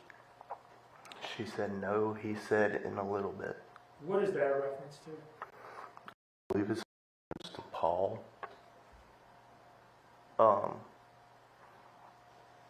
I'm honestly not 100% sure. And then your next message, maybe that'll clarify. I don't know. That's what I said. Oh yeah, I remember it. Sorry. Can you first read the message and tell us what this particular part of the exchange means? That's what I said, you said, he said. But he said something about no, it was I'm on the way or something. Was there, let me just ask you this, does this exchange refer to some sort of like miscommunication between the defendant and Paul about when exactly Paul was going to get out? Yeah, that's what I'm gathering from it. Yes, sir. And then at 10:44 at the top of page 7 of this document, what did you say? Thank you for the little bit left. So sweet, no lie. And what were you referring to here?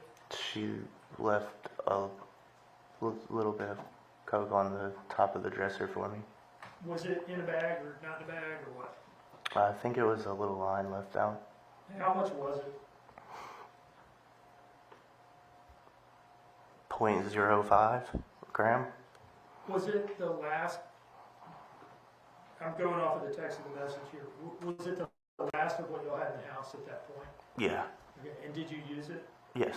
I think, well, let me ask you this. Earlier, I think Mr. Hilliard may have asked you, were you drugging and drinking at that time? And I think you said no. Was that an intentional misrepresentation? No, it was not. Do you remember coming up to Savannah maybe a month or so ago and sitting down to talk to me in preparation for this trial? Yes, sir. And do you remember our going through all these messages together? Yeah, I do now. And do you remember my specifically asking you what that text message meant? Yes, I do. Do you remember freely admitting to me at that time? Yes, I do. Reference to a little bit of cocaine? Yes, I do.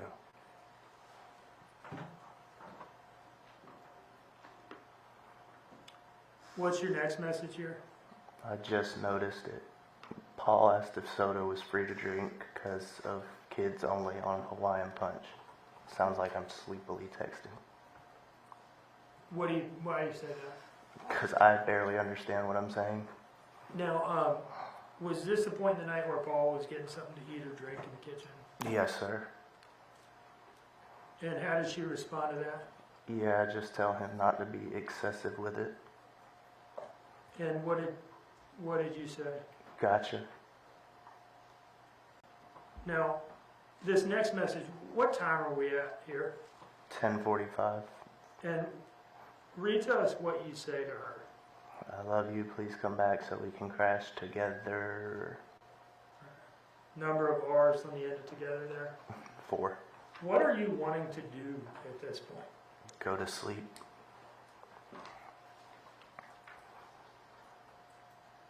Do you know where you were in the house when you sent this message? Laying in the bed. What if anything was holding you back from going to sleep at this point? Her being back. Now, scrolling down to the top of page 8, 6 minutes later. what did you say to her? Or not. Had she responded to your last message about come No. back so we can crash together? No. So you say or not, and what does she say? I love you. And what did she say next? And I'm about to be walking to the car. And what time was that message sent? 10:51.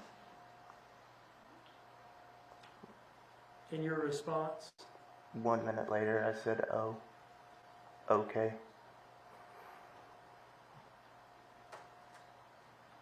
And your next message? I guess I'm gonna eat this food and stay up for a few. So I guess I was sleepy. Do you know what food you were referring to? I believe it was the spaghetti.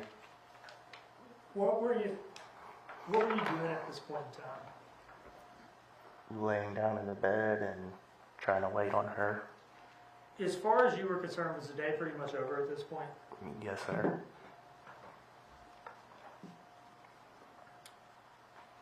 And what was your next message and when? 10:56. I said, I no want to be tired or you be tired either. They. And that was how long after the last message where you said, I guess I'm going to try to stay up for a few minutes? 4. 4 minutes. You're still wanting to go to bed at this point? Absolutely. Just wanting her to come home so you can do that? Yes, sir. How did she respond to that? I know, maybe. And what did you say? I know you don't feel great. I don't know how you're still up. And I wanted to watch a movie. Sad moment. And what time did you send that message? 1 minute later, exactly. How are you feeling at this point? Sad and tired. Did she respond to that message? No. What's the next message? 4 minutes later, I said, moi. What does that mean? I don't mean to embarrass you, I just don't know. A who kiss. knows. All right, it's a text message representation of a kissing noise. Yeah. Okay. And when did you send that message? 4 minutes later. What time of night? 11:01. All right, 11:01 p.m. on the 4th. Yes, sir. Did she respond to that message immediately? No, it was 9 minutes later. And what did she say? The same thing. Is that the last text message you sent to anybody that night? Yeah, I believe. And at the time that you sent this message at 11:01 and didn't get a response, what were you doing? I believe I went to sleep. Okay. So, if there has been maybe some lack of clarity at times as to whether you were awake or asleep or going to sleep when she gets home from 2:04, could that be because you're sort of in the process of going to bed at that point? Yes, sir. Based on my text messages and spelling, I can see that as well.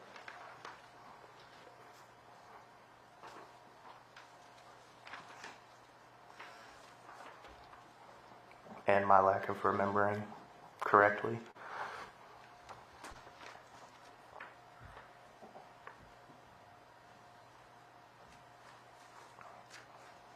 You mentioned that this was not a one-time thing where she would kind of go out and be gone and you don't know exactly what she's doing. Yes, sir. Is this sort of normal type of text messages for you to send to her during that time frame? Yes, sir. Does anything in these text messages suggest that anything abnormal had happened in the house at this point? No. Now, going back to the morning of October 4th, before these messages, let's go back to the dentist, okay? Mm-hmm. Yes, sir. Well, actually, let's go to work before the dentist, all right? Yes, sir. The two of you, did you drive to work together in the journey? Yes, sir. And I think you've talked about how you clocked out early to go to the dentist. Yeah, to take her. Did the two of you drive together in the journey to the dentist? Yes, sir. Do you remember who was driving? Me. And then, while she was at the dentist, you testified that you went to the liquor store. Yes, sir. And did you then come back to the dentist? Yes, sir. All right. When you went to the liquor store from the dentist, did you walk or did you drive in the journey? I drove in the journey. And when you came back to the dentist, did you therefore drive back in the journey?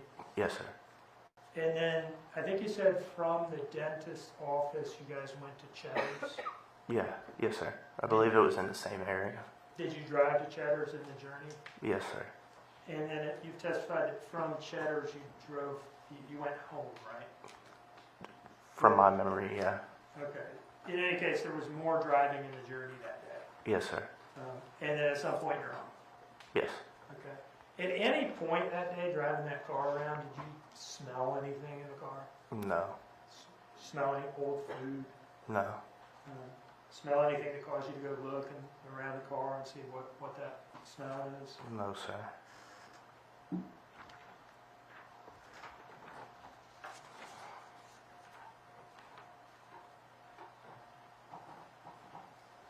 One moment, please.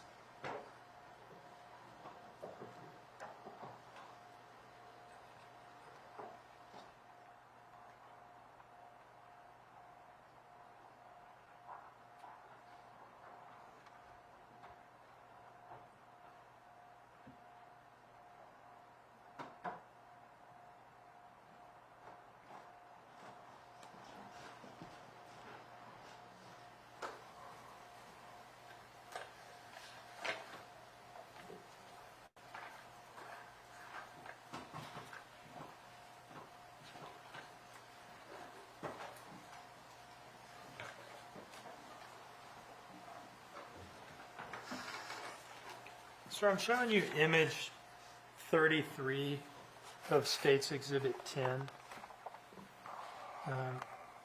This has been identified by other witnesses as apparent vomit on Quentin's pillowcase as photographed by the police on October 5th. Have you now gotten a look at that? Yes.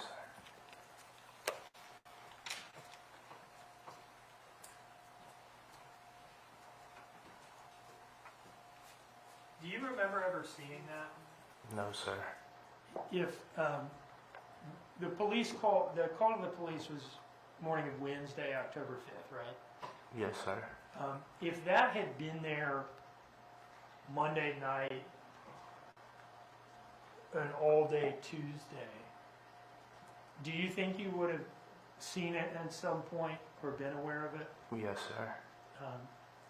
So do you think we can conclude from that then that it Objection, Your Honor, calls for speculation. Can't conclude anything. Testify what he saw or heard. Mr. Dean? First, may I ask that we not have speaking objections? And second, I will withdraw the question. Yes.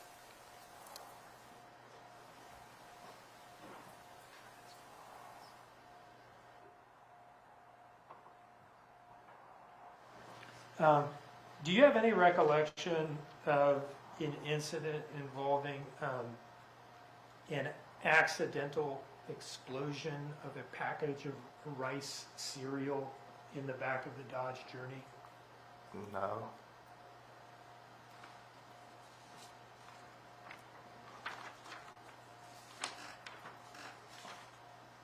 And that was a car you drove pretty much every day? Yes, sir.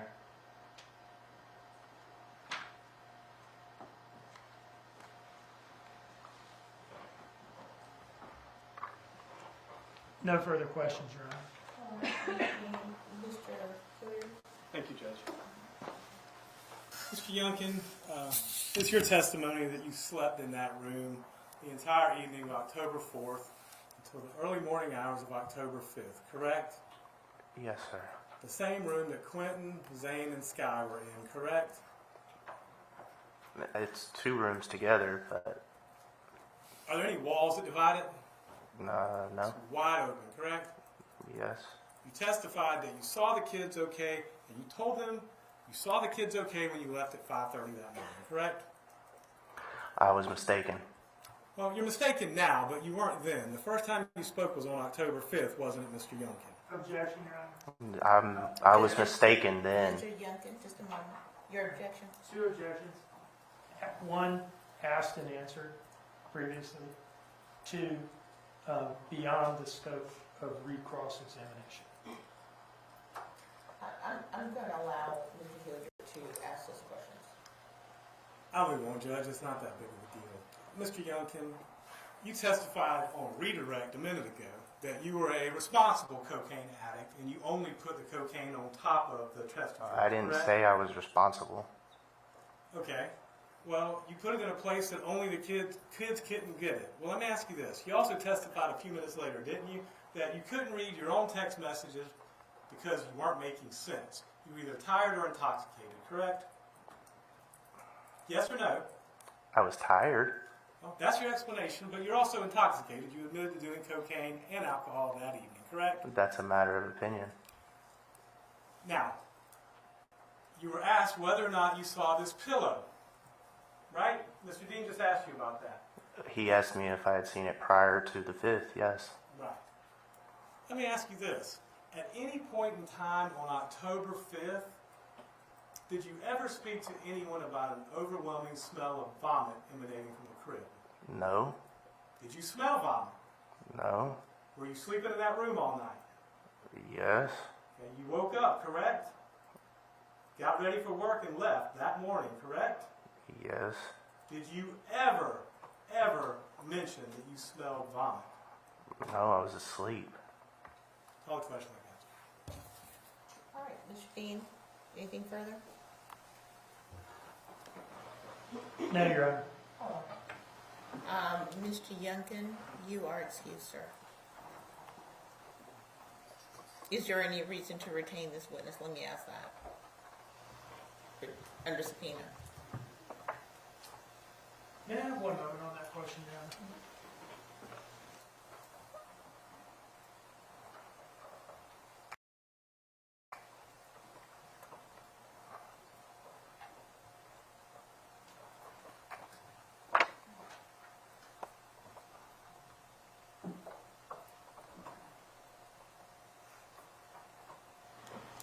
No, Your Honor. No, Your Honor. Thank you. Mr. Youngkin, you're excused, sir. You're welcome.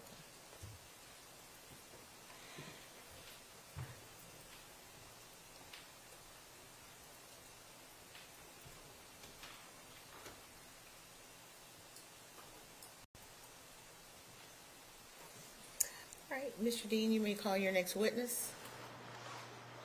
David Mullins.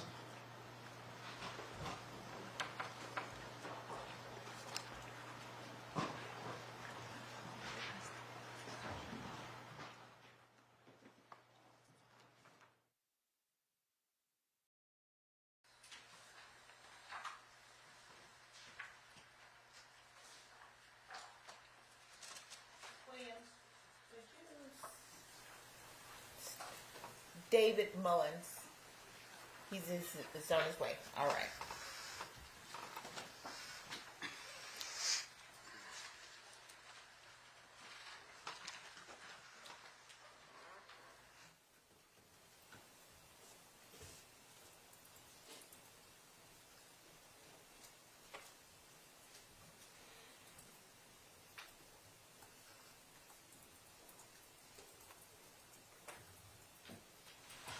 Face the clerk and raise your right hand, please. The evidence you shall give the court and the jury of the trial of this issue shall be the truth, the whole truth, and nothing but the truth, so help you God.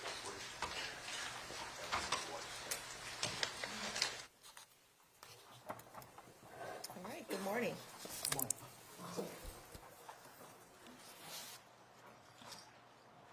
When you are ready, Mr. Boone. Good morning, sir. Could you please introduce yourself to the jury? Hi, my name is David Mullen. Normal spelling of David? Yep, D-A-V-I-D, last name M-U-L-L-E-N. And what is your city and state of residence, sir? Currently Springfield, Georgia. What do you do for a living? I'm a warehouse manager. And where do you work? Currently work for a company called Eunice. How long have you been in warehouse or freight operations? A little over 12 years. In October of 2022, where were you working and what were you doing? I was working for a company called Eclipse Advantage. We were a warehouse labor provider. And where specifically did you work? In the Port Wentworth location, I was the facility manager for the company. And what was this location specifically? Inside of NFI's warehouse. I'm trying to remember the street address.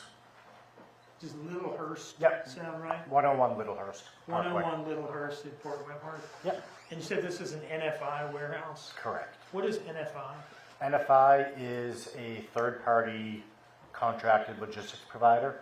In that particular building, they were contracted by Target to process freight for them, and we were subcontracted by NFI to provide labor. Okay. So NFI has a contract with Target, and it's their building. Yes. And then Eclipse, the company that you work for, did what now? We provided labor, the actual manpower of actually loading the boxes into the trailers for NFI. What exactly would go on there? Basically, it was a 24-hour day operation, scheduled for 7 days a week. Shifts were often canceled, however, by NFI due to lack of work. So we would have people that would unload containers, get the freight onto the floor, onto carts. The carts would be pushed over to the outbound side, where my team would take over and load the boxes into the trailers off the carts. And where do the trailers go from there? They go to Target's distribution centers. Okay, so what's happening here is taking stuff out of shipping containers and putting it in trucks to be driven where it needs to Correct. go. Okay. In your capacity as what was your position again, you said at that time? I was the warehouse facility manager. Okay.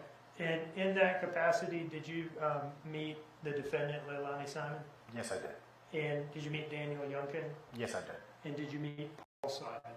Yes, I did. How did you meet all these people? They were all employed by Eclipse, so they all reported up through other people to me. And what did they do for Eclipse during the time period we're talking about, October 2022? They were responsible for loading trailers.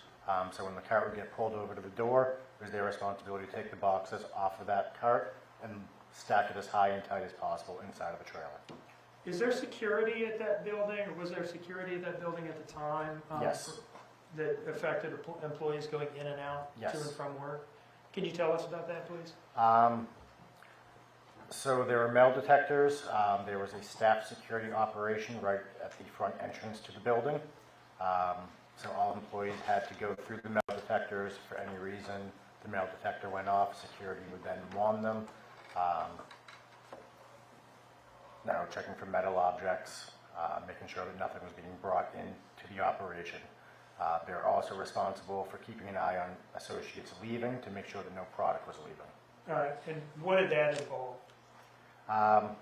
Basically a cursory glance 9 times out of 10. If someone was leaving with the bag, they would ask them to open the bag, they'd peek inside the bag. Okay, so employees even leaving work have to go through security? Yes. Okay. How did you keep track there of what hours people were working?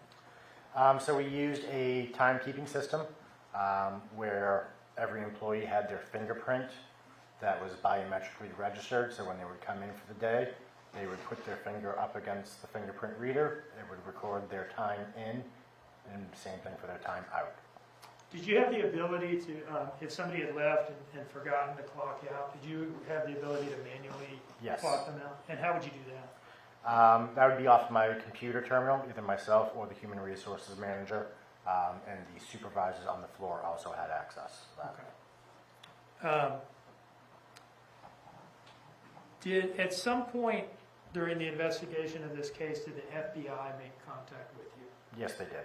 And was there a Chatham County Police detective there as well? Yes.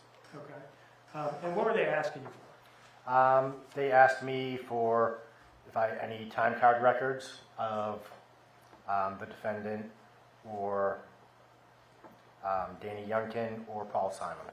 And were you able to pull responsive documentation? Yes. And did you give time cards for the 3 of them Yes. to the FBI?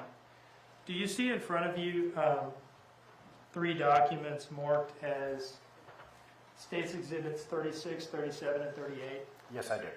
Do you know what those documents are? Yep, those are printouts of the time cards. Are those copies of what you gave to the FBI during the investigation? Yes, they are. And did those time cards reflect when you hit export or print and produce them? Yes, they do. They are time stamped at the top, time and date. And what was the date that you produced those to the FBI? That was October 6th. Okay.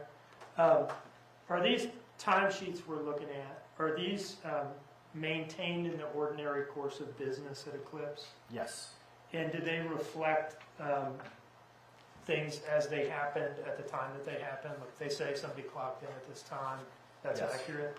Yes. And they're kept on file? Yep. Do you consider them business records of Eclipse Advantage? Yes. Your Honor, I would offer these in as 36, 37, and 38. No objection, Your Honor. 36, 37, and 38 are admitted without objection. All right. I would like to, now, let me pull these up, and I just want to ask you a couple questions about them. Sure.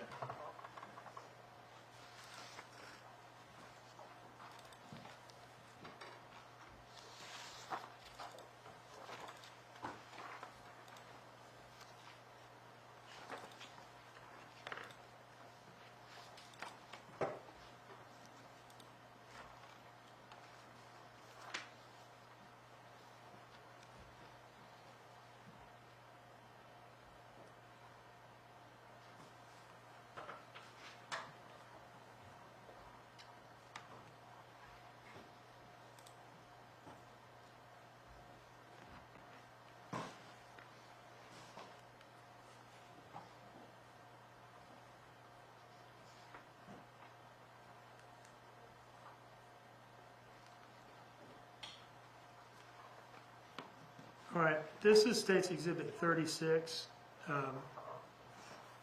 Whose time card is this? That is Leilani Simons. And can we see here the date and time that you produced this document? Yep, October 6th, 2022 at 3:54 p.m. Okay, so that date and time reflects when you printed it out or something? Correct. If it was produced on Thursday, October 6, 2022, can I take it then that on the last page at the bottom, that is the day represented by this Thursday here? Yes. Okay. And that would make this Wednesday above it Yes. October 5th? Yep. Okay, and then the Tuesday above that, October 4th? Correct. Okay. Now, this column over here, what does this reflect? That was the scheduled time that was input by one of the regional managers. Okay, so we're talking about the second, just so the record's clear, I should be a little better about this. We're talking about the second column from the left? Yes. Okay. And let me actually back out and just have you talk about these columns generally. Sorry, I'm jumping around a little bit. Yep, certainly. Leftmost column says date. Yep. Pretty self-explanatory. Yes. Next column says schedule, and you just talked about that, right? Correct. What does the next column mean? That is a system notated absence. And the next column? That is their pay code. So if an employee who typically would work on first shift works on second shift, you would see a pay code update there. And the next column? That is the amount of time. And then I think the next few columns are the ones that we're most concerned with. I see in, out, transfer, in, out, transfer. Can you tell us what those things refer to? Yep, so that is the actual punches. So for example, looking at what is on the screen, that very first in punch you see, where it says 6:09, that was the clocked in time for that particular day. Okay. And then the next column would be the clock out time or Correct. punch out time? Okay. Let's go back down now with that background to Tuesday, October 5th. And again, we're in the defendant's timesheet right now, correct? Yes.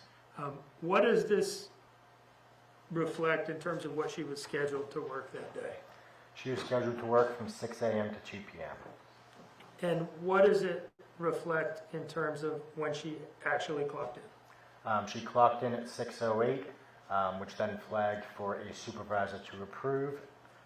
That was approved. That's what that check mark is. The approval basically just means it was acknowledged that the employee was not on time or did not punch within the 5-minute parameters before or after the scheduled punch. And then what does the next column over reflect? That would be the out punch for the day, which was 7:57 in the morning. So that's pretty early, right? Yes. Do you remember why? She had a toothache. So her and Danny had, one of the two of them had texted my work phone and said that she had a toothache. It was reported to the supervisor on the floor. The supervisor agreed to let them leave for her to go and get the tooth looked at. Now, what does her time card reflect in terms of Wednesday, October 5th? She did not come into work. What is that? Yeah, I see the word excused there. What does that mean? That is acknowledging that the employee was not in. We had to either mark it as no call, no show, or excused. No call, no show could lead to termination very quickly. So usually absences were marked as excused. Now, Daniel Youngkin's timesheet, is it substantially the same setup? Yes. All right. And that Tuesday and the third line from the bottom, would that be October 4th? Yes. And what does that show in terms of when he was scheduled to work? He was scheduled to work from 6 o'clock in the morning to 2 o'clock in the afternoon. And is that the same shift as the defendant? Yes. All right. And what does it show in terms of when he clocked in? He clocked in at 6:06 in the morning, again, over that 5-minute threshold, so it had to be acknowledged. And is that about the same time that the defendant clocked in that day? Yes. And when does it show in terms of when he clocked out? He clocked out at 7:56 in the morning. And is that about the same time that the defendant clocked out that day? Yes. Is this early clock out also attributable to the dentist trip? Yes. Okay. Now, moving on to Wednesday, October 5th, what does this show in terms of when he was scheduled to work? He was scheduled to work from 6 o'clock in the morning to 2 o'clock in the afternoon. And did he complete that shift? No, he did not. When does it show that he clocked in? He clocked in at 6:11 in the morning. And then what time was the clock out? The clock out was at 9:15 in the morning. What does this little check mark mean up here? That means that was manually entered because he did not hit the time clock. Okay, did you do that? It was either myself or it was Chris, the human resources manager. I believe it was myself though, because I encountered him. Do you know why he didn't manually clock out when he left that day? He was in an extreme rush when he was leaving. I actually encountered him as he was leaving the building. Can you tell us about that encounter? Sure. As I was walking into the building, security popped their head out the door and said, "Hey, someone just ran out the door." I looked over and saw Danny getting into his car. I walked over to Danny and said, "Why did you run out of the building? You have to let security check you out." Were you able to observe his demeanor and appearance at this time? Yes, he appeared frantic. Is probably the best word I can use to describe. He was crying, very upset. You could hear it in his voice. Something was not right. Did you see tears coming out of Yes, his I did. face? Out of his eyes? And Yes. were they coming down his face as well? Yes, Did it appear genuine to you? very Objection, much. Your Honor. Calls for speculation.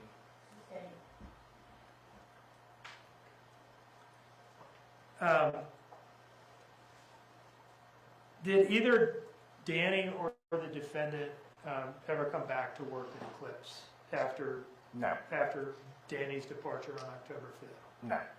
Did he leave anything at work that day when he ran out and you saw him frantic in the parking lot? Yes, he did. He had left a jacket with a pack of cigarettes in it down on the dock. And did you return that to him?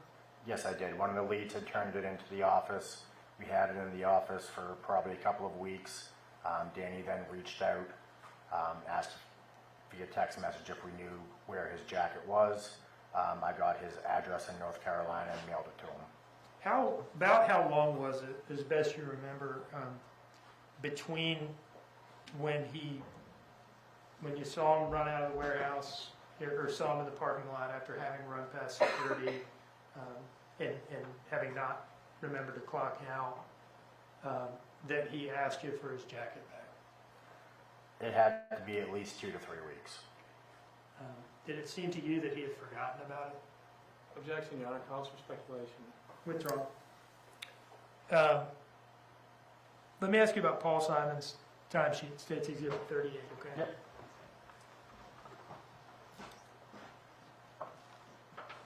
Now, I just want to go to Tuesday, October 4th. First of all,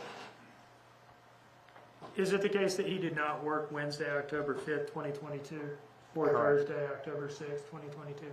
Correct. All right, so the last day he worked there, at least at the time that this was produced, would have been Tuesday, October 4th. Yes. Now, there is a lot going on here in these columns. Yep. For Tuesday, October 4th. Can you, first of all, tell us, was he scheduled to work this day? In the system, no, but he was on the schedule for the day. Okay, and can you tell us what these entries indicate in terms of what happened with his clock ins and clock outs that day? Yep. So he came in early that day. He came in at 11:58. Would that be AM? Correct. Sorry. Okay, so just before noon. Correct. All right, and what's the next thing that happened? The next thing you see is 2 o'clock in the afternoon. That was the end of first shift, so we had to allocate his hours from shift to shift. So in that next column where you see transfer, you see WG1 / unload. WG1 stood for work group 1, so first shift. And what's the next entry? That is a clock back in at 2:01. As he never did leave, that's the only way we could update his hours to reflect into that second shift. And the next entry? That would be his out punch for lunch break at 5:33. PM? Correct. Okay. And that next column is allocating from 2:01 to 5:33 into second shift, i.e. WG2. All right. And then what happened next in terms of his activity there on October 4th? Yep, so then he punched back in at 6:05 p.m. from lunch. And then he punched out for the day at 9:56 p.m. And was that it for Paul on October 4th? On that day, yes. Okay. Is it fair to say then that he clocked in for work around noon, took a half-hour break around 5:30, came back to work, and then left work around 10 p.m.? Yes. Okay. One moment, please, Your Honor.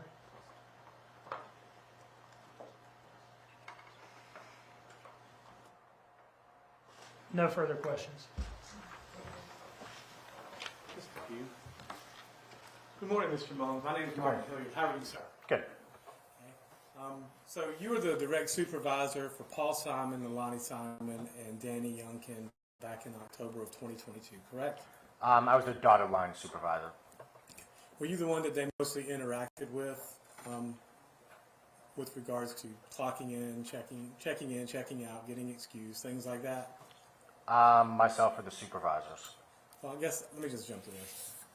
Did you know Miss Simon back then? Yes. Interact with her? Yes. Did you know Mr. Paul Simon at that point? Yes, I did. By looking at them? Yep. Did you know Mr. Danny Youngkin by interacting with them? Yes. So if you passed them on the street, you'd know who they were, correct? Yes. I didn't see this on the sheets, but the regular shift was from 6 to 2? Yes. For Mr. Youngkin and Miss Simon, correct? Yes. And the regular shift for Paul Simon, I think, was like 2 to 10. Yes. Okay. Those are the general shifts they worked. What was your shift usually? My shift was typically more of a mid shift. So I would get in typically between 8 a.m. or 9 a.m. and I'd work over into that second shift so I could interact with both shifts. So you could kind of bridge the gap. You would, yes. You know, Leilani and Danny would get there a little bit before you, and they would leave a little bit before you left. And generally speaking, Paul would get there a little bit before you left every day. Yes. So and how often would you say you interacted with them? Typically, at least once every 2 days. Again, my responsibility is more running the business. They would have a lot of interaction with the daily floor leadership. Okay. And you said if they were more than 5 minutes late, they had to get a supervisor to check their timesheet and to approve it, correct? Yes.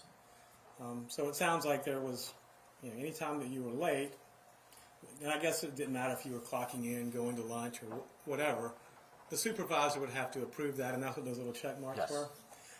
Did y'all have any policy about smoke breaks or anything like that? No firm policy. If the team was standing around waiting for work, they could go have a cigarette. To do that, they had to leave the floor, go through a security checkpoint, but still stay within the premises of the building. Okay, so was it like a designated area that they would Yes. have to go to? And is that where all the employees and supervisors had to go to smoke? Yes. All right. And did you ever see Miss Simon out there smoking? Yes. Mr. Simon? Yes. Mr. Youngkin? Yes. Okay. And I'm not trying. I'm an ex-smoker, but did you smoke with him as well? Yes. Okay. And how often would you see them out there? And I'm not, you know, it's no.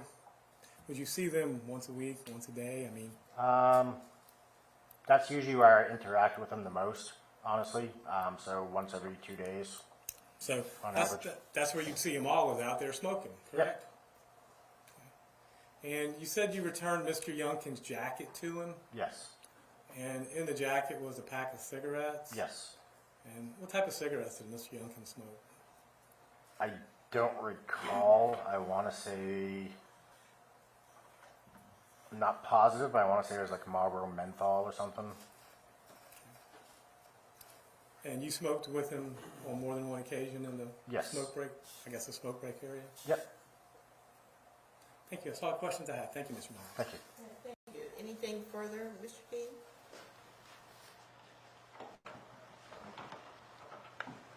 No, Your Honor. Any reason to hold this witness under subpoena? No. No, Your Honor. Thank you.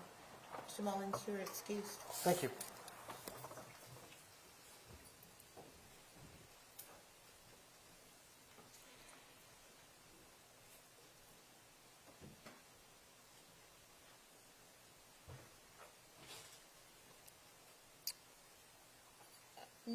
Mr. Dean, your next witness.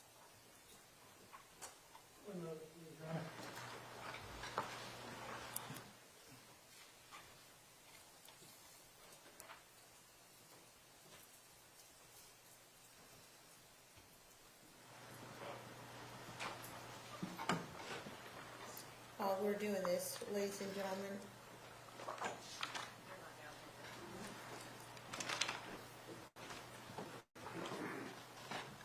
Your Honor, we're waiting on a couple witnesses to come downstairs, but we're, other than that, ready to do you want to proceed. stand up and take a little stretch break?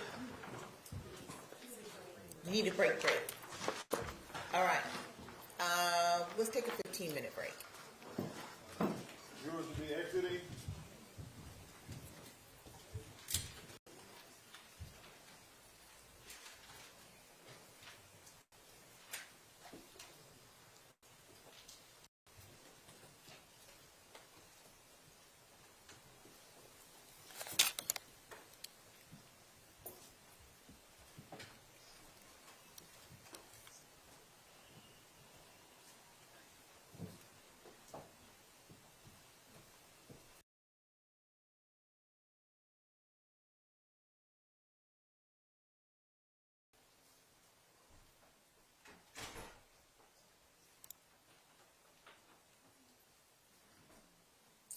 Okay, let the record reflect that Ms. Simon has rejoined her counsel at counsel's table.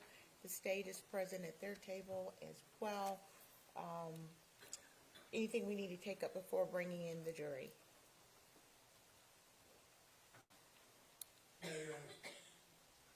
Nothing that I can think of, Your Honor. All right, thank you. Please bring in the jury.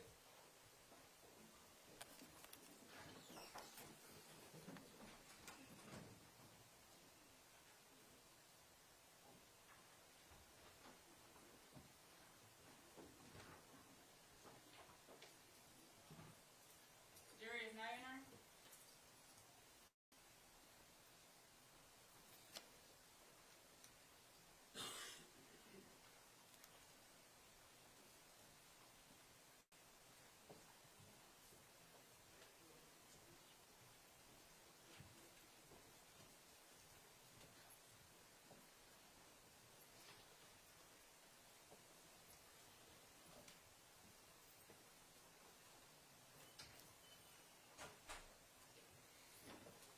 Solid jury. Thank you.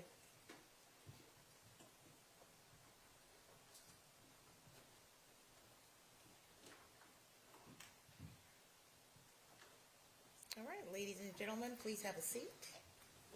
Please have a seat. And were you able to comply with the court's instructions not to do research or discuss the case? All right, very good. Mr. Dean, you may call your next witness. Melissa Bray.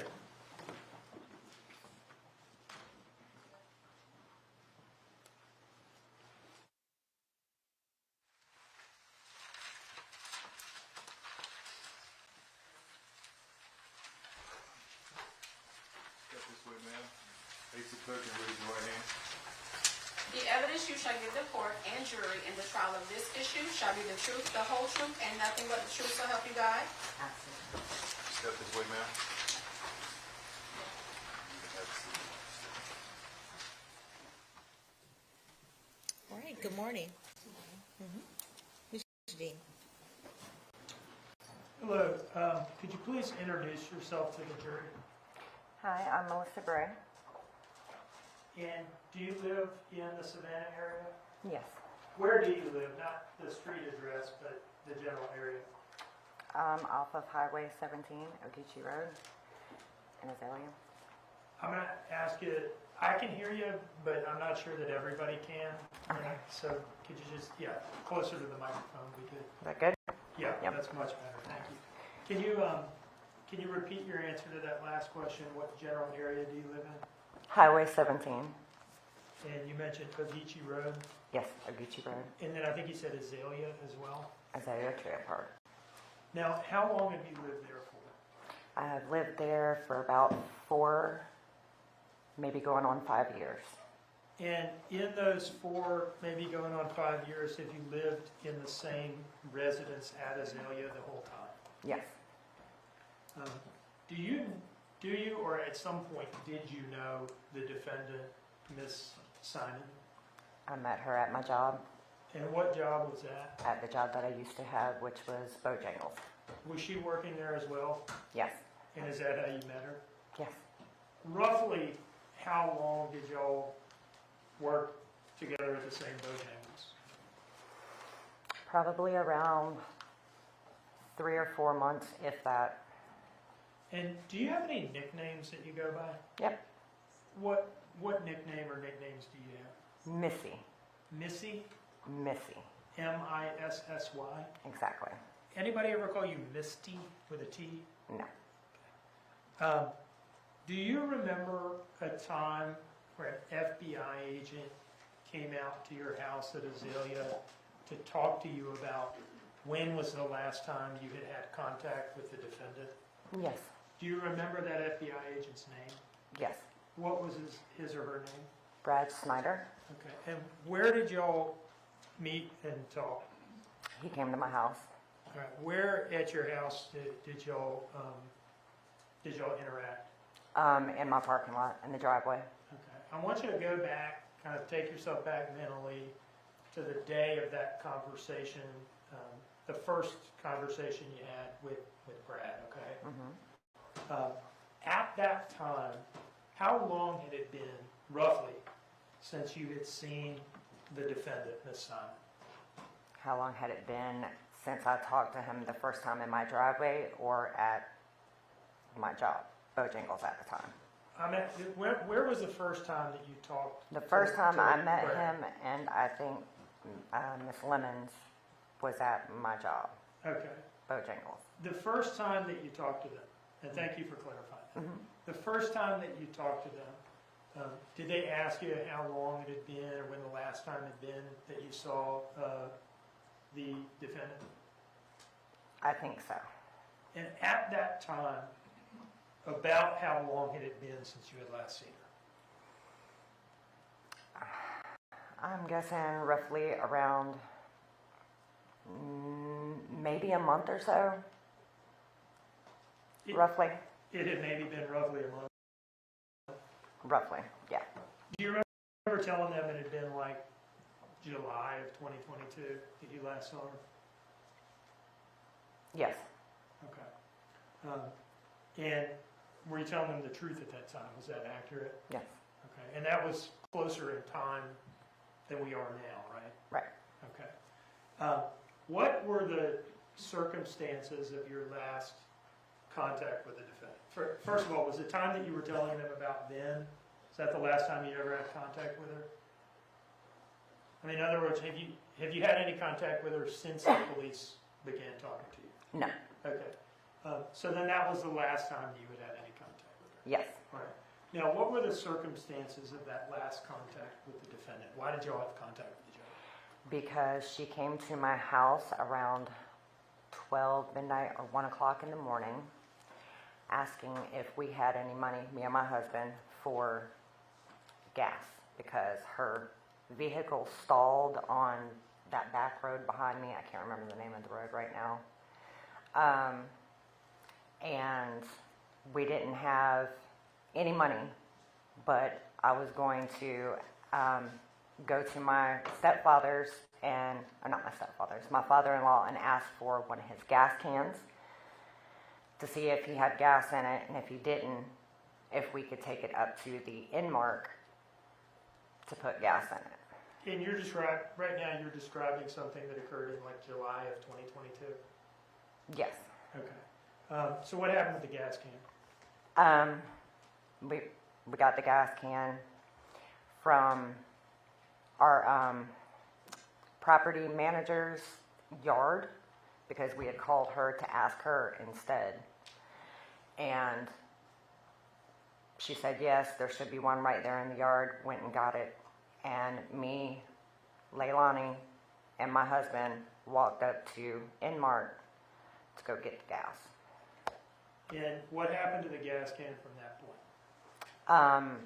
Of course, when we got there, she said that someone was coming to get her, to take her back, to put gas in her vehicle that was on that road. So me and my husband, we left, okay? And I told her that I needed the gas can back. Sometime after that, did you send her some text messages asking for the gas can back? Yes, I did. Did you get a response to those text messages? I did not get a response at all until actually no, I did not get a response at all. Okay, so let me just ask you about that. Was that those text messages to the defendant asking to get the gas can back? Did you ever have any in-person contact with her after that? No. Okay, and again, this all happened in July of 2022. Mm-hmm. Okay. I would like to approach with what I've marked as, well, let me ask you this. Did you show those text messages to Brad, the FBI agent? Yes, I did. Okay, he got a look at them? Yes, he did. And did they support what you were saying? Yes, they did. Your Honor, I'd like to approach with what I've marked as State's Exhibit 35.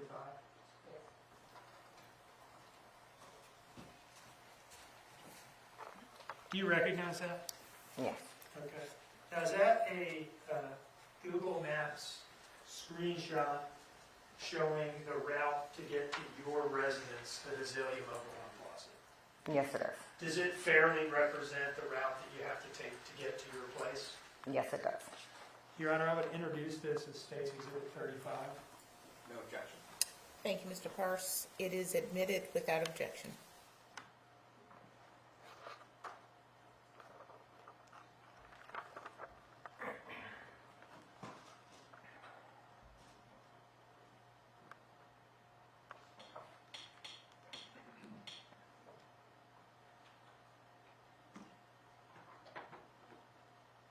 All right. Do you see that main road at the top there that I'm highlighting with the little arrow? Mm-hmm. Is that Ogeechee Road? Ma'am, I need to say yes or no. Oh, The yes. court reporter's taking everything down. Okay. Yes. And that red arrow coming off of Ogeechee Road, does that reflect the turn that you make to get into Azalea? Yes. Okay, and is that right next to the Chevron? Yes, it is. Okay.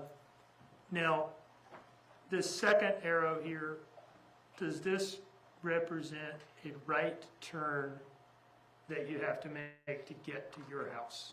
Yes, it does. Do you live on a dead end? Yes, I do.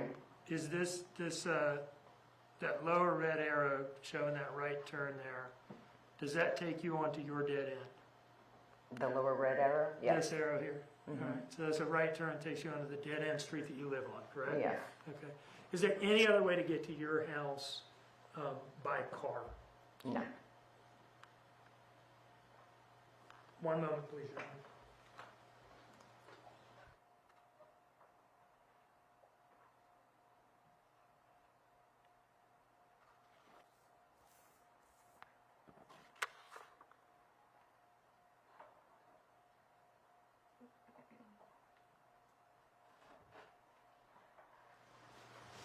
Was there ever a time where she came and met up with you in the middle of the night to get Oragel from you? No.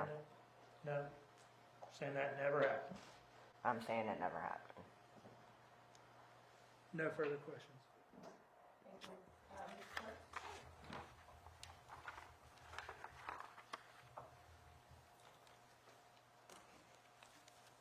Good morning, Ms. Bray. Good morning.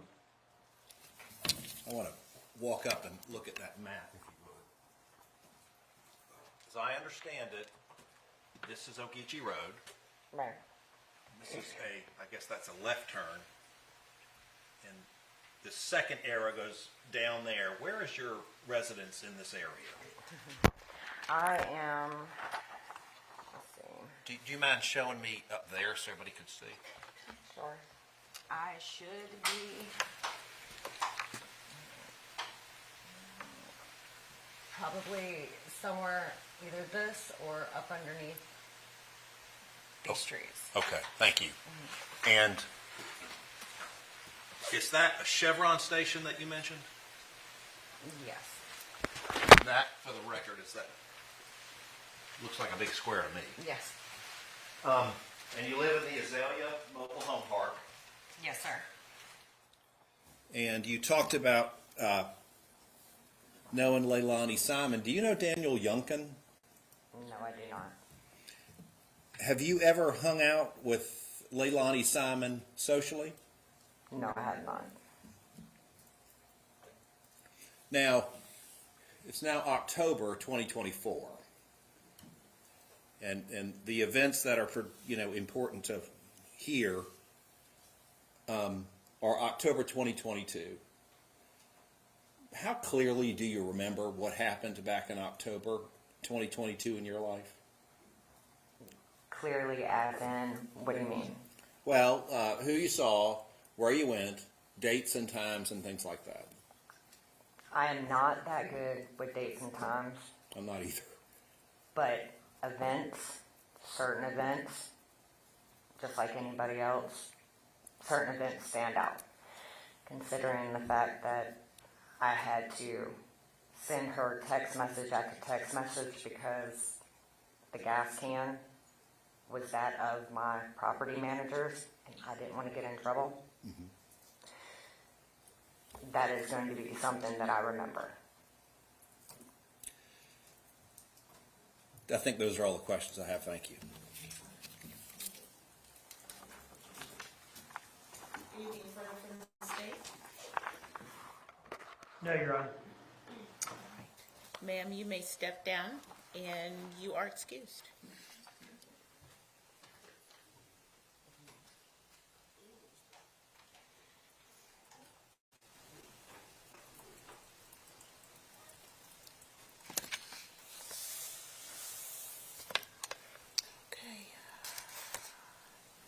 Mr. Dean, is your other witness ready? Maybe, Your Honor, this is going to be a longer witness. I would ask that we take our break now. Court's okay with that? Okay, as we discussed. This is going to be at the time that we take the lunch break, ladies and gentlemen. So I am going to excuse you for lunch. I'm going to ask you to comply with the court's instructions. Do not discuss the case with anyone. Don't allow anyone to discuss it around you. Please don't do any research. Okay. The time now is 12:04. Let's meet back and begin again at 1:15. All right, you're excused. Jury's exiting.